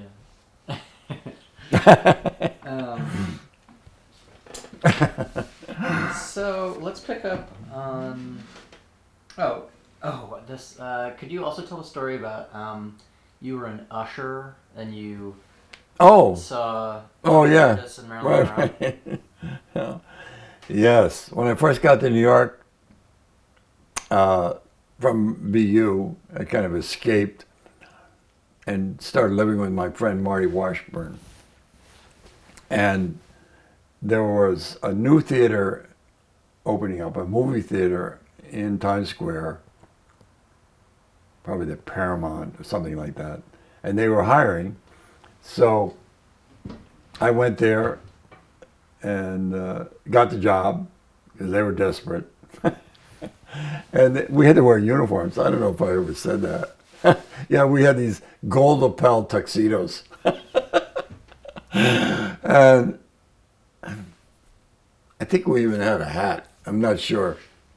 But anyway, we were ushers. I was a balcony usher.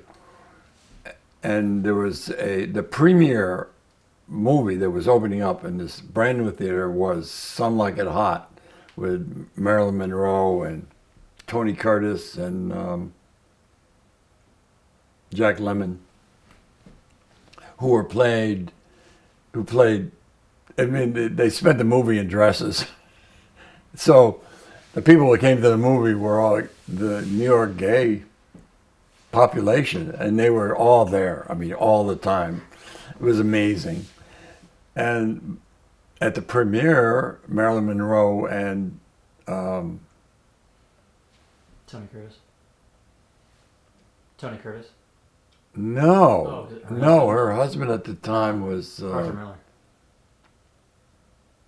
who was it? Miller? Anyway, they were there. Was it Miller? Yeah, oh, it might have been Miller. Wait, Arthur Miller, Arthur Miller. wasn't it? No, was he married to her? I thought so. The Could have been. Yeah, I think that's. I mean that would be wild. I think it was Arthur Miller. Yeah, it was just a really wild experience, that whole thing. But you saw them coming down. Oh yeah, it was sat on the. I mean, unfortunately, I was in the balcony and they were on the main floor, but so I didn't get that intimate a look at them. I just saw them sitting in their seats there. Cool. Did you have any other encounters with notable people ever? Oh, And ever getting an autograph or anything? like Francis met Kennedy, shook his hand. At a rally? What was it? Yeah, she was politically involved, and she was part of his inauguration.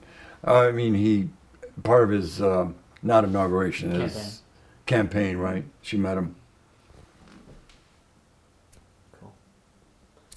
Oh, I don't know. Probably there are some. Yeah. Well, Franz Klein. I used to sit, and the other thing that happened was, let's see. Who's the actress with purple eyes?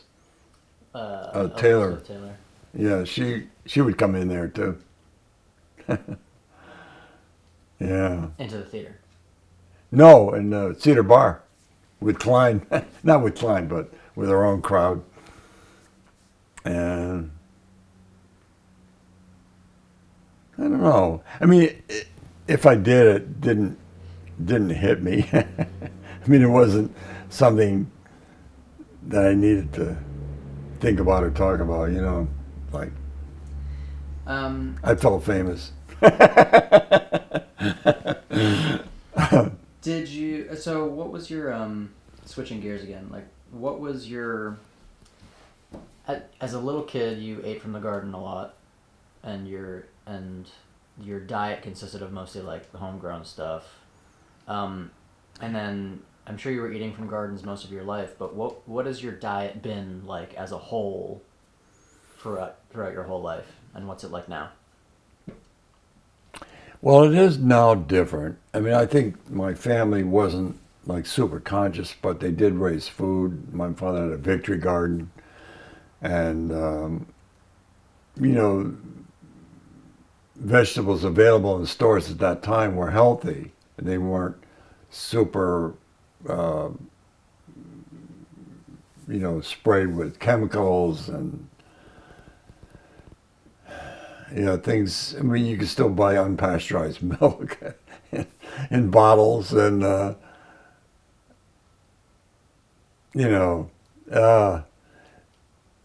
Well, have you had any like guiding principles about diet? well, I'm getting there. I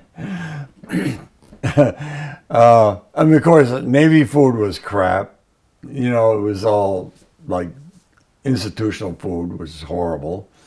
And then when I went out on my own, I wasn't that necessarily conscientious about eating. I didn't do anything. I mean, I probably ate bad stuff, but even in the 60s, bad stuff wasn't horrible. So obviously I survived that. And then Frances and I both became conscientious about what we were feeding our children. And so that was the original motivation, is the feeding the family. And I had gardens in Maine, and I didn't have a garden in New Jersey and other places, but Maine was a big one. I started gardening in Maine, actually. Oh, no, wait, I did. I had a garden in California, but it wasn't enough time. We didn't stay there long enough. I started building a compost pile, and Charlie Hinman, the owner of that property where the donkeys were, he was like, "What are you doing?" He didn't understand it. And I was going by some formula, building this thing. It would have been beautiful, but that didn't work out. So when we moved to Connecticut, I mean, Frances did all the cooking. So I was, that reminds me, when we were first married, the only thing Frances could cook were boiled eggs and make tuna fish sandwiches. So I started cooking in the beginning, and I did all the cooking for the first year or more. And then, I don't know what happened, but she started to learn. She taught herself, basically, and from me. And I did it. I mean, my mother was a good cook, so I guess I must have learned indirectly that way. This is the way you do. And so she eventually became a great nourisher of food for our family. And then as I said before, we became really conscientious when we were in Maine, and continued that all the way. And organic food wasn't an item. You couldn't buy organic food, but we did the best we could, obviously, all the way through, and then after the kids left, we just continued our good habits, which actually would improve over time, because in the 60s and 70s, there was not a lot of consciousness about food intake or quality of food, because maybe it didn't matter, I don't know. But we didn't, we didn't consume Coca-Cola and things like that. Sorry, you still just have like one. Still something there. Just take a sip of water too, I think. Yeah, it was like a piece of nut or something. Yeah. You can take a sip of water. I know. I ate some nuts, so maybe the little It's okay. little shards are Yeah. flying out of my mouth when I'm talking. You're okay now. You're okay. Oh, Sorry, good. Sorry, not to be a pest. I felt okay. Yeah.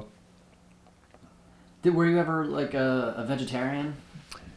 Yeah, I mean, I was never strictly anything. I would cut down on meat, maybe have meat 3 times a year, 4 times maybe. I mean, that's not a vegetarian.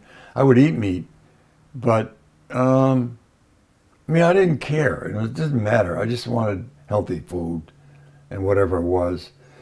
And the meat and the dairy, I had to give up dairy because it was bothering me eventually. And I started with soy, probably in the late 70s, early 80s. And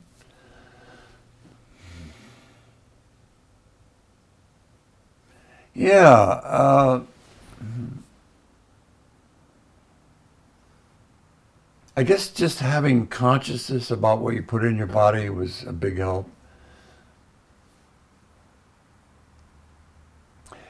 And I don't think I really seriously did anything until after, the turn of the century, like in maybe 20 years ago. Started very conscientiously trying to get the best food,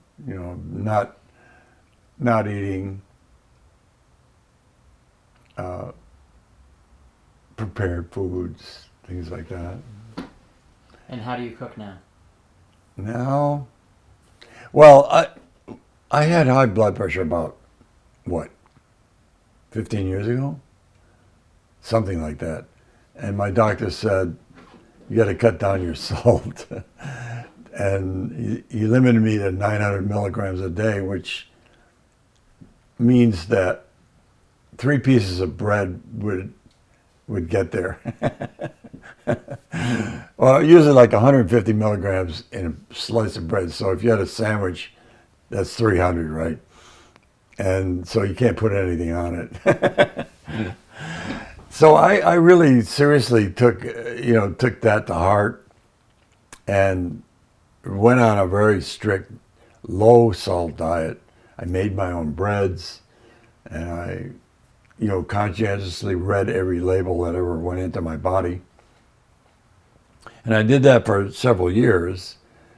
And in doing so, it really created a habit of being conscientious about what I ate. And Barbara is also, when I met her, she was drinking Diet Cokes. I'm like, Barbara, that's no good for you. It's like, well, but eventually she went all the way over. Now she's almost all organic and very strict with her diet, more so than me. And I still maintain a kind of easy way to deal with my body. And I'm not, I still eat meat once in a while. I eat lots of fish and beans for protein, quinoa, things like that. And vegetables, green. I eat from my garden in summer, which I enjoy. How did you meet Barbara? Yeah. Actually, it's amusing because my lawyer for the divorce was Bob Ludkin, and he helped me do the money and distribute all the funds and all that. And there was some left over for me out of the whole arrangement. And so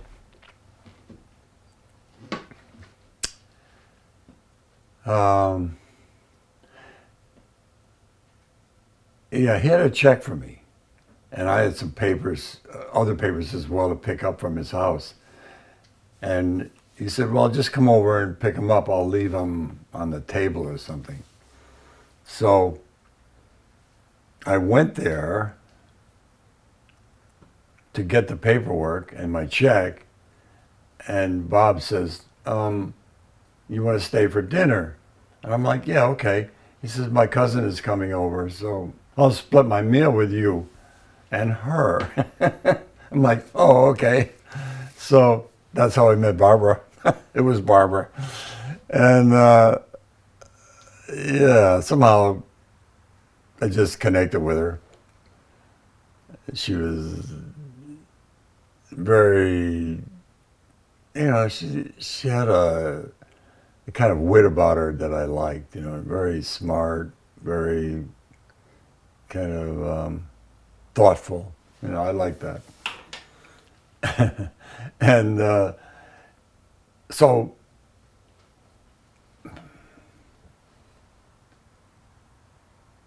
she was here because her mother passed away, and she was managing the house and the remains of the house and emptying it out, getting all stuff arranged. So she was going to be here for a while.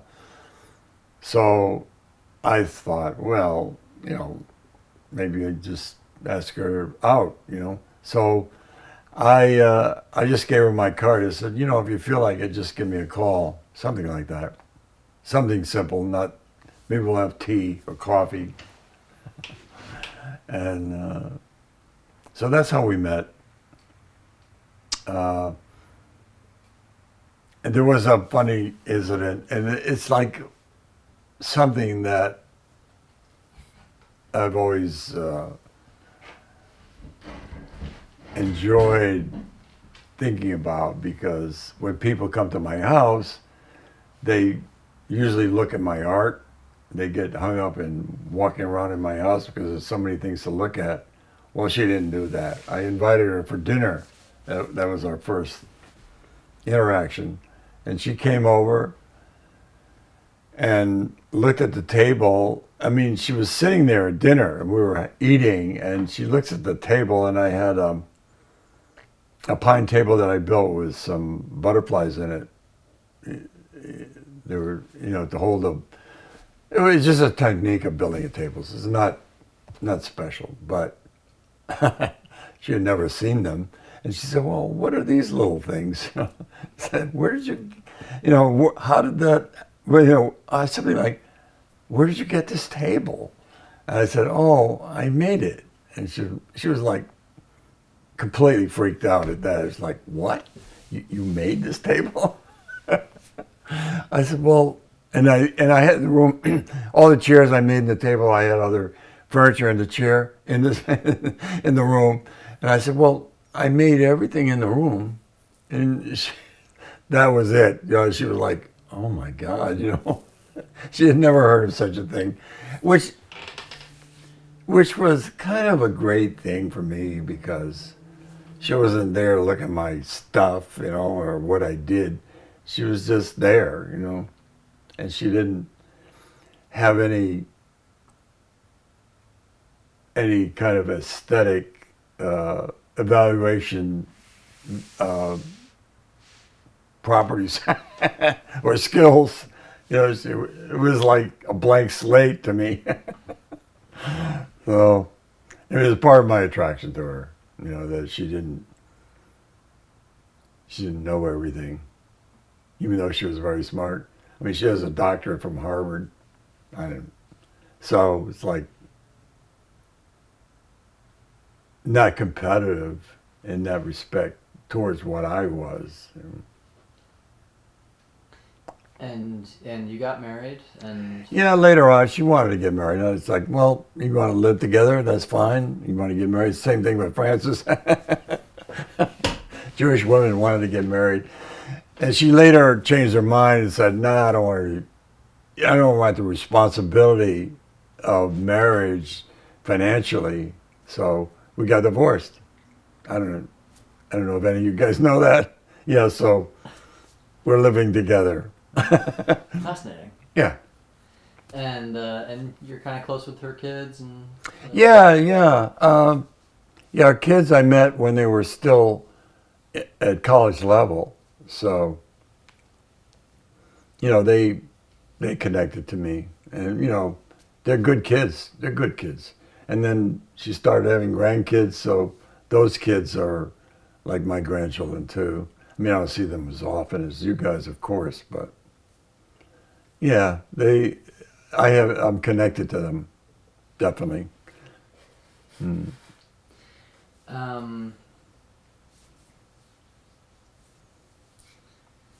What else? I've just like 4 more questions or so. I'm sure it'll turn into another 3 hours, but I kind of have kind of a random one. Like, what are your thoughts on technology?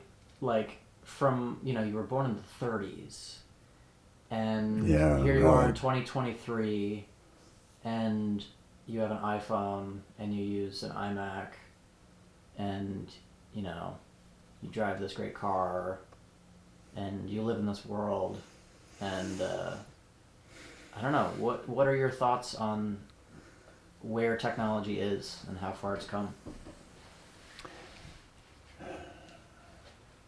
Well, technology to me has always been kind of an evidential progress. It isn't something that has initially shocked me when it comes, and I'm pretty accepting of the technology and I've never been afraid of it. A lot of people are my age, and so I've remained somewhat proficient with computers and phones, and I'm not I know that probably a 7-year-old can teach me things. But it's been, looking at your life and watching all the changes certainly is incredibly dramatic, especially in my lifetime, from 1930s. Anything you feel like you could? Cars were just being used commonly when I was born. The first cars were in the 20s, and there weren't roads. Before that, there were roads for wagons and horses, and my grandfather had horses. And, I remember the horses doing the farming when I was small, visiting. And by the time I got there when I was 12, like only 12 years later, he already had a fleet of tractors. So it was quick. Anything in the modern era that kind of like blew your mind, or like you think about it and you're like... Well, the AI is a little shocking, and I don't understand it. And I get it, but and I understand how it works, but not really. As things come along, I feel like I embrace them. It's something. I think it's something that feels progressive to me. How do you not get freaked out? I feel like it's so easy to get scared by modern technology. Things are the world is gonna change, or humanity's doomed, or something. I don't fear it. I have a trust. I don't fear it.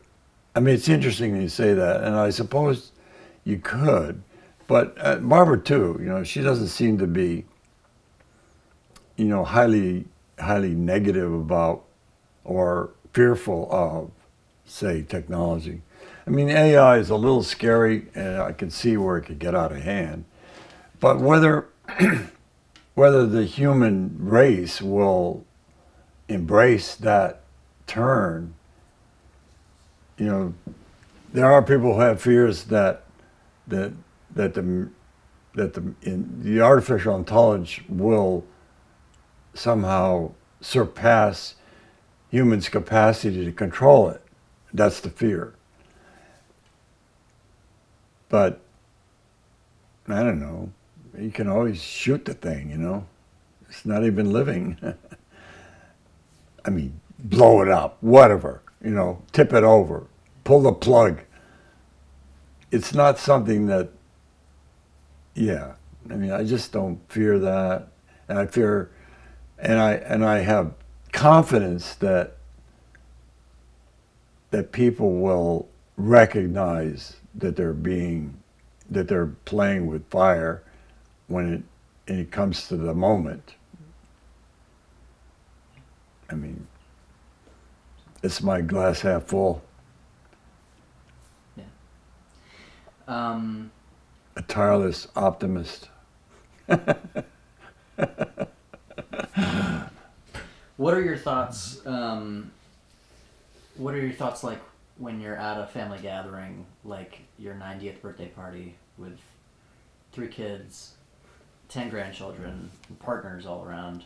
What kind of emotions and feelings are going through you? Oh, goodness. Well, it's just like the Jewish word kvelling, right? It's just such, I feel like a great warmth. I feel, so welcomed into that circle that, and I don't feel like controlling it or in any way negative about it. That's for sure. And it was just such a real delight for me to be with everyone at that time. It was just great. I mean, it wasn't like it didn't make me cry. It wasn't like that, but it was just like a super glow of gentle love everywhere, coming from everywhere. Yeah, it's interesting. Funny, interesting question.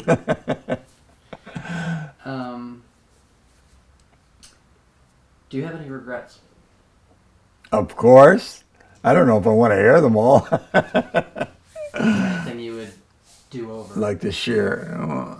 Well, it's funny. There are things maybe that I could have done differently, but carrying regrets is weight and is a negative energy that can help destroy you. And I just choose not to do that. I mean, I have a few things that, it's like, it would have been nice that way, or to take that fork.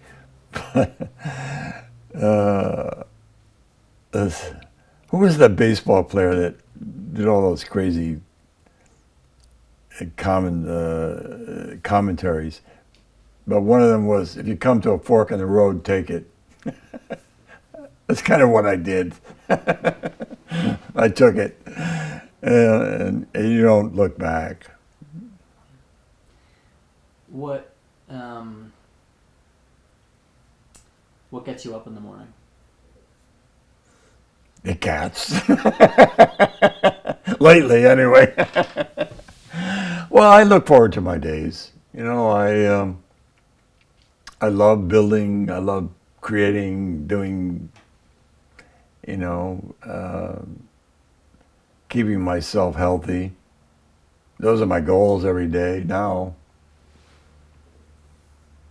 And I have these jobs right now that prevent me from doing what I want in here. And I'm like, well, I got to get through them, get rid of all the jobs and not take any more.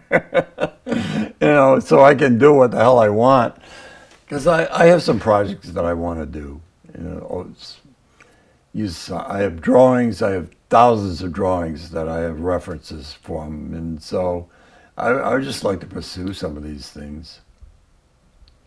Keep them going. And I want to produce a new piece before Christmas because I want to be able to photograph it for a Christmas card to send to my friends.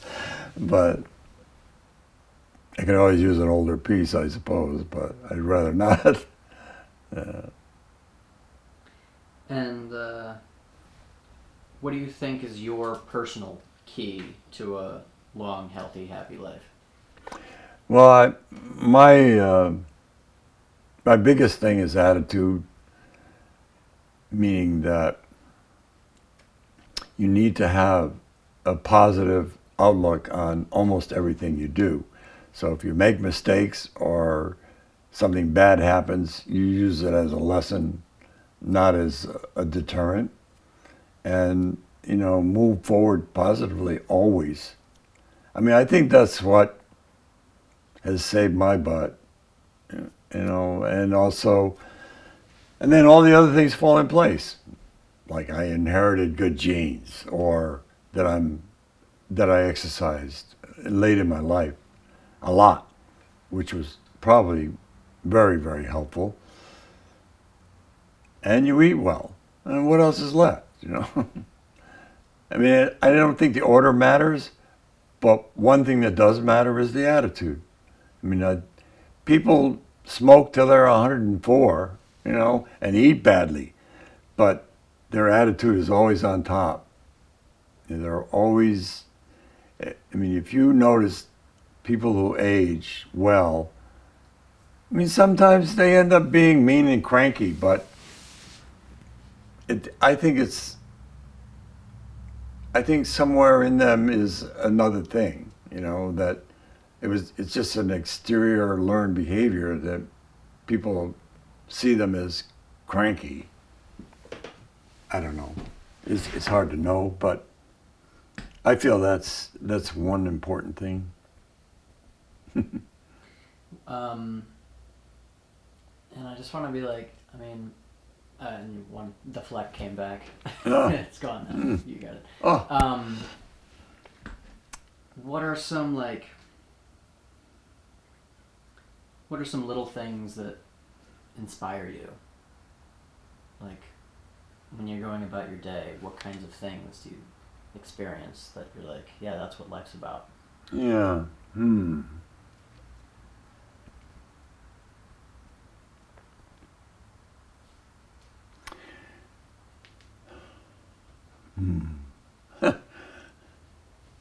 Man, I don't know how to really answer that. I know that